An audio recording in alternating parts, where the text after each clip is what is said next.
श्रीमत्सौभाग्यजननीं सौमीं लक्ष्मीं सनातनीं सर्वकामफलाभ्याप्तिं साधनैक सुखावहम्।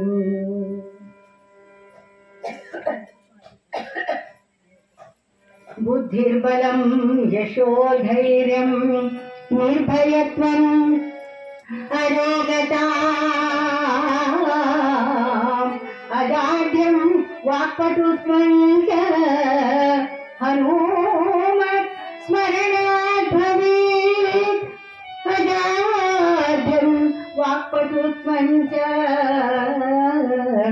हनुमत् स्मरणात् भवेत्।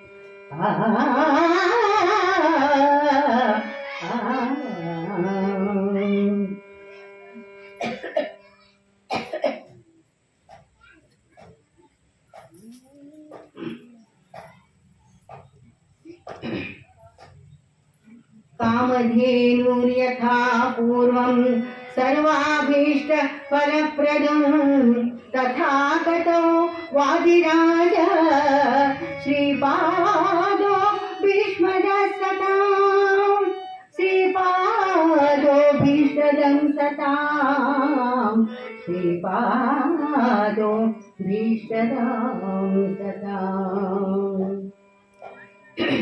पूज्याय राघवेन्द्राय सत्यधर्म रताय च भजतां कल्पवृक्षाय नमतां कामधेनवे भजतां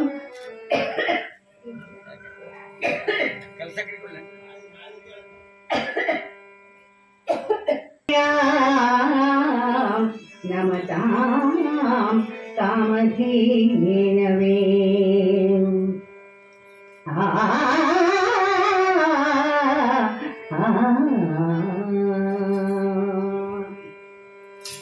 नमम्म शारदे उमा महेश्वरी निಮ್ಮೊಳಗಿಹಲಾರಮ್ಮ। ನಮ್ಮಮ್ಮ ಶಾರದೆ ಉಮಾ ಮಹೇಶ್ವರಿ ನಿಮ್ಮೊಳಗಿಹಲಾರಮ್ಮ।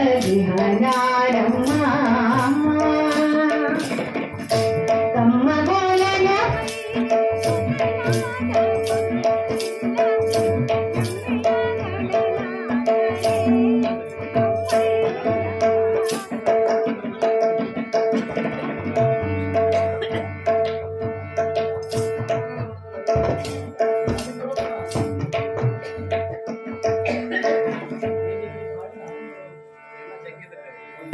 ಶಾರದೆ ಉಮಾ ಮಹೇಶ್ವರಿ ನಿಮ್ಮೊಳಗಿಹಲಾರಮ್ಮ।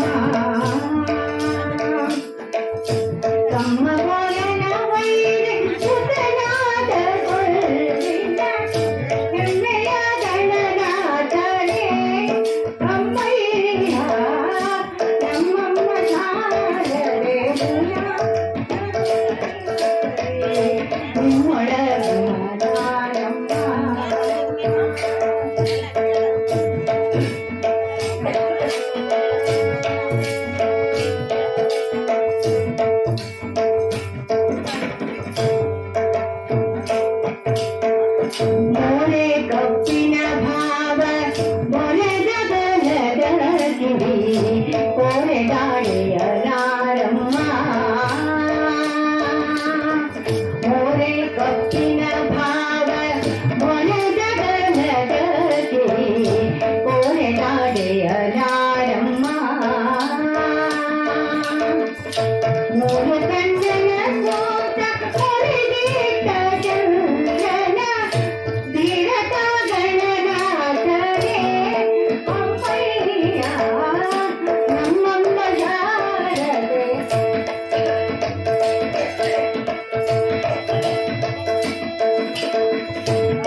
ಬೆಟ್ಟದರಾಣಿ ಪಾರ್ವತಿಯ ಕುಮಾರನೇ ಹೊಟ್ಟೆಯ ಗಣನಾಥನೇ ಅಮ್ಮಯ್ಯ ನಮ್ಮಮ್ಮ ಶಾರದೆ ಉಮಾ ಮಹೇಶ್ವರಿ ನಿಮ್ಮೊಳಗಿನ ನಾರಮ್ಮ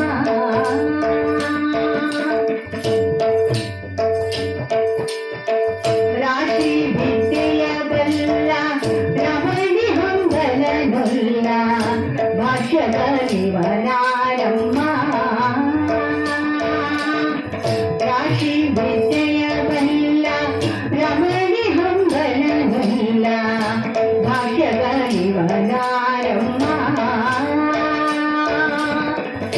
ಲೇಸಾಗಿ ಸುಜನರ ಸಲಹವ ನೆಲೆಯಾಗಿ ಕೇಶವದಾಸ ತಾಯೇ ಅಮ್ಮಯ್ಯ ನಮ್ಮಮ್ಮ ಶಾರದೆ ಉಮಾ ಮಹೇಶ್ವರಿ ನಿಮ್ಮೊಳಗಿನ ನಾರಮ್ಮ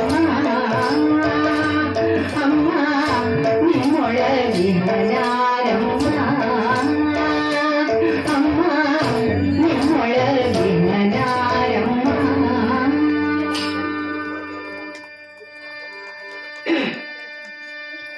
श्री राम जय राम जय जय राम श्री राम जय जय राम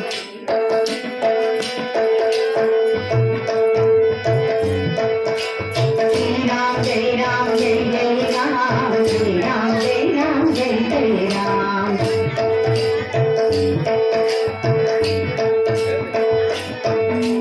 श्री राम जय जय राम श्री राम जय जय राम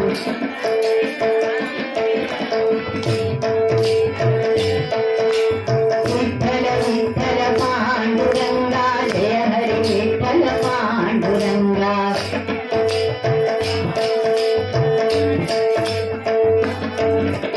विठ्ठल विठ्ठल पांडुरंगा जय हरि विठ्ठल पांडुरंगा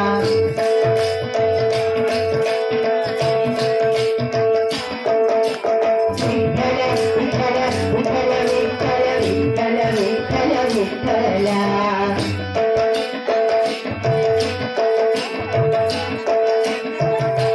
विठ्ठल विठ्ठल विठ्ठल विठ्ठल विठ्ठल विठ्ठल विठ्ठल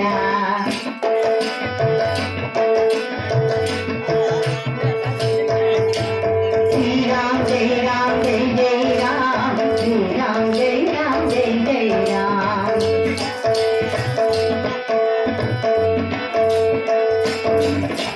श्री राम जय जय राम श्री राम जय जय राम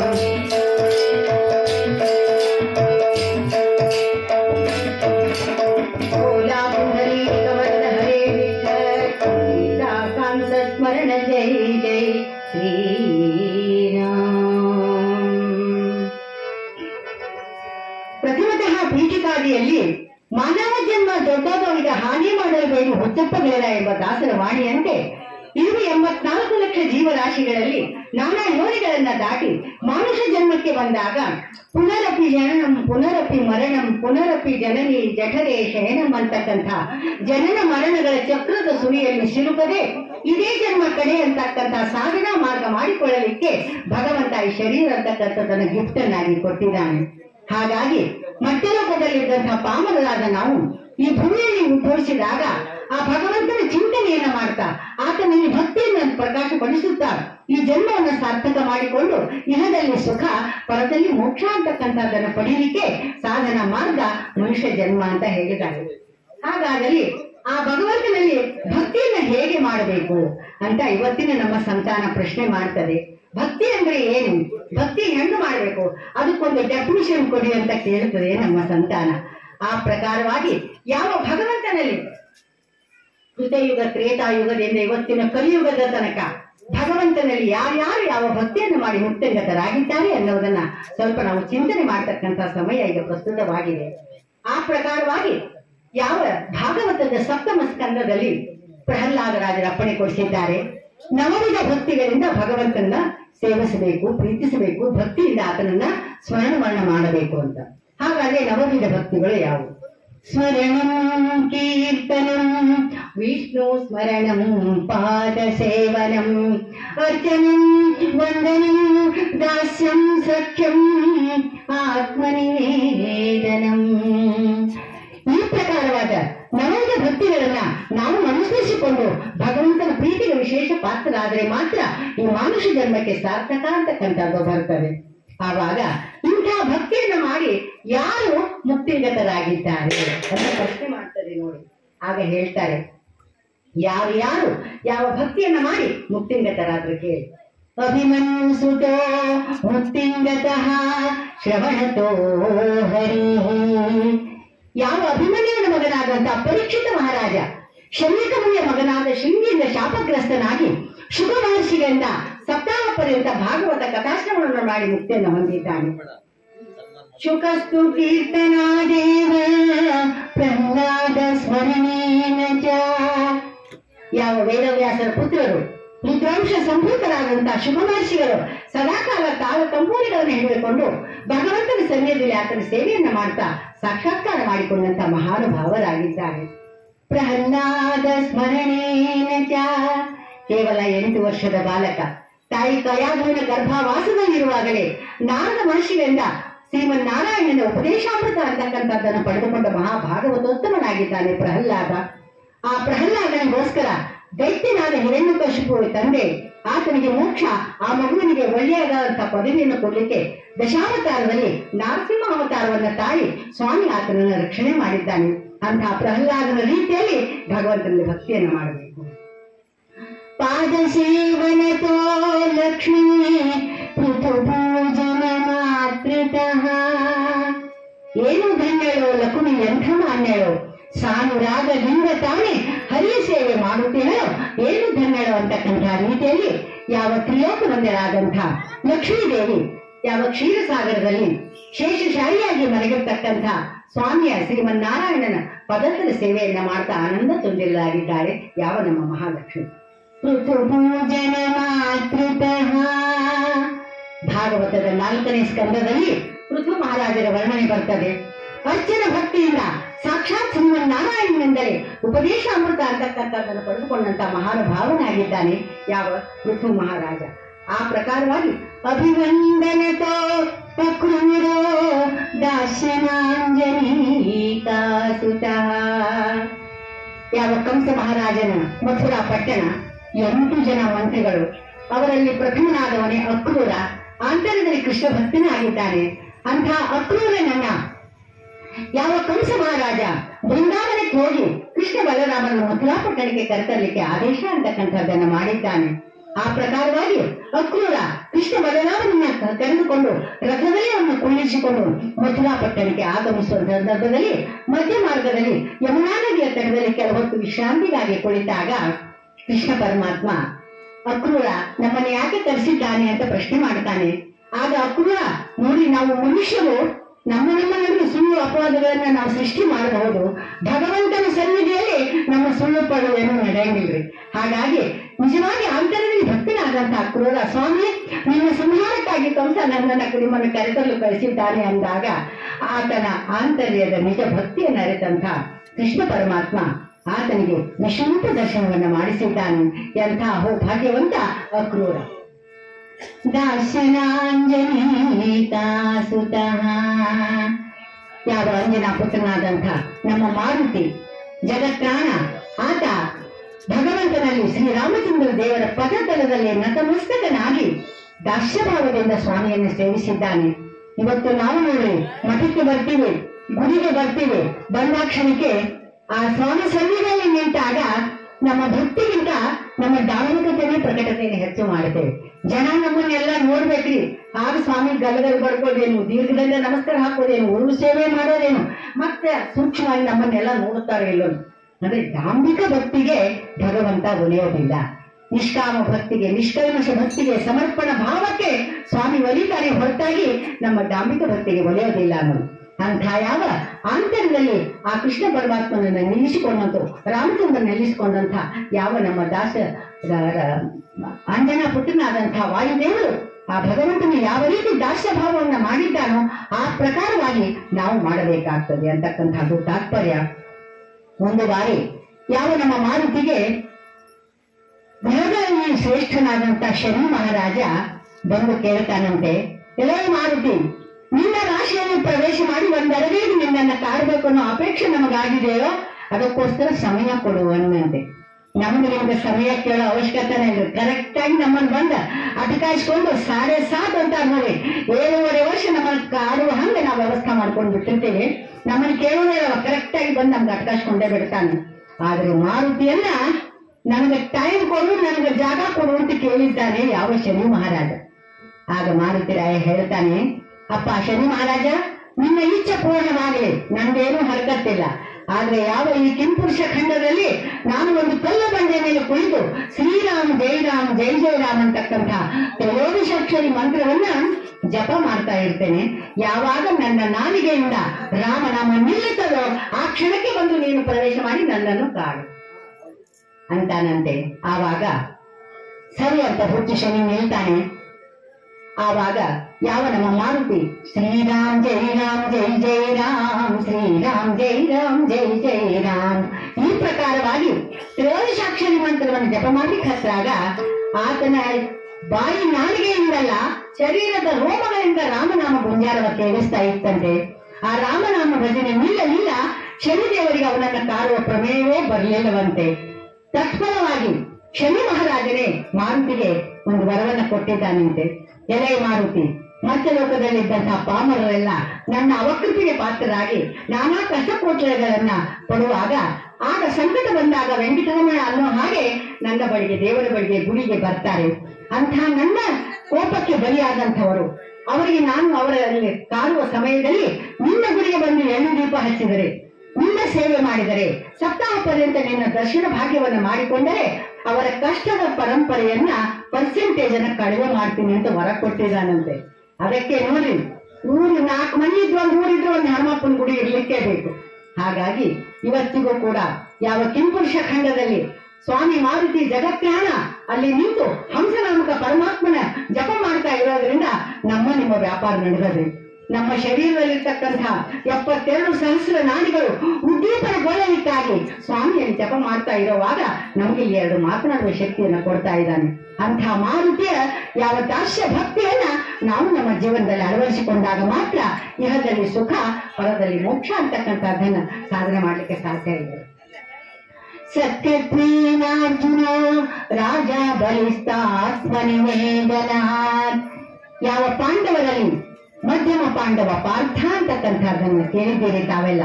ಅಂಥ ಯಾವ ಪಾರ್ಥ ದಶನಾಮಾಂಕಿತನಾದಂತ ಅರ್ಜುನ ಕಿರೀಟಿ ಸದಾಕಾಲ ಕೃಷ್ಣ ಪರಮಾತ್ಮನನ್ನ ಮಿತ್ರತ್ವ ಭಾವದಿಂದ ತನ್ನ ಪಕ್ಕದಲ್ಲಿ ಇರಿಸಿಕೊಂಡಂತ ಮಹಾನುಭಾವನಾಗಿದ್ದಾನೆ. ಹೆಜ್ಜೆ ಹೆಜ್ಜೆಗೆ ಅವರ ಕಷ್ಟಗಳನ್ನ ಕಡಿಮೆ ಮಾಡಿ ಅವರಿಗೆ ಶ್ರೇಯೋಭಿಲಾಷೆಯನ್ನು ಕೊಡ್ಲಿಕ್ಕೆ ಕೃಷ್ಣ ಪರಮಾತ್ಮ ನಿಂತು ಬಿಟ್ಟಿದ್ದಾನೆ. ಆ ಪ್ರಕಾರವಾಗಿ ರಾಜ ಬಲಿಷ್ಠಾತ್ಮನಿವೇದನ. ಯಾವ ಬಲಿಚಕ್ರವರ್ತಿ, ಯಾವ ಪ್ರಹ್ಲಾದ ರಾಜರ ಮಗ ವಿರೋಚನನ ಮಗ ಬಲಿಚಕ್ರವರ್ತಿ, ಪ್ರಹ್ಲಾದ ರಾಜರಿಗೆ ಮೊಮ್ಮಗ. ಅಂತಹ ಬಲಿಚಕ್ರವರ್ತಿ ಕಚ್ಚ ಕ್ಷೇತ್ರದಲ್ಲಿ 101 ಯಾಗವನ್ನ ಮಾಡಿ ಇಂದ್ರಪದವಿಯನ್ನು ಪಡೆಯುವ ವಾಂಛಲ್ಯದಿಂದ ಕಂಕಣಬದ್ಧನಾಗಿ ಯಾಗ ಮಾಡ್ತಾ ಇದ್ದಾನೆ ಯಾಗ ಶಾಲೆಯಲ್ಲಿ. ಇನ್ನೊಂದು ಯಜ್ಞ ಸಂಪೂರ್ಣವಾಗಿ ಇಂದ್ರಪದವಿಯನ್ನು ಪಡೆಯುವ ವಾಂಛಲ್ಯದಲ್ಲಿ ಅವನಿರುವಾಗ ಆಗ ದೇವತೆಗಳೆಲ್ಲರೂ ಕೂಡ 3 ದೇವತೆಗಳು ಶ್ರೀಮನ್ನಾರಾಯಣನ ಸ್ಮರಣೆ ಮಾಡ್ತಾರೆ. ಮೊದಲೇ ಬಲಿಚಕ್ರವರ್ತಿ ದೈತ್ಯ ಇಂದ್ರ ಪದವಿಗೆ ಬಂದ ಅಂದ್ರೆ ಮಧ್ಯಾಹ್ನ ಮಗುಳಿಗಾಲಿಲ್ಲ ಸ್ವಾಮಿ, ಹೇಗಾದ್ರೂ ಆತನಿಂದ ನಮ್ಮನ್ನು ಪಾರು ಮಾಡುವ ಅಂದಾಗ ಭಾಗವತದ ಸ್ವಾಮಿ ಯಾವ ನಮ್ಮ ಶ್ರೀಮನ್ನಾರಾಯಣ ದಶಾವತಾರದಲ್ಲಿ 4ನೇ ಅವತಾರ ವಾಮನಾವತಾರ ಅಂತ ಹೇಳಿ. ಆ ವಾಮನಾವ ಅಂದ್ರೆ ಗೀಟ್ರಿ, ಅದಕ್ಕೆ ನೋಡಿ ಗೀಟ್ರಿ ಬಹಳ ಬೆರಕಿರ್ತಾರ ಅಂತ ಹೇಳ್ತಾರೆ. ಇಲ್ಲಿ ಯಾರು ಅಂತ ಗೀಟ್ ಇಲ್ಲ ಅಂತ ನಾ ಹೇಳಿಕತ್ತೀನಿ, ಪರಗೂರಿನ ಸುದ್ದಿ ಹೇಳಿಕತ್ತೀನಿ ನಿಮಗೆ. ಈ ಊರಾಗ ನೀವು ಯಾರು ಗಿದ್ರಿ, ಎಲ್ಲಾರು ಸಶಕ್ತರಿದ್ದೀರಿ, ಎತ್ತರಿದ್ದೀರಿ, ಎಲ್ಲಾರು ಚಲೋ ಇದ್ದೀರಿ. ಯಾಕಂದ್ರೆ ನೀವು ಗೀಟ್ರಿ ಅಂದ್ರೆ ನಾ ಇಲ್ಲಿಂದ ಎದ್ದು ಬಹಳ ಕಠಿಣ ಆಗ್ತದೆ. ಅದಕ್ಕೋಸ್ಕರವಾಗಿ ಪಕ್ಕದೂರಿನ ಜನರು ಹೇಳ್ತಾ ಇದ್ದೇನೆ. ಹಾಗೆ ವಾಮನ ಅಂದ್ರೆ ಗೀಟು ಬಹಳ ಬೆರಕಿರ್ತಾರೆ. ಹಾಗೆ 8 ವರ್ಷದ ವಧುವಾಗಿ ವಾಮನ ಮೂರ್ತಿಯಾಗಿ ಕಚ್ಚ ಕ್ಷೇತ್ರಕ್ಕೆ ಭವತಿ ಭಿಕ್ಷಾಂದೇಹಿ ಅಂತಕ್ಕಂಥ ರೀತಿಯಲ್ಲಿ ವಾಮನ ಮೂರ್ತಿ ಬಂದಾಗ ಬಲಿಚಕ್ರವರ್ತಿ ಯಾಗಶಾಲೆಯಲ್ಲಿ ಕಂಕಣಬದ್ಧನಾಗಿ ಕುಳಿತಿದ್ದಾನೆ. ತಕ್ಷಣಕ್ಕೆ ಆ ಸುಂದರ ವಧುವಿನ ಮುಖವನ್ನ ಕಂಡು ಆತನ ತೇಜಪುಂಜವಾದ ಮುಖವನ್ನು ನೋಡಿ ಬಂದು ಸಾಷ್ಟಾಂಗ ನಮಸ್ಕಾರ ಹಾಕಿದ್ದಾನೆ. ಎಲೆ ವಧುವೆ, ನಿನಗೇನು ಬೇಕು ಕೇಳು, ನೀನು ಬೇಡಿದರೆ ನನ್ನ ಅರ್ಧ ರಾಜ್ಯವನ್ನ ನಿನಗೆ ಕೊಡುತ್ತೇನೆ. ಎಲೆ ಬಲಿ, ನಿನ್ನ ರಾಜ್ಯ ಕೋಶ ಯಾವುದಕ್ಕೂ ನಾನು ಬಂದಿಲ್ಲ ಕಣೋ. ನನಗೆ ನನ್ನ ಈ ಪುಟ್ಟ ಪಾದದಿಂದ 3 ಪಾದ ಭೂಮಿಯನ್ನು ದಾನವನ್ನಾಗಿ ಕೊಡು. ಬಲಿಚಕ್ರವರ್ತಿ ಅಂತಾನೆ, ರಾಜ್ಯ ಕೋಶ ಕೊಡ್ತೀನಂದ್ರೆ ಬಲ್ಲಿ ಅಂತೀರಿ, ಈ 3 ಪುಟ್ಟ ಪಾದದಿಂದ ಒಂದು ಗೇಣು ಜಾಗ ಸಹಿತ ನನಗೆ ಬರುವುದಿಲ್ಲ, ಅಷ್ಟೇ ಸಾಕ ಅಂತ ಕೇಳ್ತಾನೆ. ನೀ ಕೊಟ್ಟು ನೋಡು, ನನಗೆ ಅಷ್ಟೇ ಸಾಕು ಅಂತ ಹೇಳ್ತಾನೆ ಸ್ವಾಮಿ. ಆ ಕ್ಷಣಕ್ಕೆ ಬಲಿಚಕ್ರವರ್ತಿ ಸಂಕಲ್ಪ ಪೂರಿತನಾಗಿ 3 ಪಾದ ಭೂಮಿಯನ್ನು ದಾನವಾಗಿ ಕೊಟ್ಟೆ ಅಂತ ಸಂಕಲ್ಪ ಮಾಡ್ತಾ ಇದ್ದಾನೆ. ಆ ಕ್ಷಣಕ್ಕೆ ದೈತ್ಯ ಗುರುಗಳಾದಂತ ಶುಕ್ರಾಚಾರ್ಯ ಅಲ್ಲಿಗೆ ಬಂದಿದ್ದಾರೆ. ನೋಡಿ, ಎಲೆ ಬಲಿ ನಿಲ್ಲೋ ಅಂದಾಗ, ಗುರುಗಳೇ ಮನ್ನಿಸಬೇಕು, ನಾನಾಗಲೇ ಸಂಕಲ್ಪ ಪೂರಿತವಾಗಿ ಆ ಒಟ್ಟಿಗೆ 3 ಪಾದ ಭೂಮಿಯನ್ನು ದಾನವನ್ನಾಗಿ ಕೊಟ್ಟು ಬಿಟ್ಟಿದ್ದೇನೆ ಅಂತ ಹೇಳ್ತಾನೆ. ಯಾವಾಗ ಈತ ದಾನ ಕೊಟ್ಟಿದ್ದಾನೆ, ಆತ ದಾನವನ್ನು ಪಡೆದುಕೊಂಡಿದ್ದಾನೆ. ನೋಡ್ರಿ, ದಾನ ಅಂದ್ರೆ ಬಹಳ ಅದ್ಭುತವಾದಂತಹ ದಾನಗಳನ್ನು ಕೊಡಬೇಕು. ಯಾವತ್ತೂ ಕೂಡ ನಾವು ಮನುಷ್ಯ ಜನ್ಮಕ್ಕೆ ಬಂದಾಗ ನಮ್ಮ ಜೀವನವೇ ನಮಗೆ ಸಾಕ್ಷಿ. ಇವತ್ತು ನಾವು ಉಂಡುಟ್ಟು ಸುಖದಿಂದ ಇದ್ದು ಇನ್ನೊಬ್ಬರಿಗೆ ಬಂದಂತ ಅತಿಥಿಯ ಬ್ಯಾಗತ್ರ ಸೇವೆ ಮಾಡುವ ಭಾಗ್ಯ, ಬಂದವರಿಗೆ ಸ್ವಲ್ಪ ದಾನ ದಕ್ಷಿಣೆಯನ್ನು ಕೊಡುವ ಯೋಗ್ಯತೆಯನ್ನು ಸ್ವಾಮಿ ಕೊಟ್ಟಿದ್ದಾರೆ ಅಂದ್ರೆ ಹಿಂದೆ ಮಾಡಿದ ಪುಣ್ಯದ ಬುತ್ತಿಯನ್ನು ಇಂದು ಬಿಚ್ಚಿ ಊಟ ಮಾಡ್ತೇವೆ ಅನ್ನೋದೇ ತಾತ್ಪರ್ಯ. ಆ ಪ್ರಕಾರವಾಗಿ ಬಲಿಚಕ್ರವರ್ತಿ 3 ಪಾದ ಭೂಮಿಯನ್ನು ಕೊಟ್ಟ ಕ್ಷಣಕ್ಕೆ ಯಾವಾಗ ಪುಟ್ಟ ವಟುವಾಗಿದ್ದಂತಹ ಆ ಮಗು ಭೂಮಿ ಆಕಾಶಕ್ಕೆ ಏಕವಾಗಿ ನಿಂತು ಬಿಟ್ಟಿದ್ದಾನೆ. 1 ಪಾದವನ್ನೆಲ್ಲ ಭೂಮಿಯನ್ನೆಲ್ಲ ವ್ಯಾಪಿಸಿದ್ದಾನೆ, 1 ಪಾದವನ್ನು ಆಕಾಶವನ್ನ ವ್ಯಾಪಿಸಿದ್ದಾನೆ. ಇನ್ನು 3ನೇ ಪಾದ ಎಲ್ಲಿರಬೇಕು? ಎಲೆ ಬಲಿ, 1 ಪಾದ ಭೂಮಿ, 1 ಪಾದ ಆಕಾಶ, 14 ಲೋಕಗಳ ಒಡೆಯನಾದ ನಾನು ಎಲ್ಲವನ್ನೂ ವ್ಯಾಪಿಸಿದ್ದೇನೆ. ಇನ್ನು 3ನೇ ಪಾದವನ್ನು ಎಲ್ಲಿ ಇಟ್ಲಿ ಅಂತ ಕೇಳಿದಾಗ ನಿಮ್ಮಂತ ಸ್ವಾಮಿ ಜಾಗನೇ ಇಲ್ಲ, ಎಲ್ಲೇ ಇಟ್ಕೊಂಡು ಭಗವಂತ ಹೋಗ್ಬಿಡ್ತಿದ್ವಿ. ಆದರೆ ಬಲಿಚಕ್ರವರ್ತಿ ಆಂತರ್ಯದಲ್ಲಿ ಭಗವದ್ ಭಕ್ತನಾಗಿದ್ದಾನೆ. ಹಿಂದೆ ಮುಂದೆ ಆಲೋಚಿಸದೆ ತಕ್ಷಣವೇ ನತಮಸ್ತಕನಾಗಿ ಆ ಸ್ವಾಮಿಯ ಪದತರದಲ್ಲಿ ತನ್ನ ಚರಣವನ್ನು ಇಟ್ಟು, ಸ್ವಾಮಿ ನನ್ನ ಶಿರದ ಮೇಲೆ ನಿನ್ನ 3ನೇ ಪಾದವನ್ನು ಇಡು ಅಂದಾಗ ಬಲಿಚಕ್ರವರ್ತಿಯ ಭಕ್ತಿಗೆ ಮೆಚ್ಚಿ ಆತನ ಶಿರದ ಮೇಲೆ ತನ್ನ ಪಾದವನ್ನಿಟ್ಟು ಸ್ವಾಮಿ ಆತನನ್ನ ಒಟ್ಟಿದ್ದಾನೆ ಕೆಳಗಡೆಗೆ. ಅತಳ ವಿತಳ ಸುತಳ ತಳಾತಳ ರಸಾತಳ ಪಾತಾಳಕ್ಕೆ ಬಲಿಚಕ್ರವನ್ನು ಒತ್ತಿ ಆತನ ಭಕ್ತಿಯನ್ನು ಜಗತ್ತಿಗೆ ತೋರಿಸುವುದಕ್ಕೋಸ್ಕರವಾಗಿ ಬಲಿಯ ಬಾಗಿಲನ್ನು ಕಾಯುವ ಸೇವಕನಾಗಿದ್ದಾನೆ. ದಾಸರ ದಾಸ, ಭಕ್ತರ ಭಕ್ತ ನಮ್ಮ ಸ್ವಾಮಿ ಭಗವಂತ. ಈ ಪ್ರಕಾರವಾಗಿ ಯಾವ ಭಗವಂತನಲ್ಲಿ ಅನವರತವಾದ ವಿಶ್ವಾಸವು ಫಲದಾಯಕ ಅನ್ನೋ ಹಾಗೆ ನಂಬಿಕೆಯನ್ನಿಟ್ಟು ಆತನ್ನು ಸೇವಿಸಿದರೆ ಮಾತ್ರ ನಮಗೆ ಫಲ ಅಂತಕ್ಕಂಥದ್ದು ಸಿಗುತ್ತದೆ. ಈ ಪ್ರಕಾರವಾಗಿ ಯಾವ ಕೃತಯುಗ, ತ್ರೇತಾಯುಗ, ದ್ವಾಪರ ಯುಗದಲ್ಲಿ ಇಂತಹ ಭಗವದ್ ಭಕ್ತನನ್ನು ನಾವು ನೋಡಿದ್ದೇವೆ. ಕಲಿಯುಗದಲ್ಲಿ ಭಕ್ತಿ ಮಾಡಲಿಕ್ಕೆ ನಮ್ಮ ಪುರುಷೋತ್ತ ಇಲ್ರಿ ಇವತ್ತಿನ ದಿವಸ. ಯಾಕೆ ಅಂದ್ರೆ ಪ್ರಾಪಂಚಿಕ ಸುಖೋಪಭೋಗಗಳ ಅರ್ಜನೆ. ಯಾವತ್ತೂ ನೋಡಿ, ನಿಜವಾಗ್ಲೂ ನಾನು ನನ್ನ ಮನೆ, ನಂದು, ನನ್ನ ಸಂಸಾರ, ನನ್ನ ಮಕ್ಕಳು, ನನ್ನ ಹೆಂಡತಿ, ಇದರಲ್ಲೇನೆ ನಾವು ಮುಂದೆ ಹೋಗ್ಬಿಡ್ತೇವೆ. ಅದಕ್ಕೆ ಸ್ವಾಮಿ ಹೇಳ್ತಾನೆ, ನಂದೇನದೋ ಸ್ವಾಮಿ ನಿಂದೇ ಇದೆಲ್ಲವೂ, ನಂದನಂದನ ಗೋವಿಂದ ಅಂತಕ್ಕಂಥ ದಾಸರ ಕೀರ್ತನೆಗಳನ್ನ ನಾವು ನಿತ್ಯವೇ ಪಾರಾಯಣ ಮಾಡಿ ಅದೇ ರೀತಿಯಾಗಿ ಜೀವನವನ್ನ ಮಾಡಬೇಕು. ಭಗವಂತ ಕೊಟ್ಟಿದ್ದು ನಾನು ಭಿಕ್ಷೆಯಾಗಿ ಅದನ್ನು ಸ್ವೀಕಾರ ಮಾಡ್ತೀನಿ ಅನ್ನೋ ಅನುಸಂಧಾನ ಇದ್ದರೆ ಮಾತ್ರ ನಾವು ಜೀವಿತದಲ್ಲಿ ಪಾರಾಗಲಿಕ್ಕೆ ಸಾಧ್ಯವಿದೆ. ಆ ಪ್ರಕಾರವಾಗಿ ಯಾವ ನಮ್ಮ ವಾದಿರಾಜರು ಋತುವೇಶ ವಿಜಯ ಅಂತಕ್ಕಂಥ ಒಂದು ಅದ್ಭುತವಾದ ಗ್ರಂಥವನ್ನು ರಚನೆ ಮಾಡಿದ್ದಾರೆ. ಅದರಲ್ಲಿ ಕೃಷ್ಣನ ಬಾಲಲೀಲೆಯಿಂದ ಕಲ್ಯಾಣದ ತನಕ ಕಥಾನಕ ಬರ್ತದೆ. ಅಂತಹ ಸಂದರ್ಭದಲ್ಲಿ ಕೃಷ್ಣ ಪರಮಾತ್ಮ ಮಗುವಿದ್ದಾಗಲೇ ಯಾವ ರೀತಿ ಭಗವದ್ಭಕ್ತಿಯನ್ನು ಮಾಡಬೇಕು ಅನ್ನೋದನ್ನ ತಾಯಿ ಯಶೋಧೆ ಮೂಲಕ ತೋರಿಸಿದ್ದೆ ರುಕ್ಮಿಣೀಶ ವಿಜಯ. ಅಂತಹ ಸಂದರ್ಭದಲ್ಲಿ ಆ ಯಶೋಧಾದೇವಿ ಮಗನನ್ನ ತೊಟ್ಟಿಲಲ್ಲಿಟ್ಟು ತೂಗ್ತಾ ಇದ್ದಾಳಂತೆ. ತೂಗುವಾಗ ತೊಟ್ಟಿಲಲ್ಲಿ ಮಗು ಮಲಗಿದೆ, 4 ಹಗ್ಗಗಳನ್ನ ಕಟ್ಟಿದ್ದಾರೆ. ಆ 4 ಹಗ್ಗಗಳನ್ನು ಹಿಡಿದು ಜೋತಾಡುವ ತೂಗುವಾಗ ಹಗ್ಗ ನಮ್ಮ ಬಳಿಗೆ ಬಂದಾಗ ತೊಟ್ಟಿಲು ದೂರ ಹೋಗ್ತದೆ, ತೊಟ್ಟಿಲು ನಮ್ಮ ಬಳಿಗೆ ಬಂದಾಗ ಹಗ್ಗ ದೂರ ಹೋಗ್ತದೆ. ತಾತ್ಪರ್ಯ ಇಷ್ಟೇ, ಆ 4 ಹಗ್ಗಗಳೇ 4 ಪುರುಷಾರ್ಥಗಳು ಅಂತ. ಧರ್ಮ, ಅರ್ಥ, ಕಾಮ, ಮೋಕ್ಷ. ಧರ್ಮಾರ್ಥ ಕಾಮ ಮೋಕ್ಷಗಳೆಂಬ ಪುರುಷಾರ್ಥಗಳಲ್ಲಿ ಇದ್ದೂ ಇಲ್ಲದಂತೆ ಜೀವನ ಮಾಡಿ ನೀನು ನನ್ನನ್ನು ಸೇವಿಸಿದರೆ ನಾನು ನಿನ್ನ ಬಳಿಗೆ ಬರ್ತೀನಿ. ನೀನು ಅವುಗಳನ್ನೇ ತಲ್ಲೀನನಾದರೆ ನಾನು ಸ್ವಲ್ಪ ನಿಮಗೆ ದೂರ ಹೋಗ್ತೇನೆ ಅಂತ ಮಾತನ್ನ ಹೇಳಿದಾನೆ. ಪುರುಷಾರ್ಥವೂ ಬೇಕು ಜೀವಿಗೆ, ಆದರೆ ನಿಜವಾದ ಪುರುಷಾರ್ಥ ಅಂದ್ರೆ ಮೊದಲೇದು ಕಡೆ ಧರ್ಮ ಮತ್ತು ಮೋಕ್ಷ. ಆದ್ರೆ ನಾವು ಬಹಳ ಕಡೆ ಇಡೀ ರಾಜ್ಯ ತುಂಬಾ ಕೀರ್ತನಕ್ಕೆಲ್ಲ ಓಡಾಡ್ತೀವಿ. ಎಲ್ಲರ ಮನೋಭಾವ ಹೆಂಗಿರ್ತದೆ ಅಂದ್ರೆ, ಕೀರ್ತನಕಾರ ನೀವೆಲ್ಲ ಪುರುಷಾರ್ಥಗಳನ್ನು ಹೇಳಿ ಕರೆ ನಮಗ ಮಧ್ಯಾಹ್ನ ಕಾಡಿಗೂ ನೀವು ಇಟ್ಕೋರಿ, ಮಧ್ಯ ನಮಗ್ ಸಾಕು ಅಂತ ಹೇಳ್ತಾರೆ. ಧರ್ಮ ಮೋಕ್ಷ ನಿಮಗಿರಲಿ, ಅರ್ಥ ಕಾಮ ನಮಗಿರಲಿ ಅಂತಕ್ಕಂಥ ಭಾವ. ಇದರ ತಾತ್ಪರ್ಯ ಇಷ್ಟೇ. ಧರ್ಮದಿಂದ ಅರ್ಥವನ್ನು ಗಳಿಸಬೇಕು, ಅದರಿಂದ ಸಂಸಾರ ಸುಖೋಪಭೋಗಗಳನ್ನು ಅನುಭವಿಸಬೇಕು, ತತ್ಫಲವಾಗಿ ಮೋಕ್ಷ ಸಾಧನೆಗಾಗಿ ಹೋಗಬೇಕು ಅನ್ನೋದು ಪುರುಷಾರ್ಥಗಳ ಲಕ್ಷಣ. ಆ ಪ್ರಕಾರವಾಗಿ ಯಾವ ತಾಯಿ ಯಶೋದೆ ಮೂಲಕ ಕೃಷ್ಣ ಪರಮಾತ್ಮ ಭಕ್ತಿಯ ಸುಲಭ ಮಾರ್ಗವನ್ನ ಹೇಳಿಬಿಟ್ಟಿದ್ದಾನೆ. ಅದಕ್ಕಾಗಿ ಯಾವ ನಮ್ಮ ಮುಳುಬಾಗಿಲು ಶ್ರೀಪಾದರಾಜರು ಇವತ್ತು ನೋಡಿ ಕಲಿಯುಗ ಬಹಳ ಕೆಟ್ಟ ಅಂತ ಹೇಳ್ತೇವೆ. ಈ ಕಲಿಯುಗ ಕೆಟ್ಟ ಅಲ್ಲ ಅಂತ ಶ್ರೀಪಾದರಾಜರು ಅಪ್ಪಣೆ ಕೊಡಿಸಿದ್ದಾರೆ. ಕಲಿಯುಗದ ಮಹತ್ವ ಎಂಥದು? ಕಲಿಯುಗ ಕೆಟ್ಟಿಲ್ಲ, ಕಾಲ ಕೆಟ್ಟಿಲ್ಲ, ಮನುಷ್ಯರ ಮನಸ್ಸುಗಳು ಕೆಟ್ಟು ಕರಕಲಾಗಿದ್ದಾವೆ. ಇವತ್ತಿನ ನಿಮ್ಮನ್ನು ಕಂಡ್ರೆ ನಮಗೆ ಸಮಾಧಾನ ಇಲ್ಲ, ನಮ್ಮನ್ನು ಕಂಡ್ರೆ ನಿಮಗೆ ಸಮಾಧಾನ ಇಲ್ಲ. ಇದ್ದಾರೆ ಬಿಡು ಶ್ರೀಮಂತರು ಅಂತ ಶ್ರೀಮಂತರು ಕಂಡ್ರೆ ಬಡವರು ಕರ್ಬೋದು, ಬಡವರು ಕಂಡ್ರೆ ಶ್ರೀಮಂತರು ನಿಕೃಷ್ಟ ಮಾಡೋದು ಯಾವತ್ತೂ ಮಾಡಬಾರ್ದು. ಅದಕ್ಕೆ ಮುಳುಬಾಗಿಲು ಶ್ರೀಪಾದರಾಜರು ನೋಡಿ ಇವ ಏನ್ ಮಾಡಿದ್ರಿ, ಸೂರ್ಯದೇವರು ತಮ್ಮ ಕೆಲಸ ಮಾಡ್ತಾ ಇದ್ದಾರೆ, ವಾಯುದೇವರು ತಮ್ಮ ಕೆಲಸ ಮಾಡ್ತಾ ಇದ್ದಾರೆ, ಅಷ್ಟ ದಿಕ್ಪಾಲಕರೆಲ್ಲರೂ ಕೂಡ ತಮ್ಮ ತಮ್ಮ ಕೆಲಸವನ್ನ ಮಾಡ್ತಾ ಇರುವಾಗ ಮನುಷ್ಯರ ಮನಸ್ಸುಗಳು ಕೆಟ್ಟಿದ್ದಾವೆ. ಆ ಮನಸ್ಸು ಬಹಳಷ್ಟು ಸುಲಲಿತವಾದಂತಹ ಸೌಮ್ಯ ಪ್ರವೃತ್ತಿಯಿಂದ ಜೀವನ ಮಾಡಿದರೆ ಈ ಕಲಿಯುಗವೇ ಕೃತಿಯುಗ ಆಗ್ತದೆ ಅಂತ ಅದನ್ನ ಹೇಳ್ತಾರೆ. ಹೇಗೆ ಹೇಳಿದ್ದಾರೆ ಕೇಳಿ.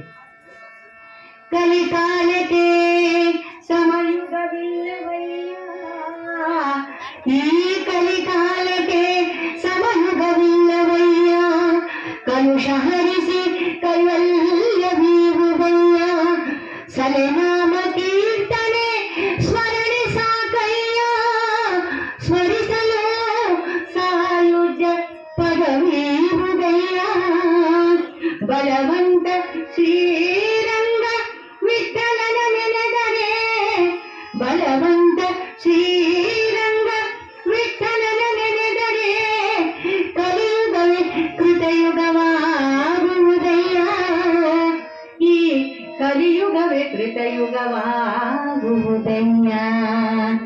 ಈ ಪ್ರಕಾರವಾಗಿ ಮುಳುಬಾಗಿಲು ಶ್ರೀಪಾದರಾಜರು ಅಪ್ಪಣೆ ಕೊಡಿಸಿದಾಗ ಸತತವಾಗಿ ಮಾನುಷ್ಯ ಜನ್ಮಕ್ಕೆ ಬಂದಂತಹ ನಾವು ಭಗವಂತನಲ್ಲಿ ಅನವರತವಾದ ಭಕ್ತಿ ಅಂತಕ್ಕಂಥದ್ದನ್ನು ಮಾಡಲಿಕ್ಕೆ ಅನವರತ ಆತನ ನಾಮಸ್ಮರಣೆಯ ಅಹೋಭಾಗ್ಯವನ್ನ ನಾವು ನಮ್ಮ ಜೀವನದಲ್ಲಿ ಅಳವಡಿಸಿಕೊಂಡು ಆ ಸಾಧನಾ ಮಾರ್ಗದಿಂದ ಭಗವಂತನ ಸೇರುವ ಪ್ರಯತ್ನ ಅಂತಕ್ಕಂಥದ್ದನ್ನು ಮಾಡಬೇಕಾದ್ರೂ ಮನುಷ್ಯ ಜನ್ಮಕ್ಕೆ ಬಂದ ನಮ್ಮೆಲ್ಲರ ಆದ್ಯ ಕರ್ತವ್ಯವಾಗಿದೆ. ಹಾಗಾದ್ರೆ ಆ ದೇವರನ್ನ ಹೇಗೆ ಸ್ಮರಣೆ ಮಾಡಬೇಕು?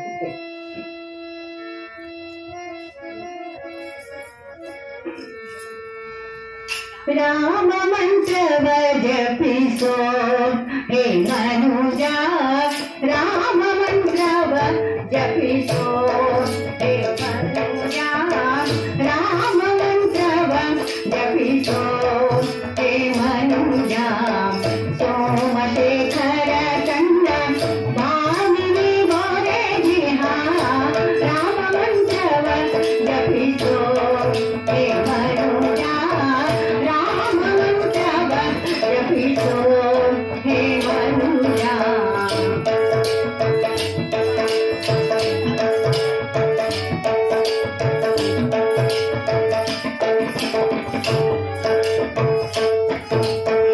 ಜ್ಞಾನನಿಧಿ ನಮ್ಮ ಆನಂದ ತೀರ್ಥರು, ಜ್ಞಾನನಿಧಿ ನಮ್ಮ ಆನಂದ ತೀರ್ಥರು, ಸಾನುರಾಗದಿ ನಿತ್ಯ ಸೇವಿತ ಮಂತ್ರ, ಸಾನುರಾಗದಿ ನಿತ್ಯ ಸೇವಿತ ಮಂತ್ರ,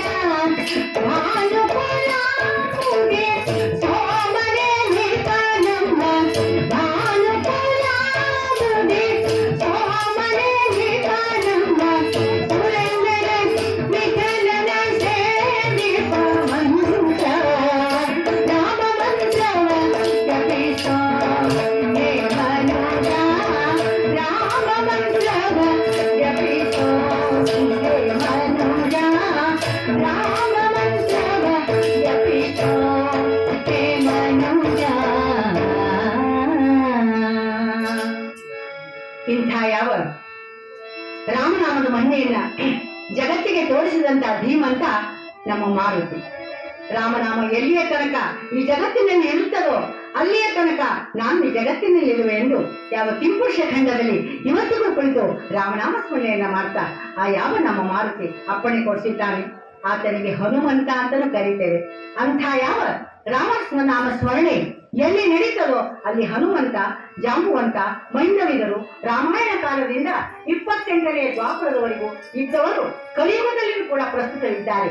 ಎಲ್ಲಿ ರಾಮನಾಮ ಗುಂಜಾರವ ಕೇಳುತ್ತದೋ ಅಲ್ಲಿ ಮಾರುತಿಯ ವಾಸಸ್ಥಾನ ಇರ್ತದೆ ಅನ್ನೋದನ್ನ ನಾವು ನೀವೆಲ್ಲ ನಂಬಬೇಕಾಗ್ತದೆ. ಅಂಥ ಯಾವ ಭಗವಂತ ತಾನು ಅವತಾರ ಮಾಡುವ ಕಾಲಕ್ಕೆ ತನ್ನ ಜೊತೆಗೆ ತನ್ನ ಅಭಿಮಾನಿ ದೇವತೆಗಳನ್ನು ಕರೆದುಕೊಂಡು ಬರ್ತಾನಂತೆ. ಅಂಥ ಯಾವ ರಾಮಚಂದ್ರ ದೇವ ಅವತಾರ ಮಾಡುವ ಕಾಲದಲ್ಲಿ ತ್ರೇತಾಯುಗದಲ್ಲಿ ಮಾರುತಿ ಅವತಾರವೂ ಆಗಿದೆ ನೋಡಿ. ನಾಳೆ ಯುಗಾದಿ ಅಮಾವಾಸ್ಯೆ ಮಾರನೇ ದಿವಸ ಪಾಡ್ಯದಿಂದ 7 ದಿನಗಳವರೆಗೆ ಸಪ್ತಾಹ ಪರ್ಯಂತ ರಾಮದೇವರ ರಾಮನವಮಿ ಉತ್ಸವ ಅಂತಕ್ಕಂಥದ್ದು ಆಗ್ತದೆ. ಆ ಪ್ರತಿಪದೆಯ ದಿವಸ ಮಧ್ಯಾಹ್ನ 12 ಗಂಟೆಗೆ ರಾಮಚಂದ್ರ ದೇವರು ನವಮಿಯ ದಿವಸ ಪ್ರಾದುರ್ಭೂತರಾಗಿದ್ದಾರೆ. ಮುಂದೆ ಕರೆಕ್ಟ್ ಆಗಿ ರಾಮದೇವರು ಜನಿಸಿದ 7ನೇ ದಿನಕ್ಕೆ ಪೌರ್ಣಿಮೆ ಬರ್ತದೆ, ದವನದ ಹುಣ್ಣಿಮೆ. ಆ ಹುಣ್ಣಿಮೆ ದಿವಸ ಬೆಳಗಿನ 6 ಗಂಟೆಗೆ ಯಾವ ನಮ್ಮ ಮಾರುತಿಯ ಜನನ ಆಗ್ತದೆ. ಹನುಮ ಜಯಂತಿ ಅಂತ ನಾವೆಲ್ಲ ಆಚರಣೆ ಮಾಡ್ತೀವಿ. ಅಂಥ ಯಾವ ಮಧ್ವ ಸುವಾಲೆಯ ನಿಮಿತ್ತದಲ್ಲಿ ತಾವೆಲ್ಲ ಪಾರಾಯಣ ಮಾಡ್ತಿರಬಹುದು. ಅದರಲ್ಲಿ ಹೇಳಿದ್ದಾರೆ ನೋಡಿ, ಶ್ರೇತೆಯಲ್ಲಿ ರಘುಪತಿಯ ಸೇವೆ ಮಾಡುವೆನೆಂದು ವಾತಸುತ ಹನುಮಂತನೆಂದೆನಿಸಿದ, ಪೋತ ಭಾವದಿ ತರಣಿ ಬಿಂಬಕ್ಕೆ ನಂಬಿಸಿದ ಈತಗೆನೆ 6 ಲೋಕದೊಳಗೆ. ಅಂಥ ಯಾವ ಮಾರುತಿ ಅವತಾರ ಮಾಡಿದ್ದಾನೆ, ಅಂಥ ಯಾವ ಮಾರುತಿ ಪರಮಾತ್ಮನ ಆದರಕ್ಕೆ ಪಾತ್ರನಾಗಿರುವುದರಿಂದ ಆತನಿಗೆ ಮುಖ್ಯ ಪ್ರಾಣ ಅಂತಕ್ಕಂಥ ರೀತಿಯಲ್ಲಿ ಕರೀತಾರೆ. ಆಲೋಕ್ಯ ಸರ್ವಶಾಸ್ತ್ರಾಣಿ ವಿಚಾರ್ಯಾತ್ಯ ಪುನಃ ಪುನಃ ಇದಮೇಕಂ ಸುನಿಷ್ಪನ್ಯಂ ಧ್ಯೇಯೋ ನಾರಾಯಣ ಸದಾ. ಯಾವ ರೀತಿಯಲ್ಲಿ ವಿಷ್ಣು ಸರ್ವೋತ್ತಮತ್ವವಿದೆಯೋ ಅಲ್ಲಿ ವಾಯು ಜೀವೋತ್ತಮತ್ವವೂ ಇದೆ ಅಂತಕ್ಕಂಥದ್ದು ತಾತ್ಪರ್ಯ. ಆ ಪ್ರಕಾರವಾಗಿ ಯಾವ ಸೂತ್ರನಾಮಕರಾದಂತಹ ವಾಯುದೇವರು ಸಂಘರ್ಷ ನಾಮಕ ಪರಮಾತ್ಮನಿಂದ ಜಯಾನಾಮಕರಾದ ಲಕ್ಷ್ಮೀ ದೇವಿಯಲ್ಲಿ ಉತ್ಪನ್ನರಾಗಿ ಭಾರತೀಪತಿ ಮುಖ್ಯ ಪ್ರಾಣನೆಂದು ಇವರು ಸರ್ವ ಜೀವರ ಲಿಂಗ ಶರೀರದಲ್ಲಿದ್ದು ಅದನ್ನು ಪರಮಾತ್ಮನೊಡನೆ ಎತ್ತಿ ಹಿಡಿದಿರೋದ್ರಿಂದ ಇವತ್ತು ನಮ್ಮ ನಿಮ್ಮ ಆಟ ನಡೆದಿದ್ದಾರೆ. ಅಂಥ ಯಾವ ಮಾರುತಿಗೆ ಸೂತ್ರ, ಮಾತರೇಶ್ವರ ಅಂತಕ್ಕಂಥ ಅನೇಕ ಹೆಸರುಗಳುಂಟು. ಅಂಥ ಯಾವ ಮಾರುತಿ ಪುರಾ ಕೇಸರಿಣಾ ಪತ್ತಿ ಅಂಜನಾ ಕಂಜಲೋಚನ ಅನಪಟ್ಟಾಖ್ಯ ದುಃಖೇನ ಮತಂಗ ಮುನಿಮಭ್ಯಾಗತ. ಅಂಥ ಯಾವ ಮಾತರೀಶ್ವರನೇ ತ್ರೇತಾಯುಗದಲ್ಲಿ ಅಂಜನಾದೇವಿಯ ಗರ್ಭದಿಂದ ಹನುಮಂತ ಎಂಬ ಹೆಸರುಳ್ಳವನಾಗಿ ಅವತಾರ ಅಂತಕ್ಕಂಥದ್ದನ್ನು ಮಾಡಿದ್ದಾರೆ. ಹನುಮಂತ ಹೆಸರಿನ ಅರ್ಥ ಏನು ಗೊತ್ತಾ? ಹನು ಅಂದ್ರೆ ಜ್ಞಾನ, ಹನು ಅಂದ್ರೆ ಗದ್ದ ಅಂತನೂ ಅರ್ಥ ಬರ್ತದೆ. ಯಾರು ಜ್ಞಾನವಂತನೋ ಅವನೇ ಹನುಮಂತ ಅಂತಕ್ಕಂಥದ್ದು. ಅಂಥ ಜ್ಞಾನ ಶಿರೋಮಣಿಯಾದಂಥ ವಾಯುದೇವರು ಹನುಮಂತ ಅಂತಕ್ಕಂಥ ರೀತಿಯಲ್ಲಿ ಯಾವ ಶ್ರೀರಾಮಕಾರ್ಯ ಸಾಧನಾರ್ಥವಾಗಿ ಸೀತಾನ್ವೇಷಣ ತತ್ಪರನಾಗಿ 100 ಯೋಜನ ವಿಸ್ತೀರ್ಣವಾದ ಲವಣ ಜಲದಿಯನ್ನು ಲಂಘನ ಮಾಡಿ ಲಂಕಾ ದಹನ, ಚೂಡಾರಸ್ನಾನಯನ ಮುಂತಾದ ಅದ್ಭುತ ಕಾರ್ಯಗಳನ್ನು ನೆರವೇರಿಸಿದ ಧೀಮಂತ ನಮ್ಮ ಮಾರುತಿ. ಅಂಥ ಯಾವ ಮಾರುತಿ ರಾಮಚಂದ್ರನ ರಮ್ಯವಾದ ಮಹಿಮಾತೀತ ಕಾಮಿತ ಪದಾಂಭೋಜ ಷಟ್ಪದಿಯೊಳಾಚರಿಸಿ ಶ್ರೀ ಮುರಳೀಧರ ಕೃಷ್ಣ ವೈರಿಗಳ ಮರ್ದನದೊಳೇಕೈಕ ವೀರನೇ ಸರಿ. ಆ ಮಹಾಮುನಿಪ ವೇದವ್ಯಾಸರುಪದೇಶ ಧೀಮತಿಯು ವೇದಾಂತ ವಿಜ್ಞಾನಿ ತಾನಾಗಿ ನಾನು ಹನುಮಂತ ಬಲ ಭೀಮ ಮಧ್ವಾವತಾರ ವಾಯುಶ್ರೇಯವನೀಯನೇ ಅಂತಕ್ಕಂಥ ಅಪ್ಪಣೆಯನ್ನ ಭಗವಂತನಿಂದ ಪಡೆದುಕೊಂಡಂತಹ ಮಾರುತಿ ಯಾವ ಭಗವಂತನಾದ ಶ್ರೀರಾಮಚಂದ್ರನಲ್ಲಿ ಭಕ್ತಿಯ ಪರಾಕಾಷ್ಠತೆಯನ್ನು ಮೆರೆದಿದ್ದಾನೆ. ಅಂಥ ಯಾವ ಮಹಾಮಹಿಮ ಮಾರುತಿಯ ಬಲವಂತ ತಂದ ಕಥಾನಕ ಇವತ್ತಿನ ದಿವಸ ಮಹಿರಾವಣ ಹನನ ಅಂತಕ್ಕಂಥ ಆಖ್ಯಾನವನ್ನ ಭಗವದಡಿಗಳಲ್ಲಿ ಸಮರ್ಪಣೆ ಮಾಡಲಿದ್ದೇವೆ. ಯಾಕೆ ಅಂದ್ರೆ ಇವತ್ತು ರಾಮದೇವರ ವಾರ ರವಿವಾರ. ಆ ರವಿವಾರ ದಿವಸ ರಾಮಚಂದ್ರ ದೇವರನ್ನ ಸ್ಮರಣೆ ಮಾಡಬೇಕಾದ್ರೆ ಮಾರುತಿಯಿಂದ ಅಪ್ಪಣೆಯನ್ನು ನಾವು ಪಡಿಬೇಕಾಗ್ತದೆ. ಅಂಥ ಯಾವ ಮಾರುತಿ ಯಾವ ರೀತಿ ಭಗವಂತನಲ್ಲಿ ಆತನ ಪದತಲದಲ್ಲಿ ನತಮಸ್ತಕನಾಗಿ ಯಾವ ರೀತಿ ದಾಸ್ಯ ಭಾವವನ್ನು ತೋರಿಸಿದ್ದಾನೆ ಅನ್ನೋ ಕಥಾನಕವನ್ನ ಪ್ರಾರಂಭ ಮಾಡಲಿದ್ದೇವೆ. ಯಾಕೆಂದ್ರೆ ಅದಕ್ಕೊಂದು ಕಥೆ ನೆನಪಾಗ್ತದೆ ನನಗ. ಹರಿಯೂರು ದೇಸಾಯರು ದೇಶಪಾಂಡ್ರು ಬಹಳ ಮಂದಿ ಇರ್ತಿದ್ರು ಅವಾಗ, ಈಗ ಕಡಿಮೆ ಆಗ್ಯಾರ. ಅಂತ ದೇಸಾಯ ಮನೆಗೆ ನಮ್ಮಂತ ವೈದಿಕುರಾಮ್ರು ಊಟ ಕರೀತಿರ್ತಾರ. ನಾವು ವೈದಿಕುರಾಮ್ರು ಹೇಳಿ ಕೇಳಿ ಊಟ ದಕ್ಷಿಣೆ ಅಂದ್ರೆ ಬಹಳ ಪ್ರೀತಿ. ನಮ್ಗೆ ಮನೆ ಊಟನ ಬೇಕಾಗ್ತದ್ರಿ, ಮನೆಗೆ ಏನ್ ಮಾಡಿದ್ರು ರುಚಿ ಆಗಂಗಿಲ್ಲ. ಹಂಗ ದೇಸಾಯರು ಒಂದಿನ ಆ ಊರಾಗಿರ್ತಕ್ಕಂಥ ಬ್ರಾಹ್ಮಣಗ ಆಚಾರ್ಯ ನಾಳೆ ನಮ್ಮ ಮನೆಗೆ ಊಟಕ್ಕೆ ಬರ್ಬೇಕ್ರಿ ಅಂದ. ಆಚಾರ್ಯ ಒಳಗೊಳಗ ಖುಷಿ ನೋಡಿ, ಆಯ್ತ್ರಿ ದೇಸಾಯರ ಬರ್ತೀವಿ. ಮರುದಿನ ಎಲ್ಲ ಮನೆ ಪೂಜೆ ಗೀಜೆ ಮುಗಿಸ್ಕೊಂಡು ಆಚಾರು ಅವ್ರ ಮನೆಗೆ ಊಟಕ್ಕೆ ಹೋದ ಕೂಡ್ಲೇನ ಪಾಪ ಇವತ್ತು ಹೆಣ್ಮಕ್ಳಿಗೆ ಏನಾಗಿದೆ ಪರಿಸ್ಥಿತಿ ಅಂದ್ರೆ ಈಗ ಮನ್ಯಾಗ ನಾವಿಬ್ಬರು ನಮಗಿಬ್ಬರು ಅಷ್ಟೇ ಕರೆಕ್ಟ್ ಕ್ಯಾಲ್ಕುಲೇಟ್ ಮಾಡಿ ಅಡ್ಗೆ ಮಾಡ್ತಿರ್ತಾರೆ, ಚಹಾ ಮಾಡ್ತಿರ್ತಾರೆ, ತಿನಿಸು ಮಾಡ್ತಿರ್ತಾರೆ. ವಾಪರ್ಯಾರ ಹೆಚ್ಚು ಬಂದ್ರೆ ಏನಾದ್ರು ಹೆಚ್ಚು ಕಡಿಮೆ ಮಾಡೇ ಬಿಡ್ತಾರ ನೋಡಿ. ಸಕ್ಕರೆ ಹಾಕೋ ಬದಿ ಉಪ್ಪು ಹಾಕ್ತಾರ, ಉಪ್ಪು ಹಾಕೋ ಬದಿ ಮತ್ತೇನಾದ್ರು ಹಾಕ್ತಾರೆ. ಹಿಂಗಾಗಿ ಎಲ್ಲ ಅಧ್ವಾನ ಆಗ್ಬಿಡ್ತಿರ್ತದೆ. ಹಂಗ ಪಾಪ ಹೆಣ್ಮಗಳು ದೇಸಾಯ ಹೆಂಡತಿ ಆಚಾರ ಬರ್ತಾರಂತ ಪಕ್ವಾನದ ಅಡಿಗೆ ಎಲ್ಲ ಮಾಡ್ಯಾರ. ಆಚಾರ ಬಂದ್ರು, ದೇಸಾಯರು ಬಂದ್ರು, ತೀರ್ಥ ತಗೊಂಡ್ರು, ಅವ್ರಿಗೂ ಕೊಟ್ರು ದೇಸಾಯರಿಗೆ. ಇಬ್ರು ಊಟಕ್ಕೆ ಕೂತ್ರು. ಎಲ್ಲಿ ಬಡಿಸ್ಲಿಕ್ಕೆ ಹತ್ತಿಲ್ಲ ಹೆಣ್ಮಗಳು. ಏನೆಲ್ಲ ಅಡಿಗೆ ಮಾಡಿದ್ದೆಲ್ಲ ಬಡಿಸಿದ್ದು ಒಂದ ಪದಾರ್ಥ ಹಾಕೊಂಡು ಮಾರ್ಕ್ ಬಿಟ್ಟಿದ್ರಿ ಆ ಹೆಣ್ಮಗಳು. 4 ಮಂದಿ ಗಡಿಬಿಡಿ ಭಾಳ ಮಾಡ್ಕೋತಾರ ನಮ್ಮ ಹೆಣ್ಮಕ್ಳು. ಆವಾಗ ಅವ್ರಿಗೆಲ್ಲ ಅದು ಬಹಳ ಇಷ್ಟ ಆಚಾರ್ಯ. ಆದ್ರೆ ಕೆಲವು ಹಂಗಿಲ್ಲ, ಪರಸ್ಪರ ಪ್ರಾಣ ಸಂಕಟ ಮಂದಿ ಮನೆಗೆ ಹೋಗಿರ್ತೀವ ನಮ್ಮನ್ನ. ಆವಾಗ ಅವರೊಂದು ಪ್ಲಾನ್ ಮಾಡಿದ್ರು. ದೇಸಾಯರ ಇವತ್ತು ಮುಂಜಾನೆ ನೀನು ಭಗವಂತನ ಪುಣ್ಯದಿಂದ 1 ಎಕರೆ ಹೊಲ ಅದ ನನಗ, ಜೋಳ ಹಾಕಿನಿ, ಗುಪ್ ಏನಾರ ತಿಂತಾವಂತ ಮುಂಜಾನೆ ಒಂಚೂರು ಹಕ್ಕಿ ಪಕ್ಕಿ ಹೊಡಿಲಿಕ್ಕೆ ಹೋಗಿದ್ರಿ. ಬೆಳಗಿನ ಜಾವ ಹೊಡೆದು ಮನೆಗೆ ಬರ್ಲಿಕ್ಕೆ ಹತ್ತಿದ್ದೆ. ಅಲ್ಲಿ ಒಂದು ಹಾವ ಬಿದ್ದಿತ್ರಿ ದೇಸಾಯರ. ಹಾವ ಎಷ್ಟು ಎಂತ ಬಿತ್ರಿ ಆಚಾರ. ಏನ್ ಹೇಳ್ರಿ, ಆ ಹಾವು ನನ್ನ ಎಲೆಯಿಂದ ಅಲ್ಲಿ ಹೊಟ್ಟಿಂದಾಗಿರೋ ಹಪ್ಪಳ ಸಂಖ್ಯೆ ಬುಟ್ಟಿ ತನಕ ಏಕಾಗಿತ್ತು ನೋಡ್ರಿ ಅಂದ್ರು. ಅಂದ ಕೂಡ್ಲೇನ ಆ ಹೆಣ್ಮಗಳು, ಅಯ್ಯೋ ಆಚಾರ ಹೌದ್ರಿ, ನಿಮ್ಗೆ ಹಪ್ಪಳ ಸಂಖ್ಯೆ ಹಾಕೋದ ನಾವು ಮಾಡ್ಕೊಂಡ್ರಪ್ಪ ಅಂತ ಆಕಿ ತಗೊಂಡು ತಂದು ಬಡಿಸಿದ್ಲಂತ. ಅವ್ರಂತ ನನಗೂ ಅದ ಬೇಕಾಗಿತ್ತಂತ ಹಾಕಂತ ಹೆಂಗೆ ಹೇಳಮ್ಮ, ಅದಕ್ಕೆ ಹಿಂಗೆ ಹೇಳ್ಬೇಕಾತಂತ ಹೇಳಿ ಜಾಸ್ತಿ ಮಾಡಿದ್ರಂತ. ಹಂಗೆ ಇವತ್ತ ನಾವು ಹರಿಕತೆಗೆ ಬಂದಾಗ ನಮ್ಮ ಹೆಣ್ಮಕ್ಳಿಗೆ ಒಂಚೂರು ಸಂಕೋಚ ಭಾಳ. ಯಾಕಂದ್ರೆ ಹೆಣ್ಮಗಳೇ ಬಂದು ಕೀರ್ತನ ಮಾಡ್ಲಿಕ್ಕೆ ಹತ್ತಾಳಂದ್ರೆ ಮಂದಿ ಬರೋ ಉದ್ದೇಶ ಏನಂದ್ರೆ ಹೆಣ್ಮಗ ಹೆಂಗ್ ಕೀರ್ತನ ಮಾಡ್ತಾ ನೋಡ್ಬೇಕು ಅನ್ನೋ ಕ್ಯೂರಿಯಾಸಿಟಿಗೆ ನೀವೆಲ್ಲ ಬಂದಿರ್ತೀರಿ ಇವತ್ತಿನ ದಿವಸ. ಆದ್ರೆ 10,000 ಜನರೊಳಗೆ ಹರಿಕಥೆಯನ್ನ, ಪ್ರವಚನವನ್ನ, ಪುರಾಣವನ್ನ ಮತ್ತು ಒಳ್ಳೆಯ ರೀತಿಯ ಭಾಷಣವನ್ನ ಮಾಡಿದಂಥ ಭಗವಂತನ ದಾಸಿ ನಾನು. ಯಾಕೆ ನನ್ನ ಮನೆತನವೇ ದಾಸಾನುದಾಸರು, ಮೂಲ ಮಾನವಿ ಜಗನ್ನಾಥದಾಸರ ವಂಶದಿಂದ ಬಂದವರು ನಾವೆಲ್ಲ. ವೆಂಕಪ್ಪಾಚಾರ್ಯ ವಿದ್ಯಾಪತಿ ಅನ್ನೋದೇ ನಮ್ಮ ಮನೆತನಕ್ಕೆ ಬಂದ ಪಾಂಡಿತ್ಯಕ್ಕೆ ಕೊಟ್ಟ ಬಿರುದು ಅದಾಗಿದೆ. ಆ ಪ್ರಕಾರವಾಗಿ ಬಿಂದಾಚಾರ್ಯರು ನನ್ನ ತಂದೆ, ಅಪ್ಪನು ಹರಿಕಥಾ ದಾಸರೇ, ಅಜ್ಜ ಹರಿಕಥಾ ದಾಸರೇ. ನನ್ನ ತಂದೆಗೆ ನಾವು 7 ಜನ ಹೆಣ್ಣು ಮಕ್ಕಳು, ಒಬ್ಬರೇ ತಮ್ಮ. ಆದ್ರೆ ಆ ಭಗವತ್ ಕೃಪೆಯಿಂದ ನನಗೆ ಮಾತ್ರ ತಂದೆಯ ವಿದ್ಯೆಯನ್ನು ಧಾರೆ ಎರೆದಿದ್ದಾರೆ. ಅಪ್ಪ ಇದ್ದಾಗ ಒಂದು ದಿನ ನಾನು ವೇದಿಕೆಯನ್ನು ಹತ್ತಲಿಲ್ಲ. ಅಪ್ಪ ಹೋದ ನಂತರ ಅವರು ಎಲ್ಲೆಲ್ಲಿ ಯಾವ ವೇದಿಕೆ ಮೇಲೆ, ವ್ಯಾಸಪೀಠದ ಮೇಲೆ ಹರಿಕಥೆಯನ್ನ ಮಾಡಿದ್ದಾರೋ ಅಲ್ಲೆಲ್ಲ ಸೇವಾ ಮಾಡುವ ಭಾಗ್ಯವನ್ನ ವಾದಿರಾಜರು ನನಗೆ ಕರುಣಿಸಿದ್ದಾರೆ. ಅಂತಹ ಭಾಗ್ಯವಂತರು ನಾನು ಅಂತಕ್ಕಂಥ ಹೆಮ್ಮೆಯಿಂದ ಹೇಳ್ತಾ ಇದ್ದೇನೆ. ಆ ಪ್ರಕಾರವಾಗಿ ಹೆಣ್ಮಗಳ ಕೀರ್ತನ ಮಾಡ್ತಾ ಅನ್ನೋಣ. ಕೀರ್ತನಕಾರರಿಗೆ ಪೀಠಿಗೆ ಮುಗಿದ ನಂತರ ಹಾರ ಸಮರ್ಪಣೆ ಮಾಡುವುದು ಒಂದು ಪದ್ಧತಿ. ಆ ಪ್ರಕಾರ ನಾವು ಸೊನ್ನೆ ಮಾಡುತ್ತಿರ್ತೀವಿ. ನೀವೋ ಹೋಗಂತ ಸಂಕೋಚ ಮಾಡ್ಕೊತಿರ್ತಾರೆ. ಆದ್ರೆ ಯಾರು ಬಂದು ಇವತ್ತು ಹೆಣ್ಣು ಮಕ್ಕಳಿಗೆ ಕುಂಕುಮ ಕೊಡುವುದು, ಹೂವು ಕೊಡುವುದು, ಉಡಿ ತುಂಬುವುದು, ಹಾರ ಹಾಕುವುದು ಇವೆಲ್ಲ ಬಹಳ ಪುಣ್ಯಕರವಾದಂತಹ ಕೆಲಸ. ಅಂತಹ ಕೆಲಸ ಮಾಡುವಾಗ ಹಿಂದೆ ಮುಂದೆ ಆಲೋಚಿಸಬೇಡಿ. ಯಾಕೆಂದ್ರೆ ಹೆಮ್ಮೆಯಿಂದ ಹೇಳ್ತೇನೆ, ಉತ್ತರ ಕರ್ನಾಟಕದ ಏಕೈಕ ಮಹಿಳಾ ಹರಿಕಥಾ ವಿದುಷಿ ಅಂದ್ರೆ ನಾನೇ ಅಂತಕ್ಕಂಥ ರೀತಿಯಲ್ಲಿ ಬೆಳಗಾವಿಯಲ್ಲಿ ನನಗೆ ಅಭೂತಪೂರ್ವವಾದಂತಹ ಸನ್ಮಾನ ಅಂತಕ್ಕಂಥದ್ದನ್ನು ಕೂಡ ಮಾಡಿದ್ದಾರೆ. ತಮ್ಮೆಲ್ಲರೂ ಸಂತೋಷವನ್ನು ಹೇಳ್ಕೊಳ್ತೇನೆ.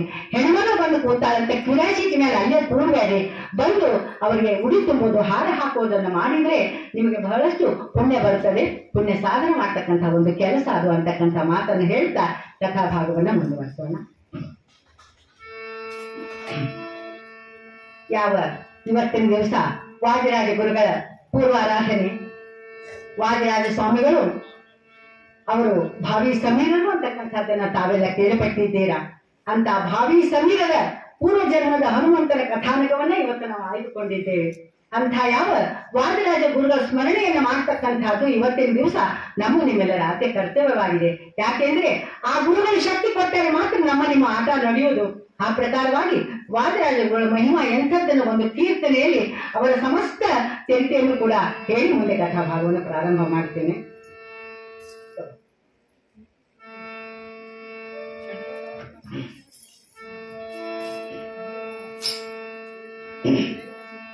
ವಾದಿರಾಜ ಮುನಿ ಪಾಯ ಮುಖ ಪಾದ ಕಮಲ ಮಧುಪ, ವಾದಿರಾಜ ಮುನಿ ಪಾಯ ಮುಖ ಪಾದ ಕಮಲ ಮಧುಪ, ನೀದಯದಲ್ಲಿ ಪಾದ ಧ್ಯಾನವ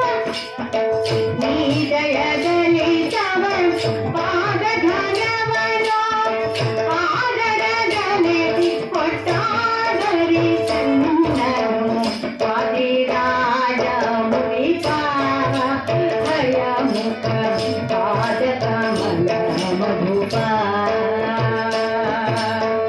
ನೀದಯದಲ್ಲಿ ಪಾದ ಧನವನು ಆದರದಲ್ಲಿ ಕೊಟ್ಟಾದರಿ ಎಲ್ಲರೂ ವಾದಿರಾಜ ಮುನಿಪ ಹಯಮುಖ ಪಾದ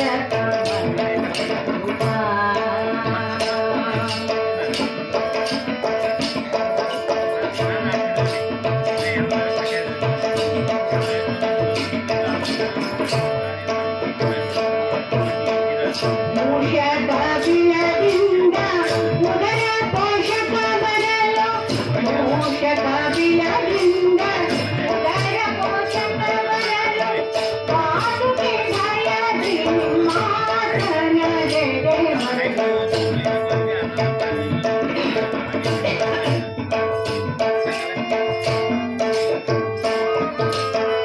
ಪಾದುಕೆ ಭಯದಿ ಮಾತನದೆ ಬರಲು ದೇಶ ಕಳೆದು ಸಂತೋಷ ಗಳಿಸಿದೆಯೋ ಕ್ಲೇಶ ಕಳೆದು ಸಂತೋಷ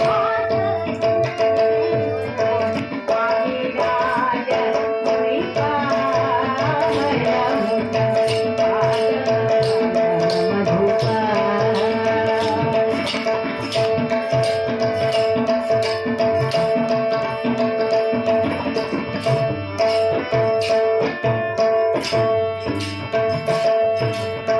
ಮುಂದೆ ಭೂತನನ ಪ್ರೇರಿಸಿ ಹಿಂದವನರನ ಮುಂದೆ ಭೂತನರನ ಪ್ರೇರಿಸಿ ಹಿಂದೆ ಒಬ್ಬ ನಿನ್ನಡಿಸಿದೆ ಆನಂದದಿಂದ ಜನವೃಂದ ನೋಡಲು ಅಂದನ ನಡೆಸಿದೆಯೋ ಜನವೃಂದ ನೋಡಲು ಅಂದನ ನಡೆಸಿದೆಯೋ ವಾದಿರಾಜ ಮುನಿಪ ಹಯಮುಖ ಪಾದಕಮಲ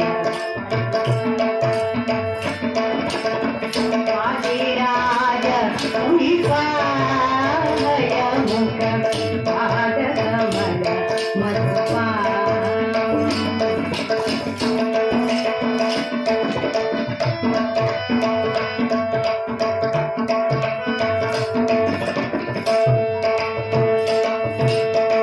ಶಾಸ್ತ್ರ ಪ್ರಸಂಗದಲ್ಲಿ ನಾರಾಯಣ ಭೂತನ ಗೆಲಿದಲ್ಲಿ ಶಾಸ್ತ್ರ ಪ್ರಸಂಗದಲ್ಲಿ ಶಾಸ್ತ್ರ ಪ್ರಸಂಗದಲ್ಲಿ ನಾರಾಯಣ ಭೂತನ ಗೆಲಿದಲ್ಲಿ ಜಾತಿಯಿಂದ ಬಹು ಮಾತನಾಡಿ ಶ್ರೀನಾಥನ ಮಂದಿರ ಪ್ರೀತಿಯಿಂದ ತರಿಸಿದ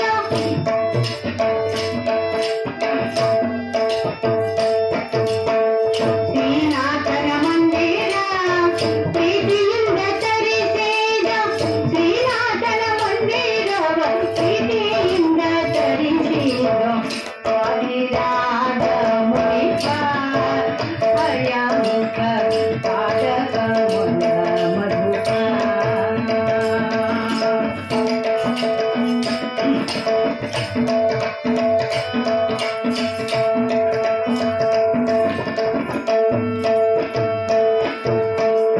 ದುರ್ಗವದನ ಪಾದ ಭುಜಗಳಲ್ಲಿ ಧರಿಸಿಕೊಂಡು ದುರ್ಗವದನ ಪಾದ ಭುಜಗಳಲ್ಲಿ ಧರಿಸಿಕೊಂಡು ಮೋದ ಕಾಡಲ ಮಡ್ಡಿಯನ್ನು ಕರದಿಂದು ನಿಂದಿದ ಮೋದ ಕರಲೆಯ ಮಡ್ಡಿಯನ್ನು ಕರದಿಂದು ಗುರುವರ ಶೇಖರ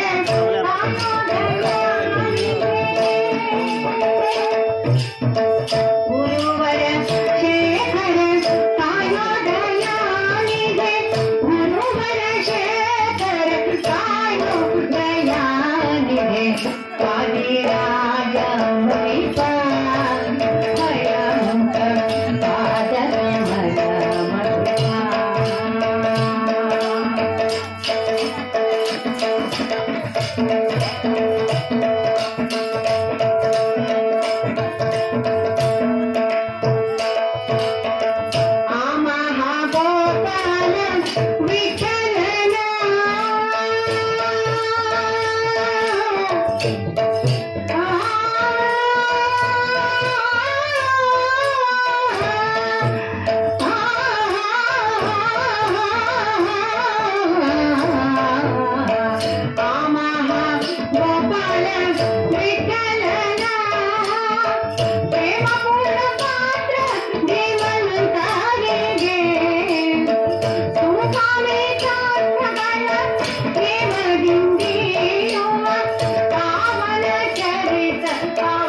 ಲಲಿತ ಸ್ವಾಮಿ ವಾದಿರಾಜ ಮುನಿಪ ಹರಿಯ ಮುಖ ಪಾದ ಕಮಲ ವಾದಿರಾಜ ಮುನಿಪ ಹರಿಯ ಮುಖ ಪಾದ ಕಮಲ ಮಧುಪ ಪಾದ ಕಮಲ ಮಧುಪ ಪಾದ ಕಮಲ ಮಧುಪ. ಈ ಪ್ರಕಾರವಾಗಿ ಯಾವ ಈ ಭೂಮಿಯಲ್ಲಿ ಅವತರಿಸಿ 120 ವರ್ಷಗಳ ಕಾಲ ಅಖಂಡವಾದಂತಹ ಭಗವತ್ ಚಿಂತನೆಯನ್ನು ಮಾಡಿ ಜಗತ್ತಿನ ಎಲ್ಲ ಭಕ್ತರಿಗೆ ಭಕ್ತಿಯ ಮಾರ್ಗವನ್ನು ತೋರಿಸಿಕೊಂಡಂತ ಮಹಾನುಭಾವರ ಪೂರ್ವಾರಾಧನೆ ಇವತ್ತು ತನ್ನಿಮಿತ್ತ ಅಹಿರಾವಣ ಮಹಿರಾವಣ ಹನನ ಅಂತಕ್ಕಂಥ ಆಖ್ಯಾನವನ್ನ ಭಗವದಡಿಗಳಲ್ಲಿ ಸ್ವಲ್ಪ ಒಂದು 3 ತಾಸುಗಳಲ್ಲಿ ಹೇಳಲಿಕ್ಕೆ ಪ್ರಯತ್ನ ಮಾಡ್ತೇನೆ. ತಾವೆಲ್ಲ ಭಗವದ್ ಭಕ್ತರು ಕುಳಿತು ಶ್ರವಣ ಭಕ್ತಿಯನ್ನು ಮೆರೆಯಬೇಕು ಅಂತಕ್ಕಂಥ ಮಾತನ್ನ ಹೇಳುತ್ತೇನೆ. ಯಾಕೆಂದ್ರೆ ಕೀರ್ತನಕಾರರಿಗೆ ಸಮಯ ಬಹಳ ಬೇಕಾಗ್ತದೆ. ನಾನು 6 ಗಂಟೆಗೆ ರೆಡಿಯಾಗಿ ಕೂತ್ರೆ 7ವರೆಗೆ ಕಥೆ ಪ್ರಾರಂಭ ಮಾಡುವಂತಹ ಪ್ರಸಂಗ ಬಂತು. ಯಾಕೆಂದ್ರೆ ಬೆಳಗಿನಿಂದ ಸಾಯಂಕಾಲದವರೆಗೆ ಸಾಕಷ್ಟು ಸ್ವಾಮಿಯ ಕೈಂಕರ್ಯವನ್ನು ಮಾಡುವ ಅವಕಾಶಗಳಿರ್ತವೆ. ಅಂತಹ ಸಂದರ್ಭದಲ್ಲಿ ಅದಕ್ಕೆ ನಾನು ಅವರಿಗೆ ಅರಿಕೆ ಮಾಡಿಕೊಂಡೆ, ಮುಂದಿನ ವರ್ಷ ಬೆಳಗಿನ ಸಮಯದಲ್ಲಿಯೇ ಹರಿಕಥಾ ಕಾಲಕ್ಷೇಪ ಮಾಡುವ ಸಮಯವನ್ನು ಅನುವಾದಿಸಿಕೊಟ್ಟರೆ ಬಂದವರಿಗೂ ಒಂದು ಸಂತೋಷ, ನಮಗೂ ಕೂಡ ಒಂದು ಖುಷಿ ಆಗ್ತದೆ. ಅದಕ್ಕೋಸ್ಕರ ಇವತ್ತು ಇಷ್ಟೇ ಜನ ಇದ್ದಿಲ್ಲ, ಅದು ನನ್ನ ಭಾಗ್ಯ ಅಂತಕ್ಕಂಥ ಮಾತನ್ನು ನಾನು ಹೇಳುತ್ತೇನೆ. ಆ ಪ್ರಕಾರವಾಗಿ ಕಥಾಭಾಗವನ್ನ ಪ್ರಾರಂಭ ಮಾಡಿ ಆದಷ್ಟು ಸಮಯವನ್ನ ಕುಂಠಿತಗೊಳಿಸಿ ನಾನು ಹರಿಕಥೆಯನ್ನು ಮಂಗಲ ಮಾಡಲಿಕ್ಕೆ ಪ್ರಯತ್ನ ಮಾಡ್ತೇನೆ. ಅಲ್ಲಿಯವರೆಗೂ ಯಾವ ಭಗವದ್ ಭಕ್ತರು ನಿದ್ದೆ ಮಾಡದೆ ಎದ್ದು ಹೋಗದೆ ಇಲ್ಲಿಯೇ ಕುಳಿತು ಭಗವತ್ ಸನ್ನಿಧಿಯಲ್ಲಿ ಕುಳಿತು ಕಥಾ ಕಾಲಕ್ಷೇಪವನ್ನು ಸ್ಮರಣ ಭಕ್ತಿಯನ್ನು ಮೆರೀತಕ್ಕಂಥ ಭಾಗ್ಯ ನಿಮ್ಮೆಲ್ಲರಿಗಾಗಲಿ ಅಂತಕ್ಕಂಥ ಪ್ರಾರ್ಥನೆಯನ್ನ ಮಾಡ್ತಾ ಕಥಾ ಪ್ರಾರಂಭ.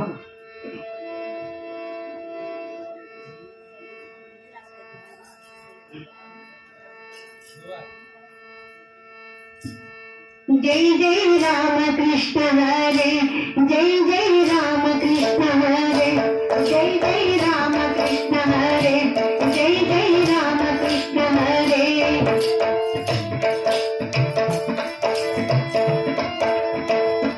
जय जय राम कृष्ण हरे, जय जय राम कृष्ण हरे, जय जय राम कृष्ण हरे. कौसल्यदवर वंशोद्भव सुर संसेवित पद राम हरे.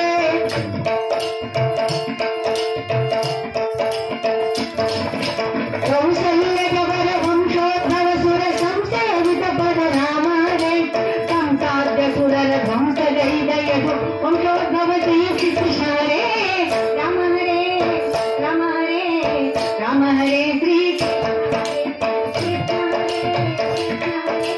कृष्ण हरे श्री राम हरे.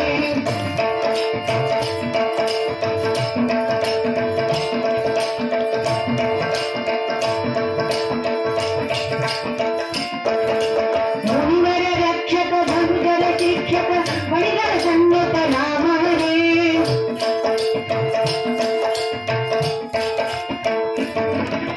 मुनिवर रक्षक भंजर शिक्षक बड़िगर संगत राम हरे.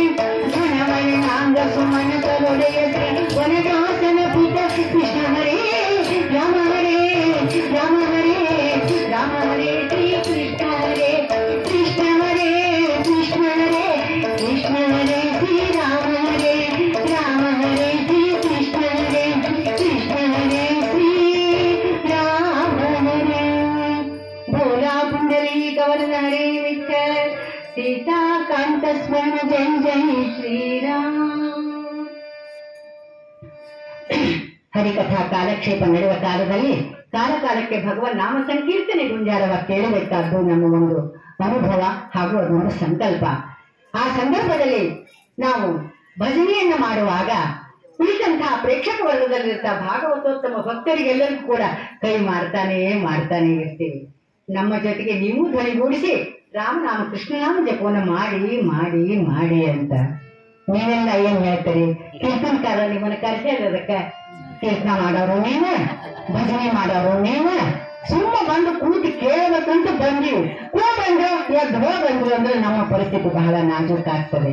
ಹಾಗಾಗಿ ಕುಳಿತಾದರೂ ಭಗವನ್ನಾಮ ಸಂಕೀರ್ತನೆನ ಆಲಿಸುವ ಭಾಗ್ಯ ಆ ಸ್ವಾಮಿ ನಮಗೆ ದಯಪಾಲಿಸಿರುವಾಗ ಅಷ್ಟನ್ನಾದರೂ ಮಾಡಿ ಸಾಕು, ನಾನು ಹರಿಕಥೆಯನ್ನು ನಮ್ಮನ್ನು ಮಾಡ್ತೀನಿ ಅಂತಕ್ಕಂಥ ವಾಗ್ದಾನವನ್ನು ಗುರುಗಳಲ್ಲಿ ಮಾಡಿದ್ದೇನೆ. ಆ ಪ್ರಕಾರವಾಗಿ ಇವತ್ತಿನ ದಿವಸ ಭಜನೆ, ಪುರಾಣ, ಕೀರ್ತನೆ, ಪ್ರವಚನ ಇವೆಲ್ಲ 60 ಅಬೌವ್ ಮಂದಿ. 60 ವರ್ಷ ಆಗಿ ಮುಗಿದಿರ್ತದ, ಮನ್ಯಾಗ ಕೂತಿರ್ತಾರ ನೋಡ್ರಿ ಹಿರೇ ಮನುಷ್ಯರು, ಮಾವ, ಅತ್ತೆ, ಅವ್ವ, ಅಪ್ಪ, ಅವ್ರು ಹೇಳ್ತಾರೆ ನೀವೆಲ್ಲಾರು ನಿಮ್ಮನ್ನು ಮಾರಿ ನೋಡಿ ಸಾಕಾಗ್ಯದ. ಮುಂಜಾನೆ ಸಂಜೆ ತನಕ ಅಲ್ಲಿ ಹೋಗ್ರಿ ವಾದರಾಜ ಮಠದಾಗ ಕೀರ್ತನಕಾರ ಬಂದಾರ, ಪ್ರವಚನಕಾರ ಬಂದಾರ, ಅಲ್ಲಿ ಹೋಗಿ ಒಂದ್ 2 ತಾಸು ಕೂಡಿ 2 ತಾಸು ನಿಮ್ ಮಾರಿ ನಮ್ಗೆ ಮರಿ ಆಗಿ ಅಂತ ಬೈತಿರ್ತೀವಿ. ಅವ್ರನ್ನ ಹಾಕ್ತೀರಿ, ನೀವು ಬರೋದು ಯಾರು? ಯಾಕೆಂದ್ರೆ ಹುಟ್ಟಿದಾರ ಚಟ್ಟ ಕೇಳುವವರಿಗೆ ಭಗವತ್ ಚಿಂತನೆಯನ್ನು ಮಾಡಬೇಕಾದ ಮನುಷ್ಯ ಜನ್ಮಕ್ಕೆ ಬಂದಂತ ಪ್ರಾಣಿಗಳ ಆದ್ಯ ಕರ್ತವ್ಯವಾಗಿದೆ. ಯಾಕೆಂದ್ರೆ ಪಶು ಪಕ್ಷಿಗಳ ಹಾಗೆ ನಾವಲ್ಲ, ಅವರು ನಾವು ಕೂಡ ಊಟ ತಿಂಡಿ ಮೈತರ ಎಲ್ಲದರಲ್ಲಿ ಸರಿ. ಆದ್ರೆ ಮನುಷ್ಯನಿಗೆ ಭಗವಂತ ಈ ಒಂದು ಮುಗಿಯನ್ನು ಕೊಟ್ಟಿದ್ದಾನೆ, ಬುದ್ಧಿಯನ್ನು ತುಂಬಿದ್ದಾನೆ, ಜ್ಞಾನವನ್ನು ಕೊಟ್ಟಿದ್ದಾನೆ. ಅದನ್ನು ಸಾಣಿ ಹಿಡಿದು ಉಪಯೋಗ ಮಾಡಿಕೊಂಡು ಆತನಿಗೆ ಸಮರ್ಪಣೆ ಮಾಡಬೇಕಾದಂತ ಗುರುತರ ಜವಾಬ್ದಾರಿಯನ್ನ ಈ ಮಾನುಷ ಜನ್ಮಕ್ಕೆ ಕೊಟ್ಟಾಗ ಆ ಯಾವ ಸತ್ಸಂಗದ ಸಮಾವೇಶದಲ್ಲಿ ಇದ್ದಾಗಲಾದರೂ ಕೂಡ ಆತನ ಒಂದು ಸೇವೆಯನ್ನ ನಾವು ಸ್ಮರಣೆಯನ್ನ ಮಾಡೋ ಬಹುಭಾಗ್ಯ ತೆಗೆದುಕೊಳ್ಬೇಕು. ಇವತ್ತಿನ ದಿವಸ ಭಜನೆ ಅಂದ್ರೆ ಮುಂಜಾನೆ ಚಹಾದ ಭಜನೆ, ಸಂಜೆ ಮುಂದೆ ಟಿವಿ ಭಜನೆ. ಇವತ್ತು ಸಂಡೇ ಅದ ನಮ್ಮ ನಶೀಬಕ್ಕೆ ಸರಿಯಾಗಿ, ಅದಕ್ಕೆ ನೀವು 4 ಮಂದಿ ಬಂದಿರಿ ಅನ್ನೋದು ಅಪೇಕ್ಷಾ ನಮ್ದು. ಯಾಕೆ ಅಂದ್ರೆ ಇವತ್ತು ನಮ್ಮ ಹೆಣ್ಮಕ್ಳು ನೋಡಿ ಸಂಜೆ ಮುಂದೆ 6 ಅಂದ್ರೆ ರಾತ್ರಿ ಬಾಳತನ ಬಲೆ ಟೈಟ್ ಸೀರಿಯಲ್ಗಳ ಹಾವಳಿ. ಇವತ್ತು ನೋಡಿ ಸೀರಿಯಲ್ ಎಷ್ಟು ತನ್ಮಯತೆಯಿಂದ ನೋಡ್ತಾರೆ, ಮಕ್ಕಳಾಗ ಹಾ ಮಾಡೋದು ಗೊತ್ತಿರಂಗಿಲ್ಲ ಅವ್ರಿಗೆ. ಯಾಕಂದ್ರೆ ಅದ್ರಾಗಿಂದ ಒಂದು ಡೈಲಾಗ್ ಮಿಸ್ ಹಾಕಂದ್ರೆ ಅವ್ರು ರಾತ್ರಿ ಒಂದು ಊಟ ಕಡಿಮೆ ಮಾಡ್ತಾರೆ. ಅಷ್ಟೊಂದು ಇವತ್ತು ಸೀರಿಯಲ್ಗಳ ಹಾವಳಿ ಬಂದು ಬಿಟ್ಟಿದೆ. ಆ ಸಮಯವನ್ನ ಭಗವದಡಿಗಳಲ್ಲಿ ಸಮರ್ಪಣೆ ಮಾಡಿ ನಮ್ಮ ಮಕ್ಕಳಿಗೆ ಉತ್ತಮವಾದ ಸಂಸ್ಕಾರವನ್ನ ಕೊಡಿ. ಬೆಳಿಗ್ಗೆ ಸಾಯಂಕಾಲ ದೇವರ ನಾಮ ಸಂಕೀರ್ತನೆ ಹಾಡಿ ಭಗವಂತನಿಗೆ ದೀಪ ಬೆಳಗಿ ಆತನ ನಾಮಸ್ಮರಣೆಯನ್ನು ಮಾಡೋದರಿಂದ ಮನೆಯಲ್ಲಿ ಶಾಂತಿ ಸುಖ ಲಭಿಸ್ತದೆ. ಲಕ್ಷ್ಮೀ ದೇವಿ ಮನೆಯಲ್ಲಿ ತಾಂಡವವಾಡುತ್ತಾರೆ ಅನ್ನೋದು ತಾತ್ಪರ್ಯ. ಹಾಗಾಗಿ ನಿತ್ಯದಲ್ಲಿ ಭಗವತ್ ಚಿಂತನೆಯನ್ನು ಮಾಡಬೇಕಾದ್ದು ನಮ್ಮ ನಿಮ್ಮೆಲ್ಲರ ಆದ್ಯ ಕರ್ತವ್ಯವಾಗಿದೆ. ಅದಕ್ಕೋಸ್ಕರವಾಗಿ ಕೀರ್ತನ ಕಥಾ ಕಾಲಕ್ಷೇಪ ನಡೆಯುವ ಕಾಲದಲ್ಲಾದರೂ ಕೂಡ ಭಗವತ್ ಚಿಂತನೆಯನ್ನ ಮಾಡಿ ಅಂತಕ್ಕಂಥ ಪ್ರಾರ್ಥನೆಯನ್ನ ಭಾಗವತೋತ್ತಮರಾದ ತಮ್ಮಲ್ಲಿ ಮಾಡಿಕೊಂಡು ಆ ಭಗವಂತನ ಕಥಾಂತವನ್ನ ಪ್ರಾರಂಭ ಮಾಡ್ತಾರೆ.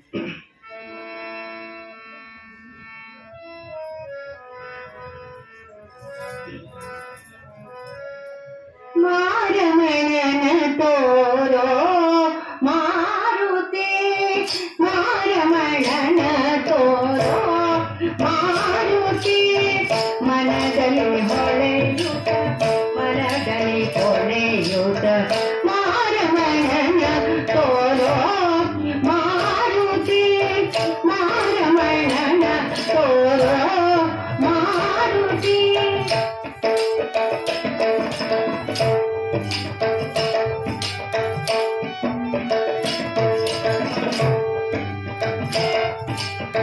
ಹನುಮನಾಗಿ ಹರಿ ವೇಷವ ಧರಿಸಿದೆ, ಚಿನ್ಮಯನಾಗಿ ಬಂದೆ,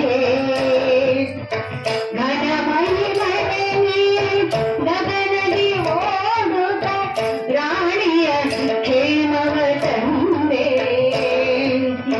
ಕನಕಗಿರಿಯನು ಕಡಲೊಳು ತಡೆಯುತ್ತ ಬಲದಿ ಕಟ್ಟಿದ ಬಲವಂತನೆಂದೆನಿಸಿತು ಮಾರಮಣನ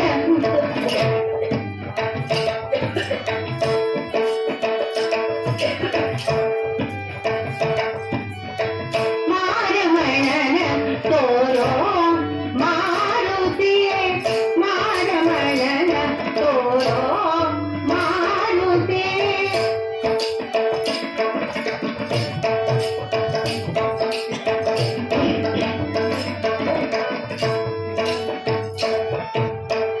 ಕಾಣುತ್ತ ಮಾಯೆಗಳ ಮತವನೆ ಖಂಡಿಸಿ ಜಾಣಯತಿಯು ನೀನಾದೆ, ತಾನದಿ ಶಿಷ್ಯರ ಒಳಗೂಡುತ್ತಲೇ ಬದರಿಕಾಶ್ರಮಕ್ಕೆ ಬಂದೆ, ವಾನರ ಮುನಿನೇ ದಾಸರಿ ವಂದಿಸಿ, ವಾನರ ಮುನಿನೇ ದಾಸರಿ ವಂದಿಸಿ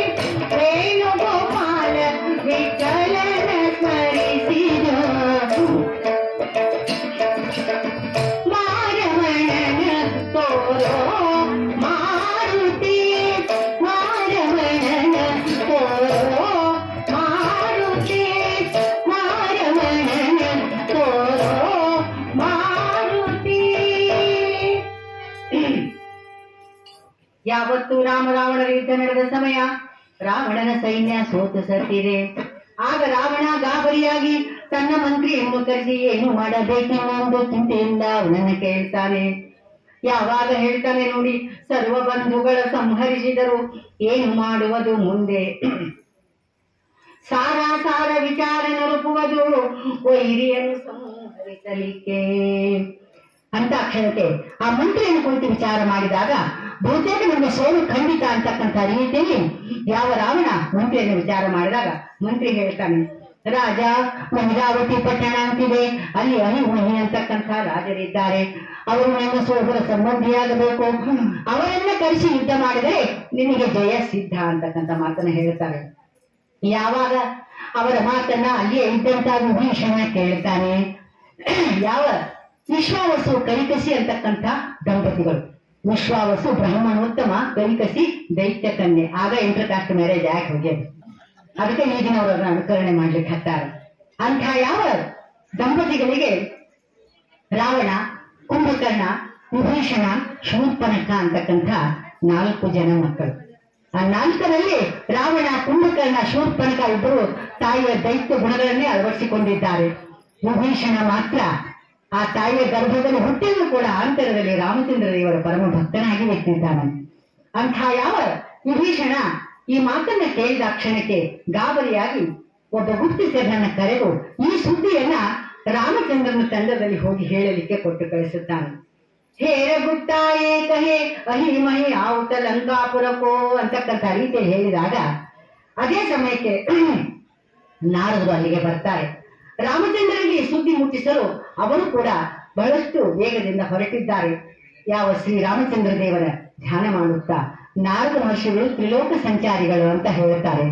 ಆ ನಾರದ ಮಹರ್ಷಿಗಳು ಒಂದು ಕಲಹಕ್ಕೆ ನಾಂದಿ ಹಾಡಿದರೆಂದ್ರೆ ಅದು ಒಂದು ಕಲ್ಯಾಣಕ್ಕೆ ಕಾರಣವಾಗ್ತಕ್ಕಂಥ ಪೀಠಿಕೆಯನ್ನು ಸಜ್ಜು ಮಾಡ್ತಾ ಇರ್ತಾರೆ. ಇವತ್ತು ನಮ್ಮ ನಿಮ್ಮೊಳಗೂ ಇರ್ತಾರೆ, ಬಂದ್ ನೋಡಪ್ಪ ನಾರದ ಅಂತಾರೆ ಅವರು. ಅಂದ್ರೆ ಒಬ್ಬರಿಗೊಬ್ಬರಿಗೆ ತಂದಿಟ್ಟು ಕಲಹವನ್ನು ಹಚ್ಚಿ ಅವರು ಕಲಹ ಮಾಡುವಾಗ ನೋಡಿ ಮೋಜನ ಪಡಿತಕ್ಕಂಥವ್ರಿಗೆ ನಾರದರು ಅಂತ ಕರೀತಾರೆ. ಆದ್ರೆ ಇಂಥ ನಾರದರು ಆ ನಾರದರಿಗೆ ಸಮಾನರಲ್ಲ. ಅವರು ಹಾಕುವ ಕಲಹ ಒಂದು ಜಗತ್ ಕಲ್ಯಾಣಕ್ಕೆ ಒಂದು ಪೀಠಿಕೆ ಆಗಿರ್ತದೆ. ಅಂಥ ನಾರದರು ಶ್ರೀಮನ್ನ ರಾಮನಾಮನ ನಾರಾಯಣನ ಸ್ಮರಣೆ ಮಾಡ್ತಾ ಬರ್ತಾ ಇದ್ದಾರೆ. ಹೇಗೆ ಬರ್ತಾರೆ?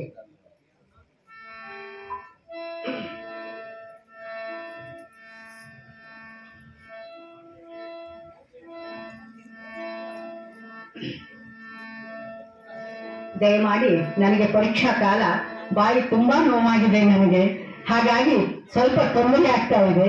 ಇವತ್ತು ಎಂದೆಂದೂ ನಾನು ತಡವರಿಸಿದವಳಲ್ಲ, ಇವತ್ತು ನನಗೆ ನಾಲಿಗೆಯಲ್ಲಿ ಹೀಟಿಂದ ಗುಳ್ಳೆಗಳಾಗಿ ಬಹಳ ತೊಂದರೆ ಆಗ್ತಿದೆ.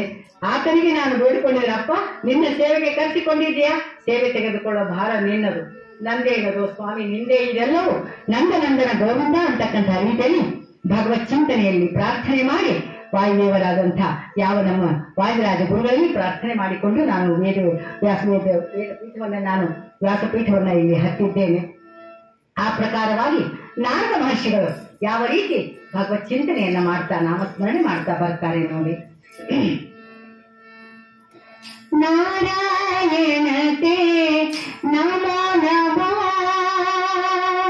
ನಾರದ ಸಂತ ನಮೋ ನಮೋ, ಓ ನಾರಾಯಣತೆ ನಮೋ ನಮೋ, ನಾರದ ಸಂತ ನಮೋ ನಮೋ, ಮುರಹರ ನರಧರ ಮುಕುಂದ ಮಾಧವ ಗಂಧ ಗಮನ ಶ್ರೀ ಪಂಕಜನಾಭ,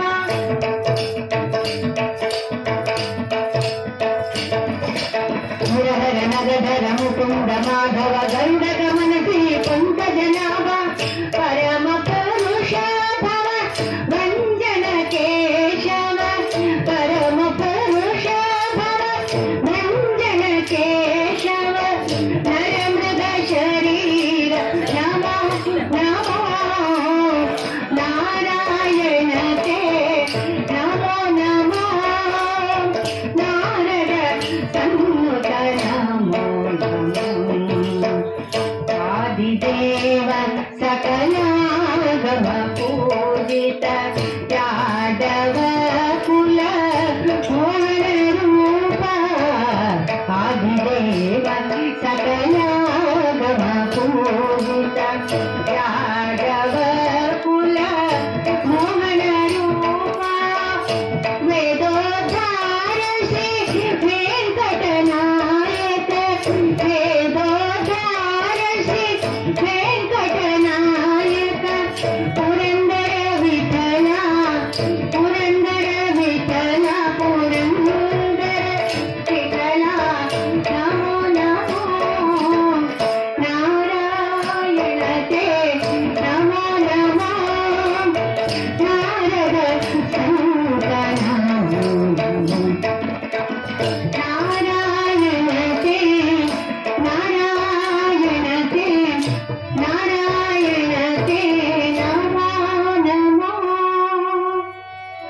ಪರಿಯಾಗಿ ಯಾವ ನಾರದ ಮಹರ್ಷಿಗಳು ಭಗವಂತನ ನಾಮ ಚಿಂತನೆಯನ್ನ ಮಾಡ್ತಾ ರಾಮಚಂದ್ರ ದೇವರಿಗೆ ಬಳೆದೆಂದಿದ್ದಾರೆ. ಸರ್ವ ವಿಷಯವನ್ನ ತಿಳಿಸ್ತಾರೆ. ಆಗ ರಾಮಚಂದ್ರ ದೇವರು ತಮ್ಮ 18 ಪದ್ಮ ವಾನರ ಸೈನ್ಯವನ್ನ ಕೇಳ್ತಾರಂತೆ, ನನ್ನ ಸಂರಕ್ಷಣೆ ನೀವೆಲ್ಲರೂ ಮಾಡ್ತೀರಾ ಅಂತಕ್ಕಂಥ ರೀತಿಯಲ್ಲಿ ಪ್ರಶ್ನೆ ಮಾಡಿದಾಗ ಆ ಸೈನ್ಯವೆಲ್ಲ ಗಾಬರಿಯಾಗಿ, ನಮ್ಮ ಕಡೆಯಿಂದ ಅಂತೂ ಆಗೋದಿಲ್ಲಪ್ಪ, ನಿನ್ನ ಸಂರಕ್ಷಣೆ ಮಾಡಬೇಕಾಗಿದ್ದಂದ್ರೆ ಆ ಮಾರುತಿಯೇ ಬರಬೇಕು, ಆತನ ಹೊರತು ಬೇರಾರಿಗೂ ಆ ಸಾಮರ್ಥ್ಯವಿಲ್ಲ ಅಂತಕ್ಕಂಥ ಮಾತನ್ನು ಹೇಳ್ತಾರೆ. ಅಂಥ ಯಾವ ಕಪಿಲ್ ಶ್ರೇಷ್ಠ ಹನುಮಂತ ರಕ್ಷಣೆ ಮಾಡ್ತೇನೆ ಅಂತಕ್ಕಂಥ ರೀತಿಯಲ್ಲಿ ಬಂದಾಗ ಆ ಹನುಮಂತ ಬೇರೆ ಯಾರೂ ಅಲ್ಲ, ಇದೇ ನಮ್ಮ ಕರ್ನಾಟಕದ ತ್ರೇತಾಯುಗದಲ್ಲಿ ಇವತ್ತಿಗೆ ಹಾಳು ಹಂಪೆಯಾಗಿರುವ ವಿಜಯನಗರ ಸಾಮ್ರಾಜ್ಯ ಹಿಂದೆ ಪುರಾಣ ಕಾಲದಲ್ಲಿ ಕಿಷ್ಕಿಂಧ ಪಟ್ಟಣ ಅಂತ ಆಗಿತ್ತು. ಆ ಕಿಷ್ಕಿಂಧ ಪಟ್ಟಣದಲ್ಲಿ ವಾಲಿ ಸುಗ್ರೀವರ ರಾಜಧಾನಿ. ವಾಲಿಯನ್ನ ಸಂಹಾರ ಮಾಡಿ ಸುಗ್ರೀವ ಭಗವಂತನ ಪ್ರೀತ್ಯಾಗರದಿಂದ ಆತನ ಸ್ಮರಣೆ ಮಾಡೋದ್ರಿಂದ ರಾಮಚಂದ್ರದೇವರು ವಾಲಿಯನ್ನ ಸಂಹಾರ ಮಾಡಿ ಸುಗ್ರೀವರಿಗೆ ಪಟ್ಟಗಟ್ಟಿ ತದನಂತರ ಸುಗ್ರೀವನ ಕಪಿ ಸೈನ್ಯದೊಳಗೂಡಿ ಸೀತಾಮಾತೆಯನ್ನು ತರಲಿಕ್ಕಾಗಿ ಲಂಕಾಪಟ್ಟಣಕ್ಕೆ ಬಂದು ಆ ಸಮುದ್ರ ದಡದಲ್ಲಿ ವಾಸ್ತವ್ಯವನ್ನು ಮಾಡಿರ್ತಕ್ಕಂಥ ಪ್ರಸಂಗ ಇಲ್ಲಿ ಉದ್ಭವವಾಗಿದೆ. ಅಂತಹ ಸಂದರ್ಭದಲ್ಲಿ ಇವತ್ತು ವಾಲಿ ಅಂದ್ರೆ ಯಾರು? ಇವತ್ತು ನಾವು 5 ವರ್ಷಗಳವರೆಗೆ ಸತತವಾಗಿ ತೀರ್ಥಯಾತ್ರೆಯನ್ನು ಮಾಡಿದ್ದೇವೆ. ಅಖಂಡ ಭಾರತವನ್ನೆಲ್ಲ ಸಂಚಾರ ಮಾಡಿ ಬಂದಂತಹ ಭಾಗ್ಯವಂತರು ನಾನಾಗಿದ್ದೇನೆ. ಹಾಗಾಗಿ ಯಾವ ಸೋಮನಾಥಪುರ ಅಂತ ಬರ್ತದೆ, ಆ ಸೋಮನಾಥಪುರದಲ್ಲಿ ಯಾವ ನಮ್ಮ ಈ ದ್ವಾಪರಯುಗ ಮುಕ್ತಾಯದ ಹಂತ, ಆ ಸಂದರ್ಭದಲ್ಲಿ ಕೃಷ್ಣ ಪರಮಾತ್ಮ ಅಲ್ಲಿಂದ ವೈಕುಂಠಕ್ಕೆ ಗಮನ ಮಾಡ್ತಾನೆ. ಆ ನಂತರದಲ್ಲಿ ಮುಂದೆ ಬದಲಿಗೆ ಬಂದು ಪಾಂಡವರೆಲ್ಲರೂ ಅವರು ಮಾನದಿಂದ ಅವರು ವೈಕುಂಠಕ್ಕೆ ಹೋಗ್ತಾರೆ. ಅಂತಹ ಸಂದರ್ಭದಲ್ಲಿ ಹೇಳುವ ಪ್ರಸಂಗ, ವಾಲಿಯನ್ನು ಕೃಷ್ಣ ರಾಮಚಂದ್ರ ದೇವರು ಸಂಹಾರ ಮಾಡಲಿಕ್ಕೆ ಯಾಕೆ ಕಾರಣ ಬಂತು ಅಂತ ಹೇಳ್ತೇನೆ. ವಾಲಿಯೂ ಕೂಡ ಭಗವಂತನಲ್ಲಿ ಅನವರತ ಆಂತರ್ಯದಲ್ಲಿ ಭಕ್ತಿ ಮಾಡ್ತಕ್ಕಂಥವನೇ, ಆದ್ರೆ ಅಧರ್ಮಿಯಾಗಿದ್ದ. ಆ ಅಧರ್ಮಿಯಾದ ವಾಲಿಯನ್ನ ಸಂಹಾರ ಮಾಡಲಿಕ್ಕಾಗಿ ರಾಮಚಂದ್ರ ದೇವರು ಮರೆಯಲ್ಲಿ ನಿಂತು ಬಾಣವನ್ನ ಬಿಡ್ತಾರೆ, ತಮಗೆಲ್ಲ ವಿದಿತವಾಗುವಂತಹ ವಿಷಯ. ಆ ಸಂದರ್ಭದಲ್ಲಿ ವಾಲಿ ಪ್ರಾಣ ಬಿಡುವಾಗ ಕೇಳ್ತಾನೆ, ಅಲ್ಲ ರಾಮಚಂದ್ರ ದೇವರೇ, ನಾನೇನು ನಿನಗೆ ಅನ್ಯಾಯ ಮಾಡಿದ್ದೆ ಅಂತ ನನಗೆ ಮೋಸದಿಂದ ನನ್ನನ್ನು ಕೊಂದೆ ಅಂದಾಗ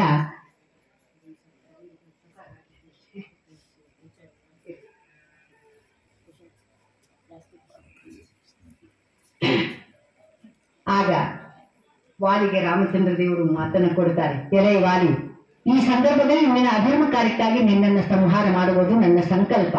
ಅದಕ್ಕೋಸ್ಕರವಾಗಿ ಮುಂದೆ ದ್ವಾಪರದ ಅಂತ್ಯಕಾಲಕ್ಕೆ ನೀನು ಒಬ್ಬ ಬೇಡನಾಗಿ ಹುಟ್ಟಿ ನಾನು ಪರಂಧಾಮಕ್ಕೆ ಹೋಗುವಾಗ ನನಗೆ ಬಾಲುವನ್ನ ನೀರು ಬಿಡುವಂತೆ ಅಂತ ಮಾತು ಕೊಟ್ಟಿದ್ದನಂತೆ. ಹಾಗಾಗಿ ಇವತ್ತಿನ ಪಂಚದ್ವಾರಕೆಯಿಂದ ಮುಂದೆ ಸೋಮನಾಥಪುರ ಅಂತ ಬರ್ತದೆ. ಆ ಸೋಮನಾಥಪುರ ಅಂದ್ರೆ ಸೋಮ ಅಂದ್ರೆ ಚಂದ್ರ ದೇವರು ಯಾವ ದಕ್ಷ ಪ್ರಜಾಪತಿಯ ದಕ್ಷನ 27 ಮಕ್ಕಳನ್ನ ಹೆಣ್ಣು ಮಕ್ಕಳನ್ನ ಮದುವೆ ಆಗಿರ್ತಾನೆ. ಆ 27 ಮಕ್ಕಳಲ್ಲಿ ರೋಹಿಣಿಯನ್ನ ಮಾತ್ರ ಆತ ಅಪೇಕ್ಷೆ ಪಡ್ತಾ ಇರ್ತಾನೆ.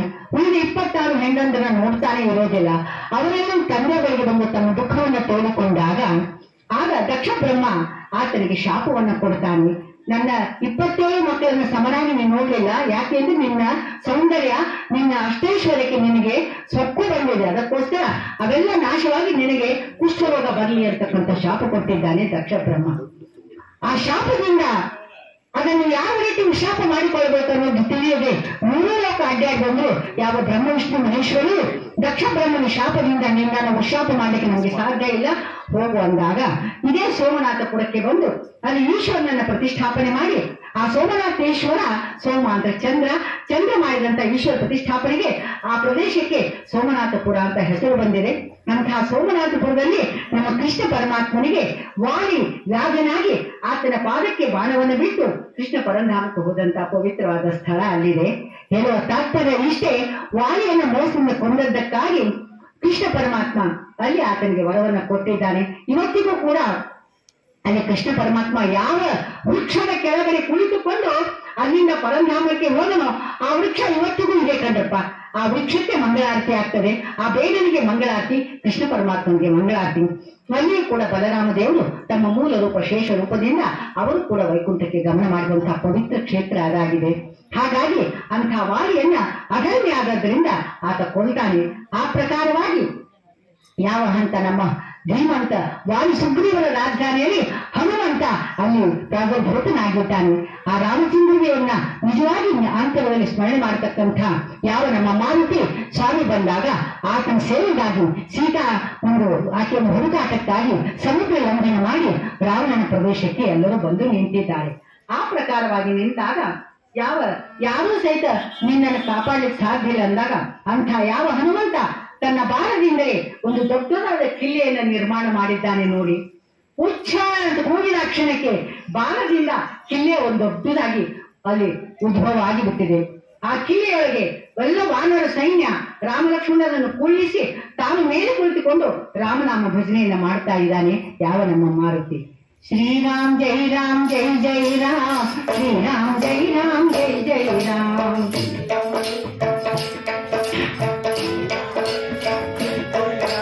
ಶ್ರೀರಾಮ್ ಜೈ ರಾಮ್ ಜೈ ಜೈ ರಾಮ್, ಶ್ರೀರಾಮ್ ಜೈ ರಾಮ್ ಜೈ ಜೈ ರಾಮ್.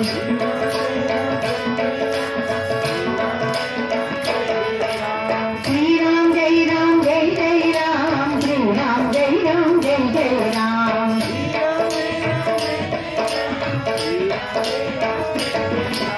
श्रीराम जय राम जय जय राम, श्रीराम जय राम जय जय राम.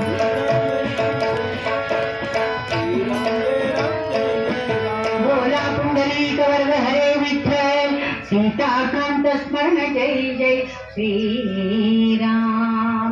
ಈ ಪ್ರಕಾರವಾಗಿ ಆ ಬಾಣದ ಕಿಲ್ಲೆಯನ್ನು ಮಾಡಿ ರಾಮಲಕ್ಷ್ಮಣ ಅಲ್ಲಿ ಒಂದು ಹುಲ್ಲು ಹಾಸಿಗೆಯನ್ನು ಹಾಸಿ ಅವರಿಗೆ ವಿಶ್ರಾಂತಿಗಾಗಿ ಅನುವು ಮಾಡಿಕೊಟ್ಟು ತಾನು ಮೇಲ್ಗಡೆ ಯಾವ ಶತ್ರುಗಳು ಬರ್ತಾರೆ ಅನ್ನೋದನ್ನ ಪಹರೆ ಮಾಡ್ತಾ ಇದ್ದಾನೆ ಯಾವ ನಮ್ಮ ಮಾರುತಿ.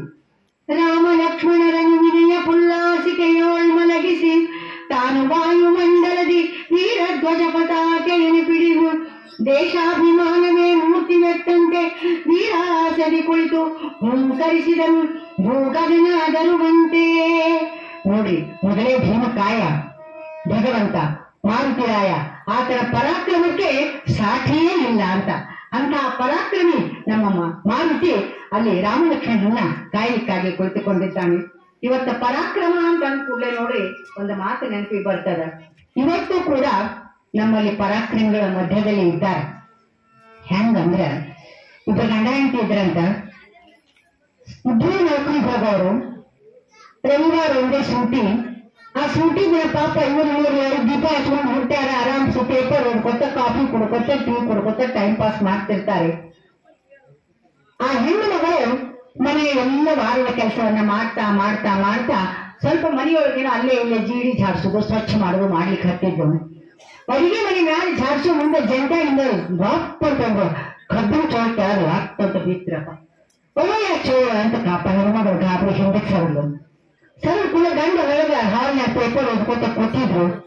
ಏನ್ರಿ ಸ್ವಲ್ಪ ಲಗುನ ಬರ್ರಿ ಅಂತ ಕರಲು. ಯಾಕ ಇವತ್ತು ಯಾಕೆ ನೀನ್ ಕಾಟುನಾಗ ಆರಾಮ್ ಪೇಪರ್ ಓದಿರ್ತೇನೆ ಬರ್ರು. ಅಯ್ಯೋ ಮಹಾರಾಗ ಬಂದ ಬರ್ರಿ ಒಳಗ್ ನೋಡ್ ಬರ್ರಿ ಏನಾಯ್ತು ಅಂತ ಬಂದ್ರು. ಏನಾಯ್ತು ನಿನ್ ಕತ್ತಿ ನೋಡ್ರಿ ಚೋಳ ಬಿಟ್ಟಾಗ ಚೋಳ ಒಂದು ಚೋಳ ಬಿಟ್ಟಾಗ ಗಂಡಸದ ಕರಿ ಅಂದ್ರು. ಅವಾಗ ಹೆಂಡತಿ ಮ್ಯಾಲಿಂದ ಕೆಳಗ್ ನೋಡಿಲ್ಲ ಅವ್ರನ್ನ. ಗಂಡಸನ್ ಕರಿಬೇಕ್ರೆ ಹಂಗಾರೆ ನೀವು ಅನುಮಾನ ತಂದು ಹೋದಲ್ಲ ಅಂತ ನನಗ ಅನುಮಾನ ಬರ್ಲಿಕ್ಕೆ ಹತ್ತದ ಅಂದ್ರೆ ಇಂಥ ಪರಾಕ್ರಮಗಳಂತ ಇವತ್ತೊಂದು ಚೋಳು ಸಣ್ಣ ಹಾವು ಮನ್ಯಾಗ ಬರ್ತಾರೆ ಮಂದಿ ಬಂದ ಹೊಡಿಬೇಕ್ರಿ. ಮನ್ಯಾಗ ಗಂಡಸರು ಹೊಡೆಯಂಗಿಲ್ಲ ಒಂದು ಓಡೋ ಬಿಡ್ತಾರ ಅವ್ರ ಹೆಣ್ಮಕ್ಳ ಗಟ್ಟಿವಾರ್ತ. ಹಾಗಾಗಿ ನಮ್ಮ ಸನಾತನ ಸಂಸ್ಕೃತಿ ಎತ್ತರ ನಾರ್ಯಸ್ತೋ ಪೂಜ್ಯಂತೆ ರಮಂತೆ ತತ್ರ ದೇವತಃ ಅಂತ ಒಂದು ಶ್ಲೋಕ ಹೇಳ್ತದೆ. ಆ ಪ್ರಕಾರವಾಗಿ ಹೆಣ್ಣು ಮಕ್ಕಳು ಎಲ್ಲಿ ಮನೆತನವನ್ನು ನಿಭಾಯಿಸ್ಕೊಂಡು ಹೋಗೋದಕ್ಕೆ, ಯಾಕೆಂದ್ರೆ ಒಂದು ಮನೆ ಉಳಿಸೋರು ಅವರೇ ಅಳಿಸೋರು ಅವರೇ. ಅದಕ್ಕಾಗಿ ಗೃಹಿಣಿ ಗ್ರಹಂ ಉಚ್ಯತೆ. ಜೋರ್ಕರ್ತ ಒಂದಿನ ಅಡಿಗೆ ಮನೆ ಖಡಕ್ ಇಟ್ಟಂದ್ರೆ ಗೃಹಿಣಿ ಗ್ರಹ ಮುಚ್ಚುತ್ತೆ. ಇಷ್ಟ ವ್ಯತ್ಯಾಸ ಭಾಳ ಏನ್ ಹೇಳಂಗಿಲ್ಲ ನಿಮ್ಗೆ. ಆ ಪ್ರಕಾರವಾಗಿ ಇಂಥ ಪರಾಕ್ರಮಿಗಳು ಶೂರರು ಕೂಡ ಇವತ್ತು ನಮ್ಮ ಕಣ್ಣಿಗೆ ಕಾಣ್ತಾರೆ. ಯಾಕಂದ್ರೆ ಭಯಾಭೀತಿ ಹಿಂದಿನ ಮಂದಿ ಕತ್ತಿ ಢಾಲು ಹಿಡ್ಕೊಂಡು ಯುದ್ಧ ಮಾಡ್ತಾ ಇದ್ದಾರೆ. ಯಾವ ಮಹಾಭಾರತ ಕುರುಕ್ಷೇತ್ರ ಯುದ್ಧವನ್ನ ನೋಡಿದ್ರೆ ಇವತ್ತಿಗೂ ಕೂಡ ಹೃದಯ ಸ್ತಂಭನ ನಿಂತು ಹೋಗ್ತದೆ.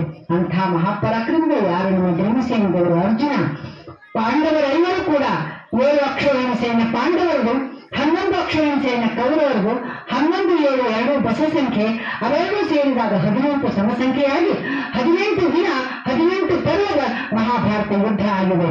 ಆ ಯುದ್ಧದ ಪ್ರಕರಣವನ್ನು ನಾವು ಕೇಳಿ ನೋಡಿದರೆ ಇವತ್ತು ಕೂಡ ಮೈ ರೋಮಾಂಚನವಾಗ್ತವೆ. ಅಂತಹ ಶೂರರು ಇದ್ರು ಒಂದು ಕಾಲಕ್ಕೆ. ಈಗ ನಾವೆಲ್ಲ ಉಂಡೀಶ್ವರರೇ ಆಗ್ಬಿಟ್ಟಿವಿ. ಎಲ್ಲರೂ ಪುಷ್ಕರ ಭೋಜನವನ್ನ ಬೇಕಾದಷ್ಟು ರೀತಿ ಮಾಡ್ತೇವೆ. ಆದ್ರೆ ಶೌರ್ಯ ಕೆಲಸವನ್ನು ಯಾರು ಮಾಡ್ಲಿಕ್ಕೆ ಇವತ್ತು ಹಿಂಜರಿತಕ್ಕಂಥ ಪ್ರಸಂಗ ಬಂದು ಬಿಟ್ಟಿದೆ. ಆ ಪ್ರಕಾರವಾಗಿ ಯಾವ ನಳ, ಅಂಗದ, ಜಾಂಬುವಂತ ಸಕಲ ಪರಿವಾರ ಭಜನೆ ಮಾಡ್ತಾ ಎಲ್ಲರೂ ನಿದ್ರೆ ಹೋಗಿಬಿಟ್ಟಿದ್ದಾರೆ. ಯಾವ ನಮ್ಮ ಮಾರುತಿ ಮಾತ್ರ ಎದ್ದು ರಾಮ ಲಕ್ಷ್ಮಣರ ರಕ್ಷಣೆಯನ್ನು ಮಾಡ್ತಾ ಇದ್ದಾನೆ. ಮಧ್ಯರಾತ್ರಿ ಸಮಯ ಆಗಿಬಿಟ್ಟಿದೆ. ಆ ಸಮಯದಲ್ಲಿ ಆ ಅಹಿಮಹಿ ರಾವಣ ರಾಕ್ಷಸರು ಬಂದಿದ್ದಾರೆ. ಬಂದು ನೋಡ್ತಾರೆ. ಹಿಂಗ ನೋಡಿದಾಗ ಅಲ್ಲೇ ಎತ್ತರ ಹೊಂಟದ್ರಿ ಕೋಟಿ ಕಿಲ್ಲೆ, ಬಾಲದ ಕಿಲ್ಲೆಯನ್ನು ನಿರ್ಮಾಣ ಮಾಡಿದ್ದಾನೆ ನಮ್ಮ ಮಾರುತಿ.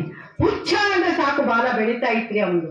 ಅಂತ ರೀತಿಯಲ್ಲಿ ಅದನ್ನ ಹೌಗೆ ಬಂದು ಒಂಚೂರು ಮುಟ್ಟಿದ ಕೂಡಲೇ ಮೈ ಕೂದಲೆಲ್ಲ ನೆಟ್ಟಗಾಗ್ಬಿಟ್ಟ ಅವ್ರಿಬ್ರು ದೈತ್ಯರಿಗೆ. ಯಾವಾಗ ಮುಳ್ಳು ಚುಚ್ಚಿದಂತಾಗಿ ಒಟ್ಟಾಗಿ ಬಾಲದಿಂದ ಕೋಟೆ ಹೆಣೆದಿದ್ದನ್ನ ಕಂಡು ಇದ್ರ ಒಳಗೆ ಹೆಂಗ್ ಹೋಗ್ಬೇಕು ಅಂತ ಇಬ್ರು ಗಾಬರಿ ಆಗ್ತಾರೆ. ರಹಿರಾವಣ ಮಹಿರಾವಣರಿಬ್ಬರು ಗಾಬರಿಯಾಗಿ ಏನ್ ಮಾಡ್ಬೇಕು ಅಂತ ವಿಚಾರ ಮಾಡಿ ಕೊನೆಗೆ ಮೇಲೆ ನೋಡ್ತಾರೆ. ಅಲ್ಲಿ ಮೇಲೆ ಹೋಗಿ ಹನುಮಂತ ಕೂತು ಬಿಟ್ಟಾನೆ. ಅಯ್ಯಪ್ಪ ಕೆಟ್ಟಿವಂತ ಗಾಬರಿಯಾಗಿ ಕೆಳಗೆ ಇಳಿತಾರೆ. ಇಳಿದ ಕ್ಷಣಕ್ಕೆ ಅವರು ಮತ್ತೆ ಚಿಂತೆ ಮಾಡ್ತಾರೆ. ಉಪಾಯಂ ಚಿಂತೆಯೋ ಪ್ರಾಜ್ಞ ಅಪಾಯಮಪಿ ಚಿಂತೆಯೇ. ಸಾರ ವಿಚಾರ ಮಾಡಿ ಆ ಪಾತಾಳ ಲೋಕದಿಂದ ಬರಬೇಕೆಂದು ಆ ಠರಾಯಿಸಿದಂತಹ ಅವರಿಬ್ಬರು ದೈತ್ಯರು ಸಮುದ್ರದಿಂದ ಸುರಂಗ ಮಾರ್ಗವನ್ನ ಮಾಡಿ ಆ ಎಲ್ಲ ಕಪಿಗಳ ಗಾಢ ನಿದ್ರೆ ಹತ್ತಿದೆ. ಆ ತಕ್ಷಣಕ್ಕೆ ಸುರಂಗ ಮಾರ್ಗದಿಂದ ಆ ಕೋಟೆಯನ್ನು, ಬಾಲದ ಕೋಟೆಯನ್ನು ಪ್ರವೇಶ ಮಾಡಿ ರಾಮ ಲಕ್ಷ್ಮಣರು ಪುಣೆ ಪುಲ್ಲಾಸಿಗೆಯೊಳಗೆ ಮಲಗಿಕೊಂಡಾಗ ಆ ಹಾಸಿಗೆ ಸಮೇತ ಅವರನ್ನು ಹೊತ್ತೊಯ್ದು ಬಿಟ್ಟಿದ್ದಾರೆ ಆ ಧೂರ್ತರೆಲ್ಲರೂ ಕೂಡ. ಇವತ್ತು ನೋಡ್ರಿ, ರಾತ್ರಿನೇ ವಿಧ್ವಂಸಕ ಕೃತ್ಯಗಳು ನಡೀತಾ ಇದ್ದಾವೆ ಕಲಿಯುಗದಲ್ಲಿನೂ ಕೂಡ. ಆ ಪ್ರಕಾರವಾಗಿ ಕತ್ತಲೆಯಲ್ಲಿ ಮಾಡುವ ಕೆಲಸ ಯಾವತ್ತೂ ಅದು ಸುಖವನ್ನು ಕೊಡೋದಿಲ್ಲ ಅನ್ನೋದು ತಾತ್ಪರ್ಯ. ಹಾಗಾಗಿ ಮುಂಜಾನೆ ಮತ್ತೆ ಬೆಳಗಾಗ್ತದೆ. ಎದ್ದಾಕ್ಷಣಕ್ಕೆ ಅಲ್ಲಿರ್ತಕ್ಕಂಥ ಎಲ್ಲ ಕಪಿಸೆಯನ್ನು ನೋಡ್ತಾರೆ. ಮಧ್ಯದಲ್ಲಿ ರಾಮಲಕ್ಷ್ಮಣರಿಲ್ಲ. ಆವಾಗ ರಾಮಲಕ್ಷ್ಮಣರಿಲ್ಲ ಅಂತಕ್ಕಂಥ ರೀತಿಯಲ್ಲಿ ಕಪಿಗಳೆಲ್ಲ ಗಾಬರಿಯಿಂದ ರೋದನೆ ಮಾಡ್ಲಿಕ್ಕೆ ಹತ್ತಿ ಬಿಟ್ಟಿದ್ದಾರೆ. ಯಾವಾಗ ಏನ್ ಮಾಡ್ಬೇಕು, ನಸುಕಿನಲ್ಲಿ ಎದ್ದು ರಾಮ ಭಜನೆಯನ್ನ ಮಾಡ್ತಾ ಆ ರಾಮಚಂದ್ರನ ದರ್ಶನವನ್ನ ಮಾಡ್ತಾ ನಾವು ದಿನವನ್ನ ಪ್ರಾರಂಭ ಮಾಡ್ತಾ ಇದ್ವಿ. ಇವತ್ತು ರಾಮನ ಇಲ್ಲ, ರಾಮಚಂದ್ರ ದೇವರು ಎಲ್ಲಿ ಹೋದ್ರು ಅಂತಕ್ಕಂಥ ರೀತಿ ಹನುಮಂತ ನಿನ್ನನ್ನ ನಾವು ನಂಬಿದ್ದೇವೆ ಕಣಪ್ಪ, ಅವರನ್ನು ಎಲ್ಲಿ ಬಿಟ್ಟು ಬಿಟ್ಟಿ ಅಂತಕ್ಕಂಥ ರೀತಿಯಲ್ಲಿ ಕೇಳ್ತಾರೆ. ನೋಡಿ, ಇವತ್ತು ಹೇಳುವ ತಾತ್ಪರ್ಯ ಇಷ್ಟೇ. ಬೆಳಗಿನ ಜಾವ ಎದ್ದಾಕ್ಷಣಕ್ಕೆ ಉದಯರಾಗವನ್ನ ಹೇಳಿ ಸ್ವಾಮಿಯನ್ನ ಎಬ್ಬಿಸಬೇಕು. ನೋಡ್ರಿ, ಬ್ರಹ್ಮ ಮುಹೂರ್ತ ಅಂತ ಇದೆ. ಬೆಳಗಿನ 3 ಗಂಟೆಯಿಂದ 5 ಗಂಟೆ ಸಮಯ ಬ್ರಹ್ಮ ಮುಹೂರ್ತ. ಆ ಸಮಯದಲ್ಲಿ ಮನೆಯ ಹೆಣ್ಣು ಮಕ್ಕಳು ಎದ್ದು ಮನೆಯ ಬಾಗಿಲನ್ನು ಸಾರಿಸಿ ರಂಗವಲ್ಲಿಯನ್ನು ಇಟ್ಟು ದೀಪ ಬೆಳಗಿಸಿ ಉದಯರಾಗವನ್ನು ಹತ್ತ ನಿತ್ಯ ಕೈಂಕರ್ಯವನ್ನು ಮಾಡಲಿಕ್ಕೆ ಪ್ರಾರಂಭ ಮಾಡಬೇಕು. ಒಂದು ಕಾಲ ಇತ್ತು ಕಣ್ರಿ. ಇವಾಗ ಎಲ್ಲರೂ ನಾವು ಸೂರ್ಯವಂಶಿಗಳು. ರಾತ್ರಿ 12 ತನಕ ಟಿವಿ ನೋಡ್ತೀರಿ. ಬೆಳಿಗ್ಗೆ 6 ಗಂಟೆ ತನಕ ಏಳೋದಿಲ್ಲ. 7 ಗಂಟೆ ಕೆಲಸಕ್ಕೆ ಒಂದು ಬಾಗ್ಲ ಬಡ್ದಿಂದನ ಬಾಗ್ಲ ತೆಗಿ ಪಾಳಿ ಬಂದದ. ಇನ್ನು ಎಲ್ಲಿ ಉದಯರಾಗ, ಎಲ್ಲಿ ಹಾಡು, ಎಲ್ಲಿ ದೀಪ, ಎಲ್ಲಿ ರಂಗೋಲಿ. ಬೆಳಗಿನ ಜಾವ 3 ರಿಂದ 5 ಗಂಟೆ ಸಮಯದಲ್ಲಿ ಮನೆ ಬಾಗಿಲನ್ನು ತೆಗೆದು ಯಾವ ಹೆಣ್ಣು ಮಗಳು ದೀಪವನ್ನು ಹಚ್ಚಿ ತನ್ನ ಕೆಲಸವನ್ನ ಉದಯರಾಗದಲ್ಲಿ ಪ್ರಾರಂಭ ಮಾಡ್ತಾರೋ ಆ ಸಮಯದಲ್ಲಿ ಮುಕ್ಕೋಟಿ ದೇವತೆಗಳು ಸಂಚಾರ ಮಾಡ್ತಾ ಇರ್ತಾರೆ.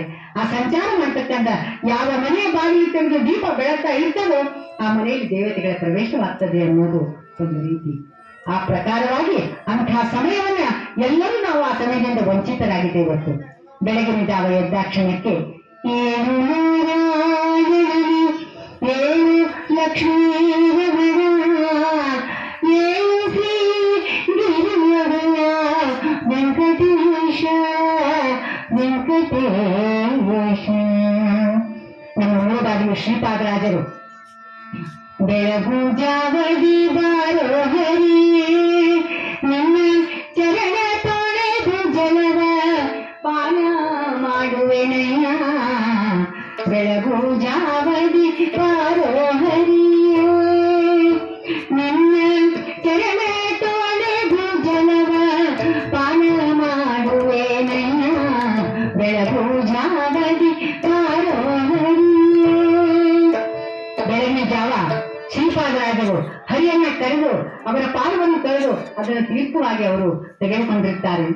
ಸಾಯಂಕಾಲ ಮಂಗಳವಾರ ಶುಕ್ರವಾರ ನೀವೆಲ್ಲ ಸುವಾಸಿನಿಯರು ನಾವು ಸಾಯಂಕಾಲ ಲಕ್ಷ್ಮೀದೇವಿಗೆ ದೀಪ ಬೆಳೆಸಿ ಹಾಡಾಡ್ತೀವಿ. ನೋಡಿ, ಭಾಗ್ಯದ ಲಕ್ಷ್ಮೀ ಬರಮ್ಮ ನಮ್ಮಮ್ಮ ನೀ ಸೌಭಾಗ್ಯದ ಲಕ್ಷ್ಮೀ ಬರಮ್ಮ.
ಹೆಜ್ಜೆಯನ್ನಿಟ್ಟು ಬಾಮ್ಮ ಅಂತ ಲಕ್ಷ್ಮಿ ಕರೀತೀರಿ. ಯಾರ ಹೆಜ್ಜೆ ಮೇಲೆ ಹೆಜ್ಜೆ ಇಟ್ಟು ಬರಬೇಕು ಆಕೆ? ಬೆಳಗಿನ ಜಾವ ಶ್ರೀಪಾದರಾಜರು ಸ್ವಾಮಿಯನ್ನ ಕರೆದಿದ್ದಾರೆ. ಅಮ್ಮ, ನಿನ್ನ ಪತಿ ನಮ್ಮ ಮನೆಗೆ ಬಂದಿದ್ದಾನೆ, ಆತನ ಹೆಜ್ಜೆ ಮೇಲೆ ಹೆಜ್ಜೆ ಇಟ್ಟು ನೀನು ಬಾತಾಯೇ ಅಂತಕ್ಕಂಥ ರೀತಿಯಲ್ಲಿ ಎಲ್ಲ ಸುವಾಸಿನಿಯರ ಆಕೆಯನ್ನು ಕರೆದು ಪೂಜೆ ಮಾಡುವುದು ಒಂದು ಭಕ್ತಿಯ ಮಾರ್ಗ ಅನ್ನೋ ಹೇಳೋ ತಾತ್ಪರ್ಯ ಇಷ್ಟೇ. ಅಂಥ ಯಾವ ಬೆಳಗಿನ ಜಾವ ಎದ್ದಾಕ್ಷಣಕ್ಕೆ ನಮ್ಗೆ ಭಗವಂತನ ದರ್ಶನವಿಲ್ಲ, ಏನು ಮಾಡ್ಬೇಕು ಅಂತಕ್ಕಂಥ ರೀತಿಯಲ್ಲಿ ಹೇಳಿದಾಗ ಅಂಥ ರಾಮನಾಮ ಸ್ಮರಣೆ ಇಲ್ಲಾದಾಗ ಯಾವಾಗ ಮಾರುತಿ ಹೇಳ್ತಾನೆ, ರಾಕ್ಷಸ ಕುಲಕ್ಕೆ ಯಮ ಸದೃಶನಾದಂಥವ ಯಾವಾತನ ಪ್ರಭಾವ 14 ಲೋಕಕ್ಕೆ ಗೊತ್ತಿದೆಯೋ ಅಂಥ ಮಹಾನುಭಾವನನ್ನ ನಳ ಅಂಗದ ಮುಂತಾದವರನ್ನೆಲ್ಲ ಬಾಲದಲ್ಲಿ ಕಟ್ಟಿಕೊಂಡು ಆ ಅಹಿಮಹೀರ ಅವನಿಗೆ ಹೋದ ಕಡೆಗೆ ಆ ಹಾವಿಯಿಂದ ಕ್ಷಣಾರ್ಧದಲ್ಲಿ ಸಮುದ್ರ ತೀರಕ್ಕೆ ಬಂದು ಬಿಟ್ಟಿದ್ದಾನೆ ಯಾವ ನಮ್ಮ ಹನುಮಂತ. ಬಂದಾಕ್ಷಣಕ್ಕೆ ಸಮುದ್ರ ತಟದಲ್ಲಿ ನಿಂತಿದ್ದಾನೆ. ಅತ್ತ ಕಡೆಗೆ ಸಮುದ್ರದ ಆಚೆ ದಂಡೆಗೆ ಲಂಕಾಪುರಿ.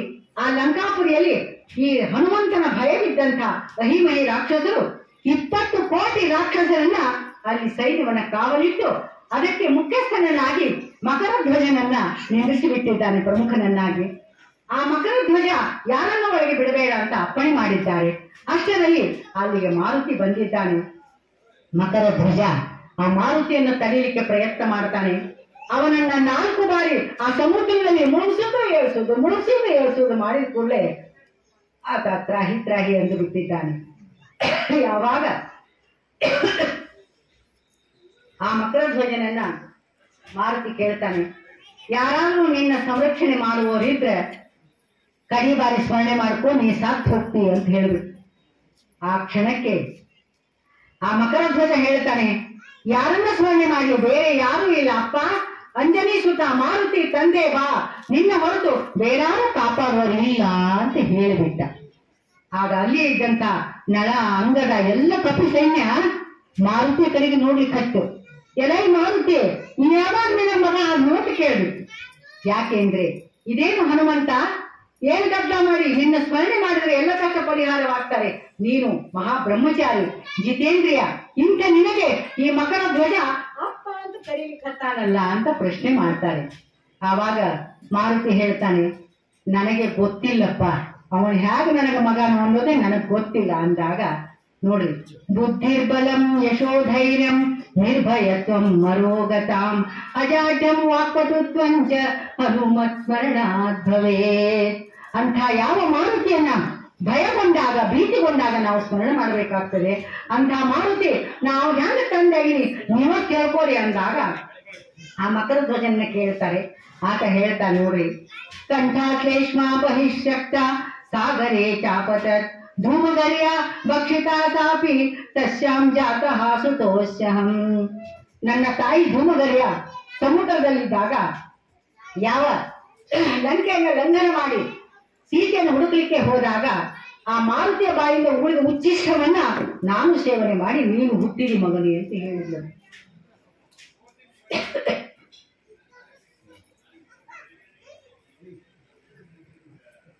ಆವಾಗ ಸರಿಯಪ್ಪ, ಇಂಥ ಜಿತೇಂದ್ರಿಯ ಹನುಮಪ್ಪನಿರುವಾಗ ನಿನಗೆ ಆವಾಗ ಮಗ ಹುಟ್ಟಿದಾಗ ಅಂತ ಹೇಳಿದಾಗ ಆವಾಗ ಆ ಮಾತನ್ನು ಮಕರ ಧ್ವಜ ಹೇಳ್ತಾನೆ. ಅಂಥ ಯಾವ ಪರಾಕ್ರಮಿ ಹನುಮಂತನನ್ನ ಸದಾಕಾಲ ನಾವು ನಂಬಿ ಬಾಳಿದಾಗ ಮಾತ್ರ ಜೀವನದಲ್ಲಿ ನಮಗೆ ಆತನಿಂದ ರಕ್ಷೆ ಅಂತಕ್ಕಂಥದ್ದು ಸಿಗ್ತದೆ. ಆ ಪ್ರಕಾರ ಮಕರ ಧ್ವಜ ತಂದೆ ಹನುಮಂತ ಅಂತ ಆತನ ಸ್ಮರಣೆ ಮಾಡ್ತಾನಂತೆ. ಯಾವ ರೀತಿ ಸ್ಮರಣೆ ಮಾಡಿದ ನೋಡಿ.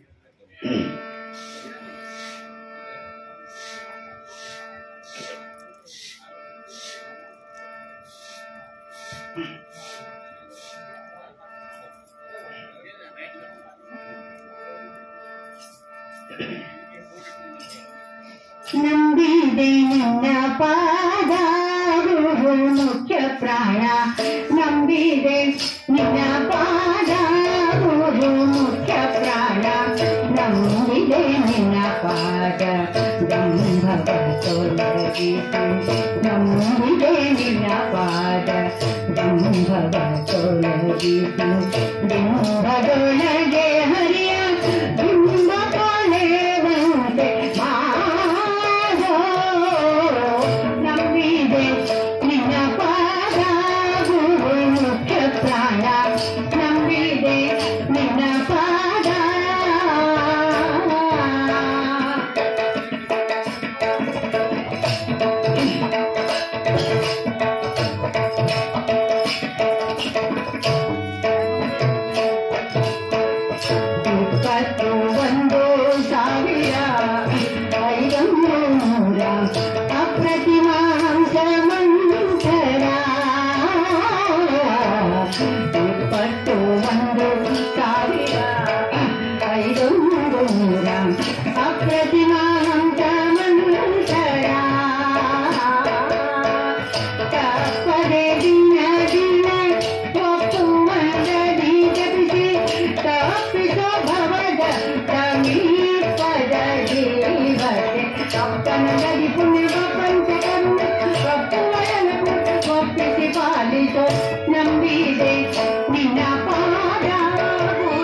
ಯೋಗಿಗಳಿಗೆ ಈಶಾ ವ್ಯಾಸ ಯೋಗಿಗೋವಿದ ವ್ಯಾಸ ವ್ಯಾಸ ಶ್ರೀಕಂಠ ರಾಜನಿವಾಸ ಬಾಗುವೆ ಕೊಡುನೇಸ ಶ್ರೀ ಗುರು ವಿಜಯ ವಿಠಲನ ಪಾದಕ್ಕೆ ಬಾಗಿದ ಮಧುರ ಜಾಗರ ಮೂರ್ತಿ ನಂಬಿದೆ ನಂಬಿದೆ ನಿನ್ನ ಪಾದ ಗುರು ಮುಖ್ಯ ಪ್ರಾಣ ನಂಬಿದೆ ನಿನ್ನ ಪಾದ.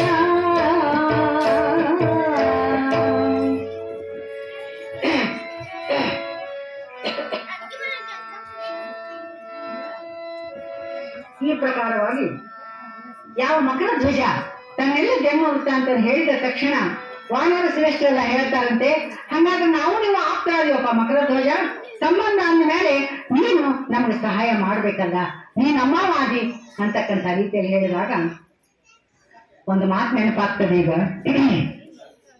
ಇಬ್ಬರು ಗಂಡ ಹೆಂಡತಿ ಇದ್ರು, ಅವ್ರ ಮನೆಗೆ ಮಧ್ಯಾಹ್ನ 12 ಗಂಟೆಗ ಒಬ್ರು ಊರಿಂದ ಬಂದು ಕುಳಿ ಯಜಮಾನ್ರು ಹೊರಗೆ ಹೋಗಿದ್ರು. ಮನ್ಯಾಗ ಮಾಲಕ್ತಿದ್ಲು, ಬರ್ರಿ ಯಾರೇ ನೀವು? ನಾನು ಮಾಮನವ. ಮಾಮನ ಯಾರು ಮಾಮರಿ? ಮಾಮ ಅಂತ ಅಂದ್ರೆ ಯಜಮಾನ ಸ್ವಾಗತ ಮಾವೇನಾರು ಇದ್ದಾನೇನೋ ಅಂತ. ಬರೀ ಮಾಮ ಅಂತ ಕೂಡ್ಸಿದ್ಲು. ಕೈ ಕಾಲಿಗೆ ನೀರು ಕೊಟ್ಲು, ಚಹಾ ಕೊಟ್ಲು, ಕಾಫಿ ಕೊಟ್ಲು, ಟಿಫನ್ ಕೊಟ್ಲು. ಅಷ್ಟೊತ್ತಿಗೆ ಯಜಮಾನ್ರು ಬಂದ್ರು. ಏನ್ರಿ ಮಾಮ ಬಂದಾರ ಊರಿಂದ ಅಂದ. ಆಯ್ತು ಕೂಡ ಹೆಂಡತಿ ಸ್ವಾಗತ ಮಾವ ಬಂದಾರೇನು, ಬರ್ರಿ ಕೂಡ್ರಿ ಅಂತ ಅವರು ಆರ್ಡರ್ ಮಾಡಿದ್ರು. ಹಿಂಗ ಮಧ್ಯಾಹ್ನ ಊಟ ಆತು, ಸಂಜೆ ಚಹಾ ಆತು, ಹೋಗು ಸೂಚ ಇಲ್ಲ. ಮರುದಿನಾನು ಆತು, ಮತ್ತೆ ಮರುದಿನ ಮುಂಜಾನೆ ಯಥಾ ಪ್ರಕಾರ ದಿನದೆಲ್ಲ ಕೈಂಕರ್ಯಗಳು ನಡೆದು ಅವ್ರಿಗೆ ಹೋಗೋ ಸೂಚ ಕಾಣ್ತಿಲ್ಲ. ಅವಾಗ ಸಣ್ಣಾಗಿ ಹೆಂಡತಿ ಗಂಡನ ಒಳಗ್ ಕರ್ಲಿ, ಏನ್ರಿ ಬರ್ರಿ ಇಲ್ಲಿ ಒಳಗ. ಏನು ಅಲ್ರಿ ನಿಮ್ಮ ಮಾಮ ಏನ್ ಊರಿಗೆ ಹೋಗೋ ಸೂಚ ಇಲ್ಲನ? ನಿಮಗ ತಣ್ಣ ಕೂತ ಬಿಟ್ಟಾರ, ಶಿಸ್ತಾಗ ಊಟ ತಿಂಡಿ ಕಾಫಿ ಟೀ ಹೊತ್ತೊತ್ತಿಗೆ ಆಗ್ಲಿಕ್ಕತ್ತದ. ಅವ್ರು ಹೋಗಿಲ್ಲ, ಸೂಕ್ಷ್ಮ ಅವ್ರು ಹೋಗ್ಲಿಕ್ಕೆ ಹೇಳ್ರಿ. ಇವ್ರಂದ್ರು ಹಣಿ ಬರ ನನ್ನ ಮಾವ ಹಂಗ ನನಗೇನ್ ಗೊತ್ತು ನಿಮ್ಮ ಮಾವನ ಅಂತ ಅಂದ್ಬಿಟ್ರು. ಎಲ್ಲ ಹಣಿ ಬರ ನನಗೂ ಮಾವ ಅಲ್ರಿ ಅವರು. ಹಂಗಾರೆ ಯಾರು ಅವರು ಅಂತ ಪ್ರಶ್ನೆ ಮಾಡಿದಾಗ ಅವ್ರನ್ನೂ ಕೇಳು ಬರ್ರಿ ಅಂದ್ರು. ಮಾಮ ಮತ್ತು ಎಲ್ಲಿಂದ ಬಂದಿರಿ ಅಂತ ಕೇಳು. ಅವ್ವ ನಾ ಮುಂಬೈಯಿಂದ ಬಂದಿನಿ, ನಾನು ಮುಂಬೈ ಮಾಮ ಅಂದ್ಬಿಟ್ರು. ಹಂಗ ಆಗಂತಕರು ಬಂದು ಅತಿಥಿ ಅಭ್ಯಾಗತ ಅಂತ ಕುರಿತು ಅತಿಯಾದ ಸೇವೆಯನ್ನ ಅಪೇಕ್ಷೆ ಮಾಡಬಾರ್ದು. ಅಂತ ಸಂದರ್ಭದಲ್ಲಿ ಯಾವ ಈತ ಸಂಬಂಧ ಹಚ್ಕೊಂಡು ಮಾತಾಡ್ಲಿಕ್ಕೆ ಹತ್ತಾರ. ಸಂಬಂಧ ಅಂತ ಬಂದವರು ಎಷ್ಟು ಸಂಬಂಧದ ಅರ್ಥ ಇರಬೇಕು. ಅತಿಥಿಗಳು ಬಂದಾಗ ಅತಿಥಿಯರಿಗೆ ತೊಂದರೆಯಾದ ರೀತಿಯಲ್ಲಿ ಇರ್ಬೇಕು. ಇವತ್ತು ನಮ್ಮನ್ನ ಕರ್ಸ್ಯಾರ ಅವರು, ನಮಗೆ ಹಿಂಗ ಆಗ್ಬೇಕ್ರಿ, ಹಂಗ ಆಗ್ಬೇಕ್ರಿ, ಅದ ಬೇಕ್ರಿ, ಇದ ಬೇಕ್ರಿ ಅಂದ್ರೆ ಅವ್ರಿಗೆ ತೊಂದರೆ ಆಗ್ತದೆ. ಯಾಕೆಂದ್ರೆ ಅತಿಥಿಯರು ಮಾಡುವ ಆತಿಥ್ಯವನ್ನ ಸಂತೋಷದಿಂದ ಸ್ವೀಕಾರ ಮಾಡಿದಾಗ ಕರೆಸಿದ್ದಕ್ಕೆ ಅವರಿಗೂ ಕೂಡ ಖುಷಿ ಆಗ್ತದೆ, ನಾವು ಕೂಡ ಖುಷಿಯಿಂದ ಹೋಗ್ಬೇಕಾಗ್ತದೆ. ಇನ್ನ ಇವತ್ತು ಆರಾಧ್ಯ 3 ದಿನ ಅದ, ಇವತ್ತಂತೂ ಮುಗೀತು. ನಾಳೆ ನಾಡ್ದೆ 2 ದಿನ ಆರಾಧ್ಯ ಮುಗಿಸ್ಕೊಂಡು ಹೋಗ್ತೀವಿ. ಮರುದಿನ ಹೋಗ್ಲಿಲ್ಲ ಅಂದ್ರೆ ಸಣ್ಣಾಗಿ ಅಲ್ಲಿ ಕಸ್ಬರಿಗೆ ತಗೊಂಡು ನೀವೇ ಹೊಡ್ಕೊಂಡು ಕೊಡ್ರಿ ಅನ್ನೋದ್ರಾಗಲೇ ಜಾಗ ಬಿಡಬೇಕು ನೋಡ್ರಿ. ಅದು ಅತಿಥಿಗಳ ಒಂದು ಲಕ್ಷಣ. ಹಾಗಾಗಿ ಮಾಡ್ತಾರೆ ಅಂತ ಹೇಳಿ ಅತಿಯಾದ ಪರೀಕ್ಷೆನೆ ಮಾಡಬಾರ್ದು ಅನ್ನೋದು ತಾತ್ಪರ್ಯ. ಆ ಪ್ರಕಾರವಾಗಿ ಈ ಮಾಮ 3 ದಿನ ಅದು ಹೋಗ್ಲಿಲ್ಲ ನೋಡ. ಕಡಿ ಕೇಳಿದಾಗ ಖರೆ ನಿಜ ಹೊರಬಿಟ್ಟು ನಾ ಮುಂಬೈ ಮಾಮ ಅಂದು ಅವತ್ತು ಊಟಕ್ಕೆ ಹಾಕಿ ದಾಟಿಸಿದ್ರಂತೆ. ಹಾಗೆ ಯಾವ ಮಕರ ಧ್ವಜ ನನ್ನ ಬಂಧು ಅಂತ ಅಂದಾಗ ಸಹಾಯ ಮಾಡುವಂತ ಕೇಳ್ತಾರೆ. ಅಹಿಮಹಿ ರಾವಣರು ಹೇಳ್ತಾನಂತ, ರಾಮ ಲಕ್ಷ್ಮಣ ಇಬ್ಬರನ್ನ ಎಲ್ಲಿಗೆ ಕರೆದೊಯ್ದಿದ್ದಾರೆ ಅಂತ ಕೇಳಿದಾಗ ಆ ಮಹಿರಾವತಿ ಪಟ್ಟಣಕ್ಕೆ ಕರೆದುಕೊಂಡು ಹೋಗಿ ಅಲ್ಲಿರ್ತಕ್ಕಂತಹ ಗ್ರಾಮ ದೇವತೆಗೆ ಅವರನ್ನ ಬಲಿ ಕೊಡ್ಲಿಕ್ಕೆ, ನರಬಲಿ ಕೊಡ್ಲಿಕ್ಕೆ ಕರ್ಕೊಂಡು ಹೋಗ್ಯಾರ ಅಂತ ಹೇಳ್ಬಿಡ್ತಾರೆ. ಆಗ ನಾವೆಲ್ಲ ಅಲ್ಲಿ ಹೋಗೋಣ ನಡೀರಿ ಅಂದಾಗ ಮಾರುತಿ ಹೇಳ್ತಾನೆ, ಇಲ್ಲೇ ಸಮುದ್ರ ದಡದಲ್ಲಿ ನೀವು ಕಾಯ್ತಾ ಇರಿ, ನಾಳಿನ ಮಧ್ಯಾಹ್ನದ ಪ್ರಹರದೊಳಗಾಗಿ ನಾನು ರಾಮ ಲಕ್ಷ್ಮಣರಿಬ್ಬರನ್ನು ಕರೆತರುತ್ತೇನೆ, ಚಿಂತೆ ಮಾಡಬೇಡಿ ಅಂತಕ್ಕಂಥ ರೀತಿಯಲ್ಲಿ ಸೂಕ್ಷ್ಮ ದೇಹಿಯಾಗಿ ರಾಮಚಂದ್ರ ದೇವರನ್ನ ಕರೆತರುವುದಕ್ಕಾಗಿ ಆ ಮಹಿರಾವತಿ ಪಟ್ಟಣಕ್ಕೆ ಯಾವ ನಮ್ಮ ಮಾರುತಿ ಅಲ್ಲಿ ಬಂದು ಬಿಟ್ಟಿದ್ದಾನೆ. ಬಂದಾಕ್ಷಣಕ್ಕೆ ನೋಡ್ತಾನೆ. ಅಲ್ಲಿ ನೋಡಿದಾಗ ಅನೇಕ ಅಲ್ಲಿ ತ್ರಾಸ ಕೊಡುತ್ತಾ ಆ ಎಲ್ಲ ಇರ್ತಕ್ಕಂಥ ರಾಕ್ಷಸರಿಗೆ ನಾನಾ ರೀತಿಯ ತ್ರಾಸವನ್ನು ಕೊಡುತ್ತಾ ಅಲ್ಲಿ ಬಂದಿದ್ದಾನೆ. ಹುಡುಗಿದ್ರು ಕೂಡ ಅಲ್ಲಿದ್ದಾಗ ಯಾರು ರಾಮಲಕ್ಷ್ಮಣರು ಸೌವೆ ಕಾಣಲಿಲ್ಲ. ಆವಾಗ ಆ ಗ್ರಾಮ ದೇವತೆ ಗುಡಿಗೆ ಬಂದಿದ್ದಾನೆ ನಮ್ಮ ಮಾರುತಿ. ಬಂದಾಕ್ಷಣಕ್ಕೆ ಗುಡಿಯಲ್ಲಿ ಒಳಗಡೆ ಹೋಗಿ ಪ್ರವೇಶ ಮಾಡ್ತಾನೆ. ತತಸ್ಸಮಾರುತಿರ್ಗತ್ವ ರಸರೇಣು ಸ್ವರೂಪಧ್ರ ದೇವಾಲಯ ಪ್ರವಿಶ್ಯಾದ್ರ ಕಪಾಟಾನಿವ ಬಂಧಸಃ. ಯಾವ ಮಾರುತಿ ಅನುರೂಪವನ್ನು ತೆಗೆದುಕೊಂಡು ದೇವಾಲಯ ಪ್ರವೇಶವನ್ನ ಮಾಡಿ ದೇವಿಗೆ ನಾನಾ ರೀತಿಯಲ್ಲಿ ಪ್ರಾರ್ಥನೆ ಮಾಡ್ತಾನೆ. ಅಮ್ಮ ದಾರಿ ತೋರು ದೇವಿ ಕೇಳದಿದ್ದಾಗ ಸಿಟ್ಟು ಬಂದು ಆ ದೇವಿಯನ್ನೇ ಆಕೆಯ ಪ್ರಭಾವಳಿ ಸಹಿತ ಎತ್ತು ಬೇರೆ ಕೈಗೆ ಕೂಡಿಸಿ ತಾನು ಬಾಗಿಲಿಗೆ ಅಡ್ಡವಾಗಿ ಕುಳಿತು ಬಿಟ್ಟಿದ್ದಾನೆ. ಇತ್ತ ಕಡೆಗೆ ಆ ಎಲ್ಲರೂ ಕೂಡ ಬಾಗಿಲಿಗೆ ಕಾಲು ಕೊಟ್ಟು ಕುಳಿತಾಗ ಆ ಪೂಜಾರಿ ಇನ್ನೇನು ನರಬಲಿ ತೆಗೆದುಕೊಂಡು ಬರ್ತಾರೆ. ಅದಕ್ಕಾಗಿ ಮಹಿ ರಾವಣನಿಗೆ ಸಂಪ್ರೀತಿಗಾಗಿ ಆ ದೇವತಾ ಸ್ವಚ್ಛತೆಯನ್ನು ಮಾಡ್ಲಿಕ್ಕೆ ಗುಡಿ ಸ್ವಚ್ಛ ಮಾಡ್ಲಿಕ್ಕೆ ಹತ್ತಾನ. ಆ ಸಂದರ್ಭದೊಳಗ ಬಾಗಿಲ ತೆಗಿಬೇಕಂತಾನ. ಒಳಗಡೆ ಯಾವ ನಮ್ಮ ಮಾರುತಿ ಬಾಗಿಲಿಗೆ ಕಾಲಿಟ್ಟು ಕುಳಿತುಕೊಂಡು ಬಿಟ್ಟಿದ್ದಾನೆ. ದೇವಿ ರೂಪದಲ್ಲಿ ಮಾತನಾಡ್ತಾನಂತೆ. ಯಾರು ನೀನು? ದೇವಿ ಉಗ್ರ ರೂಪವನ್ನು ತಾಳಿನಿ, ಬಾಗಿಲ ತೆಗೆಯಂಗಿಲ್ಲ, ಒಳಗೆ ಯಾರು ಪ್ರವೇಶ ಮಾಡಂಗಿಲ್ಲ ಅಂತ ಹೇಳಿ ಅಕ್ಷರಕ್ಕೆ ನೋಡಿ ಎಷ್ಟು ಶ್ರಮ ಪಟ್ಟರು, ಬಾಗಿಲ ತೆಗೆಯಲಿಲ್ಲ. ಒಳಗಡೆಯಿಂದ ಆ ರೀತಿ ಹೇಳಿಬಿಟ್ಟಿದ್ದಾನೆ ಮಾರುತಿ. ಪೂಜಾರಿ ಬಂದು ಯಾವ ಮಹಿ ರಾವಣರಿಗೆ ಹೇಳ್ತಾರಂತೆ, ದೇವಿ ಬಹಳ ಸಿಟ್ಟಿಗೆದ್ದಾಳ, ಅದಕ್ಕೆ ನೀವು ಬಂದು ಪ್ರಾರ್ಥನೆ ಮಾಡಿ ಅಂದ್ರೆ ತಾಯಿಗೆ ನಿನಗೆ ಬಲಿದಾನ ಕೊಡ್ತೀವಿ ಅಂತ ಹೇಳ್ರಿ ಅಂದಾಗ ಮಹಿ ರಾವಣರಿಬ್ಬರು ಆ ಯಾವ ರಾಮಚಂದ್ರ ಮತ್ತು ಲಕ್ಷ್ಮಣ ದೇವರನ್ನ ಅವರಿಗೆ ಬಲಿವೇಷವನ್ನ ಹಾಕಿಕೊಂಡು ಊರಲ್ಲಿ ಮೆರವಣಿಗೆ ಮಾಡ್ತಾ ಕರೆದುಕೊಂಡು ಬರ್ತಾ ಇದ್ದಾರಂತೆ. ಯಾವಾಗ ಬರುವಾಗ ಆ ದೇವಿಗೆ ಅರ್ಪಣೆ ಮಾಡಿದ್ದಾಗಿ ಆತನನ್ನು ಕರೆದುಕೊಂಡು ಬರ್ತಾ ಇದ್ದಾರೆ. ಕರೆದುಕೊಂಡು ಬಂದಾಗ ಅಲ್ಲಿ ಏನಾಗ್ತದೆ ಅಂತಂದ್ರೆ, ಯಾವ ಮೆರವಣಿಗೆಯಲ್ಲಿ ಬರುವ ಕಾಲಕ್ಕೆ ಆ ಮಹಿರಾವಣನ ಪತ್ನಿ ಚಂದ್ರಸೇನ ಅಂತ ಹೇಳಿ ಆ ಚಂದ್ರಸೇನೆ ತನ್ನ ಅರಮನೆ ಉಪ್ಪರಿಗೆ ಮೇಲೆ ನಿಂತು ನೋಡ್ತಾ ಇದ್ದಾಳಂತೆ. ಎಷ್ಟು ಸುಕೋಮಲ ಶರೀರ ನಮ್ಮ ರಾಮಚಂದ್ರ ದೇವರು, ಅಂಥ ಸುಂದರ ಪುರುಷನನ್ನ ನಾನು ನೋಡೇ ಇಲ್ಲ. ಆಕೆ ರಾಕ್ಷಸ ಪತ್ನಿಯಾದರೂ ಒಂದು ಕ್ಷಣದಲ್ಲಿ ರಾಮನ ಮೇಲೆ ಮೋಹಿತರಾಗಿ ಬಿಟ್ಟಿದ್ದಾಳೆ. ಆ ಇಂಥ ಸುಂದರ ಪುರುಷನನ್ನ ದೇವಿಗೆ ಬಲಿಕೊಡ್ಲಿಕ್ಕೆ ಹತ್ತಾರಲ್ಲ ಇವರು ಅಂತಕ್ಕಂಥ ರೀತಿಯಲ್ಲಿ ಹೇಳಿದಾಗ ಏನು ಮಾಡಬೇಕು ಅನಿವಾರ್ಯ ಅಂತಕ್ಕಂಥ ರೀತಿಯಲ್ಲಿ ಚಿಂತಿಸುತ್ತಿದ್ದಾರೆ. ಹೀಗೆ ಎಲ್ಲರೂ ನೋಡುವಾಗ ಆ ಮೆರವಣಿಗೆ ಗುಡಿಗೆ ಬಂದಿದೆ. ರಾಮ ಲಕ್ಷ್ಮಣ ನಿಲ್ಲಿಸಿ ತಾಯಿ ನಿನಗೆ ಬಲಿ ಕೊಡ್ತೇವೆ ಅಂದಾಗ ಬಲಿಯನ್ನ ಏನು ತುಂಡು ಮಾಡಿಕೊಡೋನು, ಏನು ಅರ್ಧ ರುಂಡ ಕಡಿದು ಅಂತ ರಾಕ್ಷಸ ಜಾತಿ ಬರೀ ಕ್ರೂರವಾದ ಚಿಂತನೆಗಳು ಕೇಳ್ತಾರೆ. ಕೇಳಿದ ಕ್ಷಣಕ್ಕೆ ಒಳಗಡೆ ಕೂತ ನೋಡ್ರಿ ನಮ್ಮ ಮಾರುತಿ ಹೇಳ್ತಾನೆ, ಮೊದಲು ಪಂಚಾಮೃತ ಒಳಗೆ ಬಿಡ್ರಿ, ನನಗ ಯಾರಿಗೂ ನಾನು ದರ್ಶನ ಕೊಡೋದಿಲ್ಲ, ಮೇಲೆ ಒಂದು ಕಿಂಡಿ ಮಾಡಿ ಆ ಕಿಂಡಿಯಿಂದ ನನಗೆ ಪಂಚಾಮೃತದ ಎಲ್ಲ ಪದಾರ್ಥಗಳನ್ನು ಒಳಗೆ ಬಿಡ್ರಿ ಅಂದಾಗ ಗಾಬರಿ ಆಗ್ಬಿಟ್ಟಾರೆ. ನಿಚ್ಚಣಿಕೆ ಇಟ್ಟು ಗುಡಿ ಶಿಖರ ಏರಿ ಅಲ್ಲಿನ ಅಲ್ಲಿಂದ ಒಂದೆಲ್ಲ ತೆಗೆದು ಅಲ್ಲಿಂದ ಬಾಳೆಹಣ್ಣು, ತುಪ್ಪ, ಸಕ್ಕರೆ, ಜೇನುತುಪ್ಪ, ಹಾಲು, ಮೊಸರು ಎಲ್ಲವನ್ನ ಬಿಂದಿಗೆ ಉಪಾಧಿಯಲ್ಲಿ ಬಿಟ್ಟಿದ್ದಾರೆ. ಎಲ್ಲವನ್ನ ನಮ್ಮ ಮಾರುತಿ ಒಳಗಡೆ ಕುಳಿತು ಸ್ವಾಹ ಮಾಡಿ ಬಿಟ್ಟಿದ್ದಾನೆ. ಆವಾಗ ಇಷ್ಟೆಲ್ಲ ತೆಗೆದುಕೊಂಡ್ರು ಕೂಡ ಸ್ವಾಮಿ ಇನ್ನೂ ಶಾಂತ ಆಗಿಲ್ಲ ದುರ್ಗಾದೇವಿ ಅಂತಕ್ಕಂಥ ರೀತಿಯಲ್ಲಿ ದೇವಿಗೆ ಪಂಚಾಮೃತ ಮಾಡಿ ಮುಗಿದ ಕ್ಷಣಕ್ಕೆ ಎಲ್ಲವನ್ನ ಮುಗಿಸಿದಾಗ ಇನ್ನು ಇವ್ರನ್ನ ಹ್ಯಾಂಗ ಬಿಡಬೇಕು ಅಂದಾಗ ಅವರಿಬ್ಬರನ್ನ ಹ್ಯಾಂಗಿದ್ದಾರೆ ಹಂಗ ಕಟ್ಟಿ ಇಳಿಸಿ ಬಿಡಿ ಒಳಗೆ, ನಾನು ನುಂಗಿ ಬಿಡ್ತೀನಿ ಅವ್ರನ್ನ ಅಂತ ಹೇಳ್ತಾನೆ. ಹೇಳಿದ ಕ್ಷಣಕ್ಕೆ ಯಾವಾಗ ತಾಯಿ ದುರ್ಗಾದೇವಿ ಆಕೆ ಸಾಮಾನ್ಯ ಮಗನ ಆಟವನ್ನ ನೋಡ್ತಾ ಸಂತೋಷಿಸಿದ್ದರಾಗಿ ಆಕೆ ಆತನಿಗೆ ಆಶೀರ್ವಾದ ಮಾಡ್ತಾ ಅಲ್ಲೇ ಕುಳಿತಿದ್ದಾಳೆ ಒಳಗೆ ಗರ್ಭಗುಡಿಯಲ್ಲಿ. ಇನ್ನು ನರಬಲಿ ಕೊಡ್ತೀವಿ ಅಂತ ಹೇಳಿ ಅವರಿಬ್ಬರನ್ನ ಇಳಿಸ್ತಾರೆ ಒಳಗ.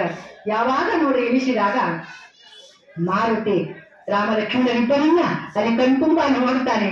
ನೋಡಿದ ಕ್ಷಣಕ್ಕೆ ಯಾರಾದ್ರೂ ನಿಮ್ಮನ್ನ ರಕ್ಷಣೆ ಮಾಡೋರಿಗೆ ಕೊನೆ ಸಾರಿ ಅವರನ್ನ ಸ್ಮರಣ ಮಾಡಿ ಅಂದಾಗ ರಾಮಚಂದ್ರದೇವರು ಹೇಳ್ತಾರೆ, ನನ್ನ ಪ್ರೀತಿಯ ಸೇವಕ ಹನುಮಂತಿದ್ರೆ ನಿನ್ನ ಆಟ ನಾ ತೋರಿಸ್ತಿದ್ದೆ ಅಂತ ಹೇಳಿದಾಗ ಕೂಡಲೇ ಯಾವಾಗ ಸ್ವಾಮಿ ಹನುಮಂತ ಅಂದನು ತಕ್ಷಣಕ್ಕೆ ಮಾರುತಿ ಬಹಳಷ್ಟು ಭಕ್ತಿ ಪರವಶನಾಗಿ ಬಾಲ ಹನುಮನಾಗಿ ಪ್ರಭುವಿನ ಚರಣಾರವಿಂದದಲ್ಲಿ ಹೊರಳಾಡಲಿಕ್ಕೆ ಹತ್ತಿ ಬಿಟ್ಟಿದ್ದಾನೆ. ನೋಡಿ ಯಾವ ನಮ್ಮ ಮಾರುತಿ.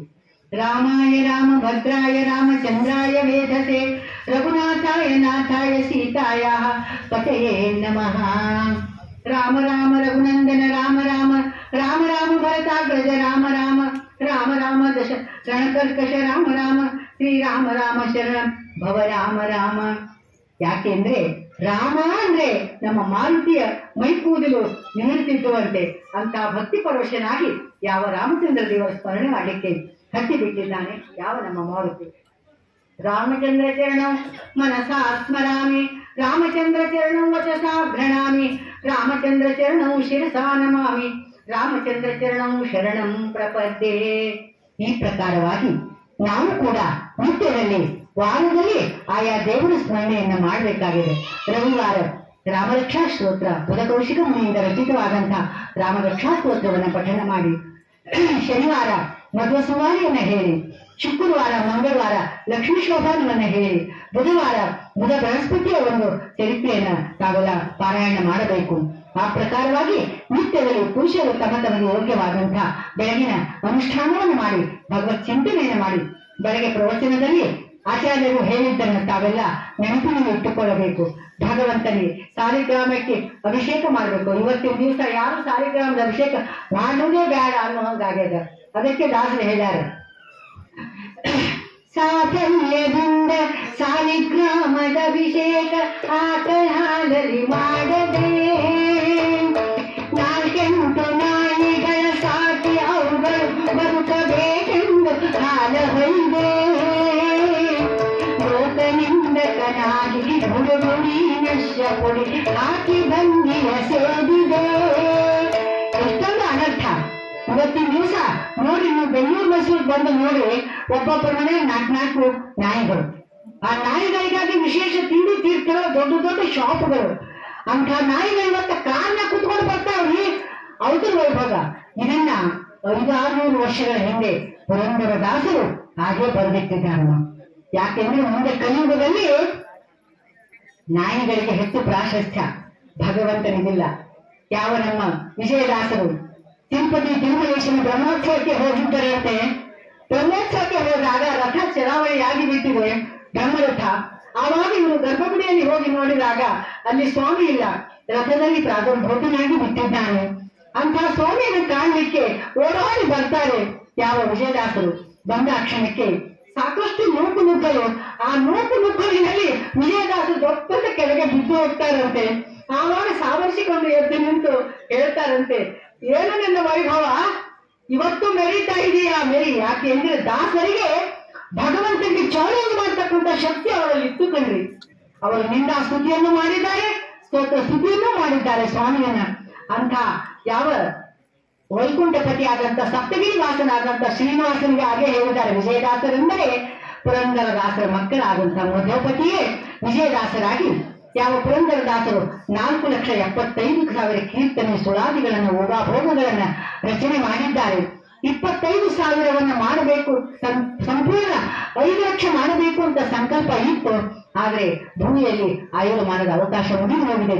ನಾವು ವೈಕುಂಠಕ್ಕೆ ಗಮನ ಮಾಡಬೇಕು ಅಂತಕ್ಕಂಥ ನಾರದಾಂಶ ಸಂಭೂತರಾದಂತಹ ದಾಸವರಿಯನ್ನು ಪುರಂದರದಾಸರು, ಅವರಿಗೆ 4 ಜನ ಗಂಡು ಮಕ್ಕಳು.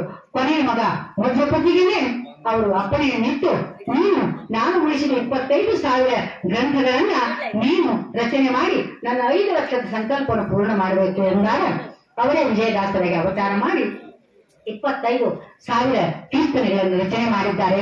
ಅಂಥವರು ತಿರುಪತಿ ತಿಮ್ಮಪ್ಪ ಹೇಳಿದಂತ, ಈಗ ಮೆರಿ ಕಟ್ಟಿ ಮೆರಿ ನಾಳೆ ಕಲಿಯುಗದ ನನ್ನ ಪರಿಸ್ಥಿತಿ ಏನಾಗ್ತದೋ ನಾನು ಈಗ ಹೇಳ್ತೀನಿ ಅಂತ ಚಾಲೆಂಜ್ ಮಾಡಿದ್ದಾರೆ. ಅಂತ ಯಾವ ಭಗವಂತನನ್ನ ನಾವು ಸದಾಕಾಲ ಅರ್ಚನೆ ಭಜನೆ ಮಾಡ್ಬೇಕಾದ್ರೆ ಕಲಿಯುಗದಾಗ ಮನಸ್ಸ ಬರುವುದಿಲ್ರಿ. ಯಾಕೆ ಬರುವುದಿಲ್ಲ? ಕಲಿ ಮಹಿಮೆ. ಕಲಿ ಅಂದ್ರೆ ಕೆಟ್ಟ, ಮತ್ತೊಂದು ಏನೂ ಇಲ್ಲ. ಎಲ್ಲಾ ಕೆಟ್ಟಗಳ ಬಗ್ಗೆನೇ ನಾವು ಚಿಂತನೆ ಮಾಡ್ತೀವಿ, ಕೆಟ್ಟ ವಿಷಯದ ಬಗ್ಗೆನೇ ಚಿಂತನೆ ಮಾಡ್ತೀವಿ. ಹಿಂದಿನ ಜನ ಎಲ್ಲವನ್ನ ಹೊರಗಡೆ ಮಾಡಿ ಬಂದು ಮನೆಯಲ್ಲಿ ದೇವರ ಪೂಜೆ ತೀರ್ಥ ಪ್ರಸಾದ ಎಲ್ಲವನ್ನ ತೆಗೆದುಕೊಳ್ತಾ ಇದ್ರು. ಇವತ್ತು ಹೊರಗಡೆ ಹೋಗಿ ಎಲ್ಲ 5 ಸ್ಟಾರ್ ಹೋಟೆಲ್ಗಳಲ್ಲಿ ತಿಂದು ಉಂಡು ಬಂದು ಮನೆಯೊಳಗ ಎಲ್ಲ ಉಳಿದ ಬಹಿರ್ದೇಶೀಯ ವ್ಯವಸ್ಥೆಯನ್ನು ಮಾಡ್ತಕ್ಕಂಥ ಕಾಲ ಬಂದಾವ್ರಿ ಇವತ್ತಿನ ದಿವಸ. ಹಾಗಾಗಿ ಭಗವತ್ ಚಿಂತನೆಯನ್ನ ಮಾಡಬೇಕಾದ್ರೆ ಅದಕ್ಕೆ ಭಗವಂತನ ಸುಕೃತ ಬೇಕು. ನಮ್ಮ ನಾಲಿಗೆ ಮೇಲೆ ನಾರಾಯಣನ ನಾಮಸ್ಮರಣೆ ಬರಬೇಕಾದ್ರೂ ಕೂಡ ಆತನ ಆನತಿ, ಆತನ ಅನುಗ್ರಹ ನಮ್ಮ ಮೇಲೆ ಇದ್ದಾಗ ಮಾತ್ರ ಹರಿನಾಮಸ್ಮರಣೆ ನಮಗೆ ಬರ್ಲಿಕ್ಕೆ ಸಾಧ್ಯ. ಅಂಥ ಯಾವ ಹನುಮಂತ ಭಗವಂತನಿಗೆ ದಾಸ್ಯ ಭಾವದಿಂದ ಆತನನ್ನು ನಾನಾ ರೀತಿಯಾಗಿ ಸ್ತೋತ್ರ ಮಾಡ್ತಾ ಇದ್ದಾನೆ. ಯಾವಾಗ ಹ್ಯಾಂಗ ಬಂದು ಇಲ್ಲಿಗೆ ಹನುಮಂತ ಅಂತ ರಾಮಚಂದ್ರದವ್ರು ಕೇಳ್ತಾರೆ. ರಾಮಚಂದ್ರದವ್ರಿಗೆ ಹೇಳ್ತಾರೆ, ಸ್ವಾಮಿ ರೊಕ್ಕ ಕೂಡಿ ನೀವು ಮಾತಾಡಂಗಿಲ್ಲ ಅಂತ ಸೌಖ್ಯ ಮೂಲಕ ಪಿಸು ಮಾತಿನಲ್ಲಿ ಹೇಳ್ತಾರಂತೆ ಮಾರುತಿ, ನಿಮ್ಮನ್ನ ಕರ್ಕೊಂಡು ಹೋಗಿದ್ದು ಸೋಮ ಕೂಡಲಿ ಅಂತ ಹೇಳಿ ಮತ್ತೆ ಅದೇ ಸೂಕ್ಷ್ಮದೇಹಿಯಾಗಿ ಹೊರಗಡೆ ಬಂದು ಅಲ್ಲಿ ಅಹಿಮಹಿ ರಾವಣರು ನಿಂತಿದ್ದಾರೆ. ಅವರಿಗೆ ಈತನ ಮಹಿಮೆ ಗೊತ್ತಿಲ್ಲ. ಅವರ ಕೋಶಾಗಾರದಲ್ಲಿ ಹೋಗಿ ಶಸ್ತ್ರಾಸ್ತ್ರಗಳನ್ನ ತಂದು ಅಹಿಮಹಿ ರಾವಣನನ್ನ ಹನನ ಮಾಡಲಿಕ್ಕೆ ಯುದ್ಧ ಸನ್ನದ್ಧನಾಗಿ ಬಿಟ್ಟಿದ್ದಾನೆ. ಆ ಪ್ರಕಾರ ಯಾವ ಭಗವಂತನನ್ನ ಸ್ವಾಮಿ ನೀ ಸುಮ್ಮನೆ ಕೂಡು ನಾ ಮಾಡ್ತೀನಿ ಅಲ್ಲ ಅಂದಾಗ, ಇವತ್ತು ನೋಡಿ ಮನೆಯಲ್ಲಿ ತಾಯಿ ತಂದೆಯರಿಗೆ, ಅದರಲ್ಲಿ ತಾಯಿಗೆ ದೌರ್ಜನ್ಯ ಪ್ರಯೋಗವನ್ನ ಯಾವ ಮಕ್ಕಳು ಮಾಡೋದಿಲ್ಲ. ಯಾಕೆಂದ್ರೆ ಜಗತ್ತಿನಲ್ಲಿ ಭಗವಂತ ತನ್ನ ಅವತಾರವನ್ನು ಎಲ್ಲ ಕಡೆಗೆ ತೋರಿಸ್ಲಿಕ್ಕೆ ಸಾಧ್ಯ ಆಗುವುದಿಲ್ಲ ಕಲಿಯುಗದಲ್ಲಿ. ಹಾಗೆ ಮಾತೃ ಸ್ವರೂಪಿಯಾದ ತಾಯಿಯನ್ನು ಸೃಷ್ಟಿ ಮಾಡಿದ್ದಾನೆ. ಅದಕ್ಕೋಸ್ಕರ ಮಕ್ಕಳು ತಾಯಿ ಹತ್ತಿರೇ ಬಹಳ ಕಕ್ಕುಲತೆಯಿಂದ ಹೇಳ್ತಾ ಇರ್ತಾರೆ. ಅಂತ ತಾಯಿ ರೂಪರಾದಂತ ಸ್ವಾಮಿಗೆ ನೋಡಿ, ಭಗವಂತನಿಗೆ ನಾವು ಯಾರು ಅಡಿ ಹಾಕ್ತೀವೇನೆ? ಯಾರು ಹಾಕ್ತೀವಿ? ಯಾರು ಭಗವಂತನಿಗೆ ನಾವು ಅಡಿ ಹಾಕಂಗಿಲ್ಲ. ಏನ್ರಿ ವಾದಿರಾಜ ಸ್ವಾಮಿ ಬರ್ರಿ ನಿಮ್ಮ ಸೇವಾಕ್ ಬಂದಿವಂತೇಳಿ ಭಗವಂತನಿಗೆ ನಾರಾಯಣ ದೇವರೇ, ಕೃಷ್ಣದೇವರೇ, ರಾಮದೇವರ ಅಂತ ರಕಾರ ಹಚ್ಚಿ ಮಾತಾಡ್ತೀವಿ ಅಂದ್ರೆ ಇಲ್ಲ. ಸ್ವಾಮಿ ಹತ್ತಿರದವ, ನನ್ನ ಸಂಬಂಧಿ, ನನ್ನವ ಅಂತಕ್ಕಂಥ ಕಕ್ಕುಲತೆಯಿಂದ ಸ್ವಾಮಿಯನ್ನ ನಾವು ಏಕವಚನದಲ್ಲಿ ಸಂಬೋಧನೆ ಮಾಡ್ತಾ ಇದ್ದೇವೆ. ಅಂಥ ರಾಮಚಂದ್ರ ದೇವರನ್ನ ಸ್ವಾಮಿ ಸುಮ್ಮನಿರು ಅಂತಕ್ಕಂಥ ರೀತಿಯಲ್ಲಿ ಹೇಳಿದ್ದಾನೆ. ಆ ಪ್ರಕಾರವಾಗಿ ನಾವು ಅಹಿಮಹಿ ರಾವಣ ವಿಪನ್ನು ಹೊಡೆಯಬೇಕು, ಇಲ್ಲೇ ಇದೆ ಎಂದು ಹೇಳಿ ಸರ್ವ ವೃತ್ತಾಂತವನ್ನ ತಿಳಿಸಿ ಆ ಅಸ್ತ್ರಶಸ್ತ್ರಗಳನ್ನ ತೆಗೆದುಕೊಂಡು ಬಂದಿದ್ದಾನೆ. ಬಂದಾಕ್ಷಣಕ್ಕೆ ಅಹಿರಾವಣ ಹೇಳ್ತಾನೆ, ಆವಾಗ ನಿನಗೆ ವರವನ್ನ ಕೊಡ್ತೀನಿ, ಬಾಗಿಲು ತೆಗಿ ಅಂದಾಗ ಅಹಿರಾವಣ ಬಾಗಿಲುಗಳಿಗೆ ಪ್ರವೇಶ ಮಾಡುವಾಗಲೇ ಆತನ ರುಂಡವನ್ನ ಚೆಂಡಾಡಿ ಬಿಟ್ಟಿದ್ದಾನೆ. ಅಹಿರಾವಣನನ್ನ ಸಂಹಾರ ಮಾಡಿಬಿಟ್ಟಿದ್ದಾನೆ ಯಾವ ನಮ್ಮ ಮಾರುತಿರಾಯ. ತಕ್ಷಣವೇ ಅಲ್ಲಿಗೆ ಬಂದು ಅಹಿರಾವಣ ರಾಮಚಂದ್ರ ದೇವರಿಗೆ ಘನಘೋರವಾದಂತ ಯುದ್ಧ ಶುರುವಾಗಿ ಬಿಟ್ಟಿದೆ. ಹುಲಿಯ ಗವಿಯಲ್ಲಿ ಮೊಲ ಸಿಕ್ಕಂತಾಗಿದೆ ನೋಡಿ. ಅಹಿಮಹಿ ರಾವಣರಿಬ್ಬರು ರಾಕ್ಷಸರು ಮದಾಂಧನಾಗಿ ಬಹಳಷ್ಟು ಉನ್ಮತ್ತತೆಯಿಂದ ಮೆರೆಯುವಾಗ ಅಹಿರಾವಣನನ್ನ ಯಾವ ಮಾರುತಿ ಸಂಹಾರ ಮಾಡಿದ್ದಾನೆ, ಈ ಮಹಿರಾವಣನನ್ನ ರಾಮಚಂದ್ರ ದೇವರು ಸಂಹಾರ ಮಾಡಲಿಕ್ಕೆ ಉದ್ಯುಕ್ತರಾಗಿ ಬಿಟ್ಟಿದ್ದಾರೆ. ಯಾವಾಗ ರಾಮಚಂದ್ರ ದೇವರು ಬಾಣ ಹೊಡೆದ ಕ್ಷಣಕ್ಕೆ ಅದರಿಂದ ಆತನ ಶರೀರದಿಂದ ಒಂದು ಹನಿ ರಕ್ತ ಕೆಳಗೆ ಬಿದ್ದಾಗ ಈ ಶರೀರ ದಡ ಬೀಳ್ತಿತ್ತು, ಮತ್ತೊಂದು ಮಹಿರಾವಣ ಎದ್ದು ನಿಲ್ತಾ ಇದ್ದ. ಹೀಗೆ ಆತನ ರಕ್ತದ ಹನಿ ಕೆಳಗೆ ಬಿದ್ದಾಕ್ಷಣಕ್ಕೆ ಮತ್ತೊಬ್ಬ ಮಹಿರಾವಣ ಹೇಳುವಾಗ ಇದೇನು ವಿಚಿತ್ರ ಅಂತಕ್ಕಂಥ ರೀತಿಯಲ್ಲಿ ಕೇಳಿದಾಗ ಆವಾಗ ಬಹಳಷ್ಟು ಸೊಕ್ಕಿನಿಂದ ಆತ ಹೇಳ್ತಾನೆ, ಎಲೆ ರಾಮನೇ, ತಾಟಿಕಾ ಸ್ತ್ರೀ ಇದ್ಲು, ಅಕಿನ ಕೊಂದಿ, ಮಾರೀಚ, ಸುಬಾಹು, ವಾಲಿ ಇವರನ್ನೆಲ್ಲ ಸಂಹಾರ ಮಾಡಿರಿ. ನಾನು ನಿಜವಾದಂತ ಶೂರ, ನನ್ನ ಸಂಗಡ ಯುದ್ಧ ಮಾಡು ಅಂತಕ್ಕಂಥ ಉಪೇಕ್ಷೆ ಮಾತುಗಳನ್ನ ಸ್ವಾಮಿ ಸನ್ನಿಧಿಯಲ್ಲಿ ಮಾತಾಡ್ತಾನೆ. ಯಾವತ್ತು ದೇವರ ಸನ್ನಿಧಿಯಲ್ಲಿ ಭಗವಂತ ನಿನಗಿಂತ ಯಾರು ದೊಡ್ಡವರು ನನ್ನಪ್ಪ ಅಂತಕ್ಕಂಥ ರೀತಿಯಲ್ಲಿ ಆತನಲ್ಲಿ ಆರ್ತನಾದದಿಂದ ಬೇಡಿಕೊಳ್ಳಬೇಕು ಹೊರತಾಗಿ ನಿನಗೆ ನಾ ಕಿರೀಟ ಹಾಕಿದೆ, ನಿನಗೆ ನಾ ರಥ ಮಾಡಿಸಿದೆ, ನಿನಗೆ ನಾ ಮುತ್ತಿನ ಹಾರ ಮಾಡಿಸಿದೆ ಅಂದ್ರೆ ನಿಂದೇನದು ಮಾಡಿಸಿದ್ದು ಯಾವುದೂ ನಿನ್ನದಲ್ಲ. ಎಲ್ಲ ಭಗವಂತ ಕೊಟ್ಟ ಭಿಕ್ಷೆಯನ್ನ ಉಪಭೋಗ ಮಾಡತಕ್ಕಂಥವರು ನಾವು. ಸ್ವಾಮಿ ನೀನು ಯೋಗ್ಯತಾ ಕೊಟ್ಟಿ ನಾನು ಮಾಡಿಸಿದೆ. ಇವತ್ತು ಒಂದು ಹೊಸದಾದ ವಸ್ತುವನ್ನು ಮನೆಗೆ ತಂದರೆ ಅದನ್ನು ಸ್ವಾಮಿ ಸನ್ನಿಧಿಯಲ್ಲಿ ಇಟ್ಟು ಇದು ನನಗೆ ಸಮರ್ಪಣ, ಕೃಷ್ಣಾರ್ಪಣ ಅಂದು ಅದನ್ನ ನಾವು ಸ್ವೀಕಾರ ಮಾಡಬೇಕಾದ್ದು ನಮ್ಮ ಧರ್ಮ. ಆ ಪ್ರಕಾರವಾಗಿ ಯಾವ ಮಹಿರಾವಣ ಯುದ್ಧ ಮಾಡುವ ಅಂದಾಗ ಆತನ ಸಂಹಾರ ಮಾಡಿದಾಗ ದಡ ಕೆಳಗೆ ಬೀಳ್ತಿತ್ತು, ರಕ್ತ ಭರಿಂದ ಮತ್ತೊಬ್ಬ ಮಹಿರಾವಣ ಹೇಳಿ ಕತ್ತಾನ. ಇದು ಏನು ಕಥೆ ಅಂತಕ್ಕಂಥ ರೀತಿಯಲ್ಲಿ ನೋಡುವಾಗ ಯಾವ ನಮ್ಮ ಮಾರುತಿ ತಕ್ಷಣ ಆ ಚಂದ್ರಸೇನೆ ಬಳಿಗೆ ಹೋಗಿದ್ದಾನೆ. ನಿನ್ನ ಗಂಡನ ಸಾವು ಎದುರಾಗದು ಅಂತ ಕೇಳ್ತಾನೆ. ಆಕೆ ಹಣಿ ಹಣಿ ಬರ್ಬೇಕಾದ್ರೆ ಯಾರ ಹೆಂಡತಿಗೆ ಒಂದು ಗಂಡನ ಸಾವು ಎದುರಾಗದು ಅಂತ ಕೇಳ್ತಾರೆ ಏನ್ರಿ, ಏನಿದು ಮಾತು ಅಂತ ಸಿಟ್ಟಿಗೆದ್ದಾಗ ಆಕೆ ಹೇಳ್ತಾನೆ, ಇಲ್ಲಮ್ಮ, ದುಷ್ಟ ಸಂಹಾರ ಶಿಷ್ಟ ರಕ್ಷಣೆ ಭಗವಂತನ ಕರ್ತವ್ಯ. ಯಾಕೆಂದ್ರೆ ಭಗವದ್ಗೀತೆಯಲ್ಲಿ ಭಗವಂತ ಹೇಳಿದ್ದಾನೆ ನೋಡಿ, ಯದಾ ಯದಾ ಹಿ ಧರ್ಮಸ್ಯ ಗ್ಲಾನಿರ್ಭವತಿ ಭಾರತ ಅಭ್ಯುತ್ಥಾನಂ ಅಧರ್ಮಸ್ಯ ತದಾತ್ಮಾನಾಂ ಸೃಜಾಮ್ಯಹಂ ಪರಿತ್ರಾಣಾಯ ಸಾಧೂನಾಂ ವಿನಾಶಾಯ ಚ ದುಷ್ಕೃತಾಂ ಧರ್ಮ ಸಂಸ್ಥಾಪನಾರ್ಥಾಯ ಸಂಭವಾಮಿ ಯುಗೇ ಯುಗೇ. ಅಪ್ಪಣೆ ಕೊಡಿಸಿದ ಹಾಗೆ ಕಾಲ ಕಾಲಕ್ಕೆ ದುಷ್ಟರ ಹಾವಳಿ ಹೆಚ್ಚಾದಾಗ ದುಷ್ಟ ಶಿಕ್ಷಣೆ ಶಿಷ್ಟ ರಕ್ಷಣೆಗಾಗಿ ಅವತಾರ ಮಾಡಿ ಮತ್ತೆ ಪ್ರಗತಿಯನ್ನು ಸಮಸ್ಥಿತಿಗೆ ತರುವಂತಹ ಕಾರ್ಯ ಬಾಹುಳ್ಯವನ್ನ ಸ್ವಾಮಿ ತನ್ನ ಬಳಿಗೆ ಇಟ್ಟುಕೊಂಡಿದ್ದಾನೆ.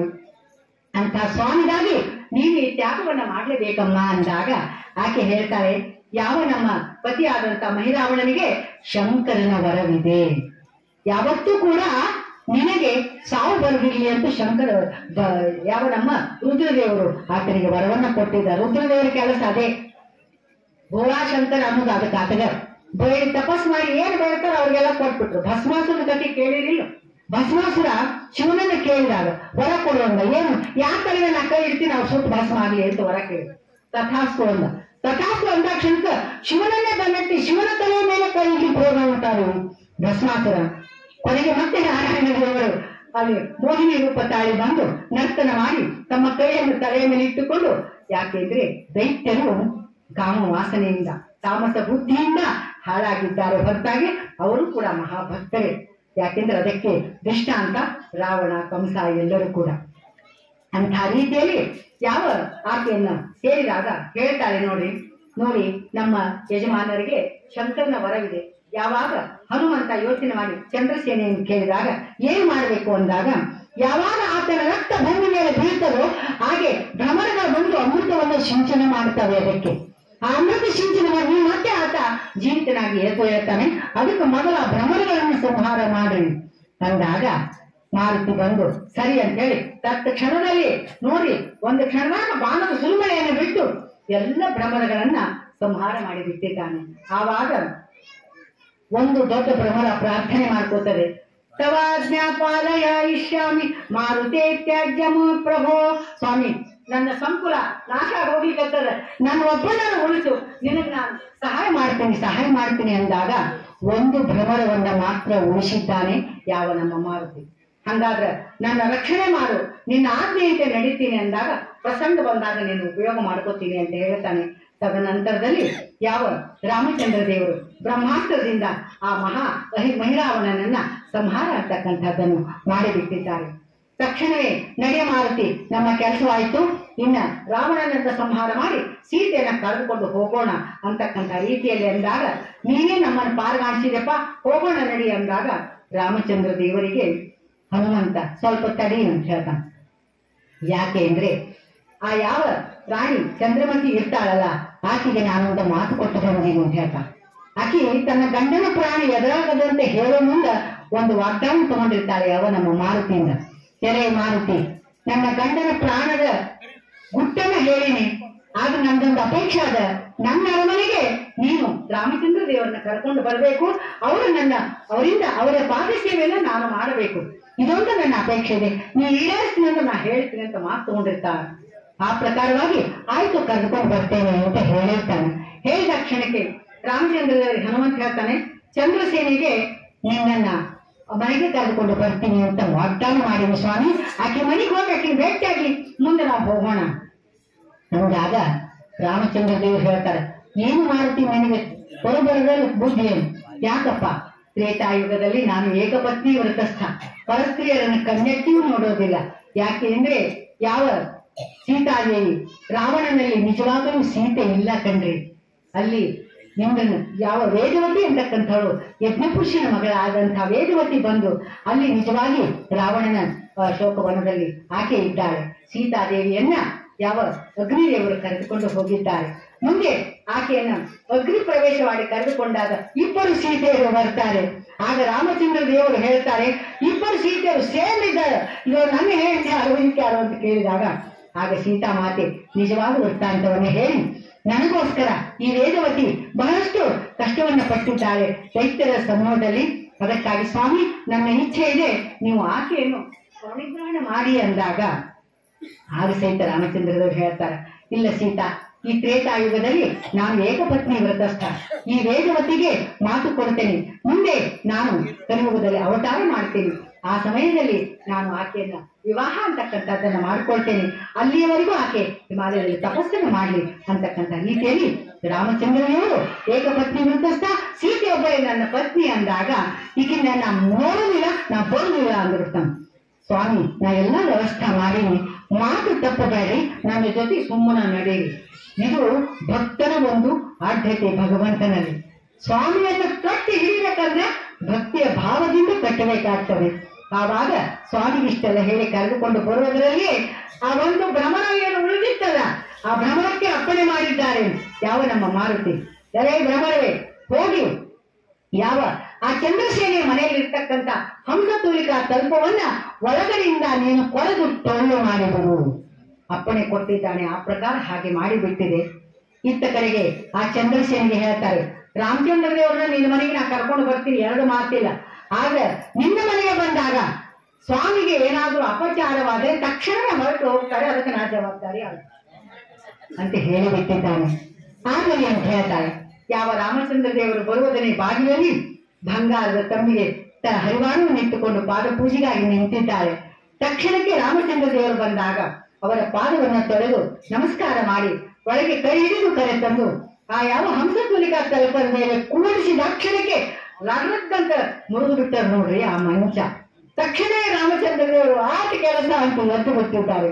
ಎದ್ದು ಬರುವಾಗ ಆಕೆ ಹೇಳ್ತಾಳೆ, ಅಲ್ಲ ನನ್ನ ಪತಿಯನ್ನೂ ಕಳೆದುಕೊಂಡೆ, ಈ ರೀತಿ ನೀವು ಬಂದು ನನ್ನನ್ನು ಈ ರೀತಿ ಮಾಡಿದ್ರಿ. ಚಂದ್ರಸೇನ ದುಃಖಪೂರಿತರಾಗಿ ಇಂಥ ನನ್ನ ಗಂಡನೂ ಹೋದ, ನೀವೂ ಹೊರಟಿರಿ, ನನ್ನ ಗತಿ ಏನು ಎಂದಾಗ ಶ್ರೀರಾಮಚಂದ್ರ ಹೇಳ್ತಾನೆ, ಈಗ ತ್ರೇತೆಯಲ್ಲಿ ನಾನು ಏಕಪತ್ನಿ ವ್ರತಸ್ಥನಮ್ಮ, ಅದಕ್ಕೆ ಮುಂದೆ ಕೃಷ್ಣಾವತಾರದಲ್ಲಿ ನಾನು ನಿನ್ನನ್ನ 16,000 ಹೆಣ್ಣನ್ನು ಮದುವೆ ಮಾಡ್ಕೊಳ್ಳೋಂತೀನಿ, ಆಗ ನಿನ್ನ ಪಾಣಿಗ್ರಹಣ ಮಾಡ್ತೇನೆ ಅಂತ ಅಭಯವನ್ನಿತ್ತು ಸ್ವಾಮಿ ಅಲ್ಲಿಂದ ಗಮನ ಮಾಡಿಬಿಟ್ಟಿದ್ದಾರೆ.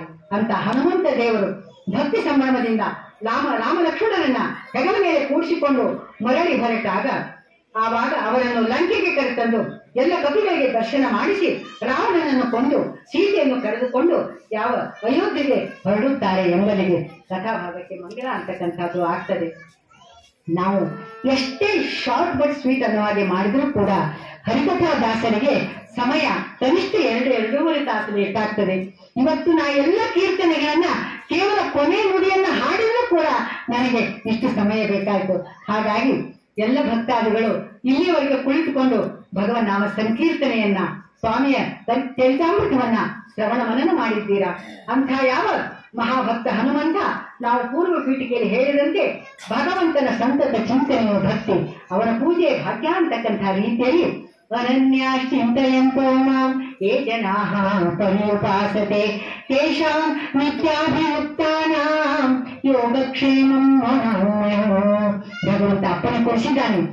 ನನ್ನ ನಿಮ್ಮ ಚಿಂತೆಯನ್ನು ಬಿಟ್ಟು ಕೇವಲ ನನ್ನ ಚಿಂತೆಯನ್ನು ಮಾಡಿ ನಿಮಗೆ ಇದ್ದದ್ದನ್ನು ಕಾಪಾಡ್ತೇನೆ, ಇಲ್ಲದನ್ನು ದಯಪಾಲಿಸ್ತೇನೆ ಅಂತ ಭಗವಂತ ಅಪ್ಪಣೆ ಕೊಡಿಸಿದಾಗೂ ಪ್ರಾಪಂಚಿಕರಾದ ನಾವು ಇದೇ ನಿತ್ಯ ಸತ್ಯ ಅಂತಕ್ಕಂಥ ಬ್ರಹ್ಮಾದೀನ ಲೋಕದಲ್ಲಿ ಮುಳುಗಿ ನಾನಾ ಕಷ್ಟಗಳಿಗೆ ಗುರಿಯಾಗಿ ಸಂಕಟ ಬಂದಾಗ ವೆಂಕಟರಮಣ ಅಂತಕ್ಕಂಥ ರೀತಿಯಲ್ಲಿ ನಮಗೆ ಕಷ್ಟ ಬಂದಾಗ ಸ್ವಾಮಿ ಬಳಿಗೆ ಓಡಿ ಬರ್ತೇವೆ. ನಿತ್ಯದಲ್ಲಿ ಕುಳಿತಾಗ ನಿಂತಾಗ ಭಗವನ್ ನಾಮ ಸಂಕೀರ್ತನೆಯನ್ನ ಮಾಡಿ ಆತನ ವಿಶೇಷ ಕೃಪೆಗೆ ಪಾತ್ರರಾಗಬೇಕು ಅಂತಕ್ಕಂಥ ಮಾತನ್ನು ಹೇಳಿದ್ದೀವಿ. ಅಂಥ ಯಾವ ಭಗವಂತನನ್ನ ಕಾಣ್ತಕ್ಕಂಥ ಸಾಧನಾ ಮಾರ್ಗವನ್ನ ನಾವು ನೀವೆಲ್ಲ ಹಿಡಿಯಬೇಕಾಗಿದೆ. ಈ ಪ್ರಕಾರವಾಗಿ ಯಾವ ಸ್ವಾಮಿಯನ್ನ ದಾಸ್ಯ ಭಾವದಿಂದ ಸೇವಿಸಿದ್ದರಿಂದ ಆತನ ಭಕ್ತಿಯನ್ನ ಜಗತ್ತಿಗೆ ತೋರಿಸೋದಕ್ಕೋಸ್ಕರವಾಗಿ ಶ್ರೀರಾಮಚಂದ್ರ ಭಕ್ತರ ಭಕ್ತ ತಾನಾಗಿ ಮಾರುತಿಯ ಪೂಜನ ಮಾಡಿದವರನ್ನ ಕಂಡು ಪ್ರೀತನಾಗ್ತಾನೆ ಅಂತಕ್ಕಂಥದ್ದು ಒಂದು ರೀತಿ.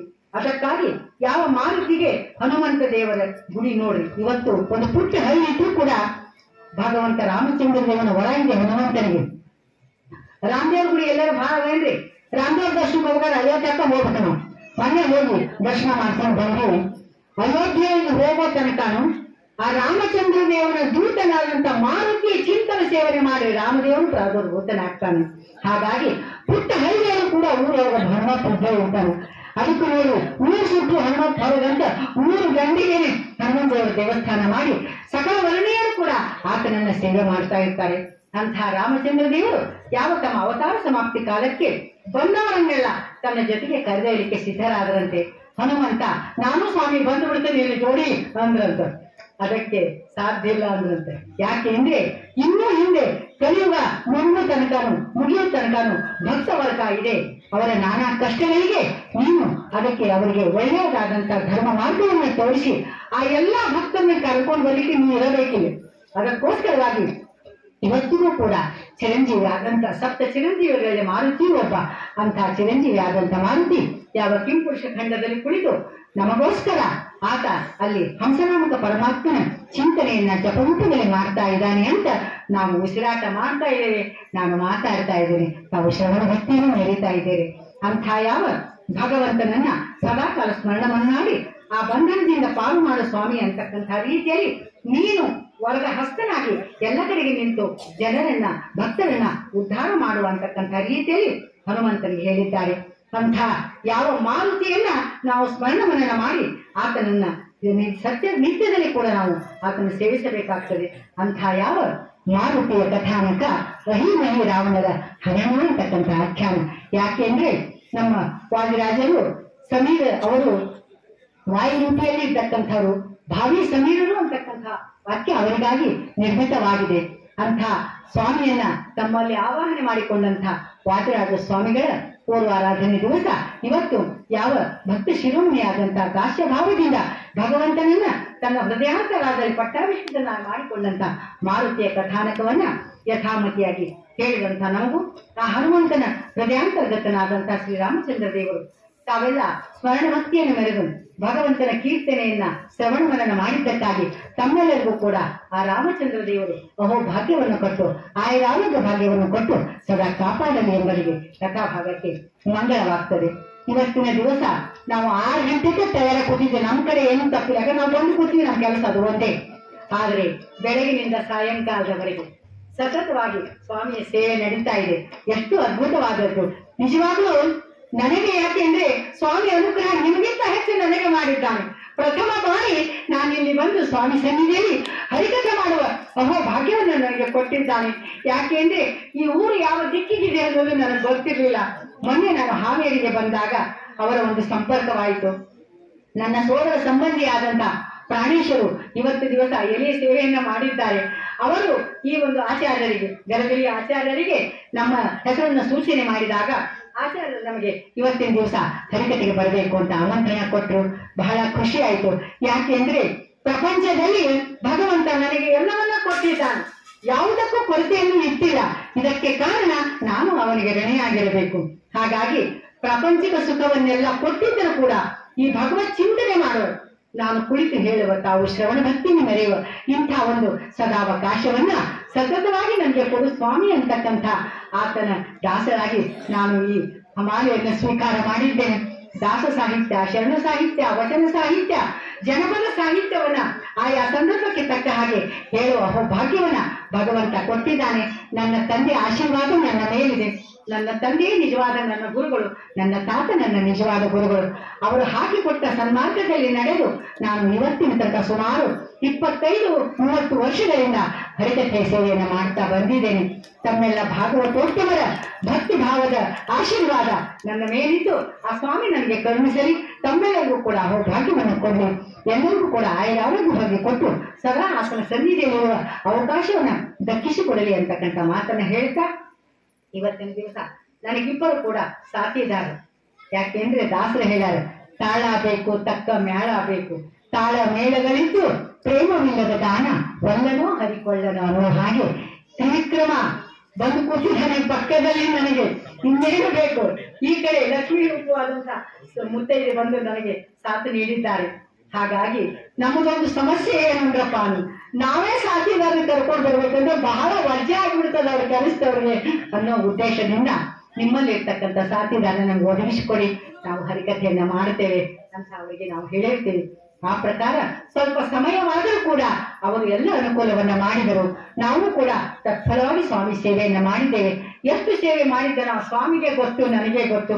ತಾವೆಲ್ಲರೂ ಕೂಡ ಭಗವದ್ ಭಕ್ತರು ಇಲ್ಲೇ ತನಕ ಕುಳಿತು ಆ ಸ್ವಾಮಿಯ ಹರಿಕಥೆಯನ್ನ ಶ್ರವಣ ಮನನ ಭಕ್ತಿಯನ್ನು ಮೆರೆದಕ್ಕಾಗಿ ತಮಗೆಲ್ಲರಿಗೂ ಒಳ್ಳೆಯದಾಗಲಿ ಅಂತಕ್ಕಂಥ ಪ್ರಾರ್ಥನೆಯನ್ನ ಆ ಯಾವ ಮಾರುತಿಯ ಹೃದಯಾಂತರ್ಗತನಾದಂತಹ ಶ್ರೀರಾಮಚಂದ್ರ ದೇವರಿಗೆ ಈ ಒಂದು ಭಕ್ತಿ ಕುಸುಮವನ್ನ ಆತನ ಪದದಲ್ಲಿ ಸ್ಮರಣೆ ಮಾಡಿ ಕಥಾಭಾಗಕ್ಕೆ ಮಂಗಳ ಅಂತಕ್ಕಂಥದ್ದನ್ನ ಮಾಡ್ತೇನೆ. ಆರತಿ ಹಚ್ಕೊಂಡು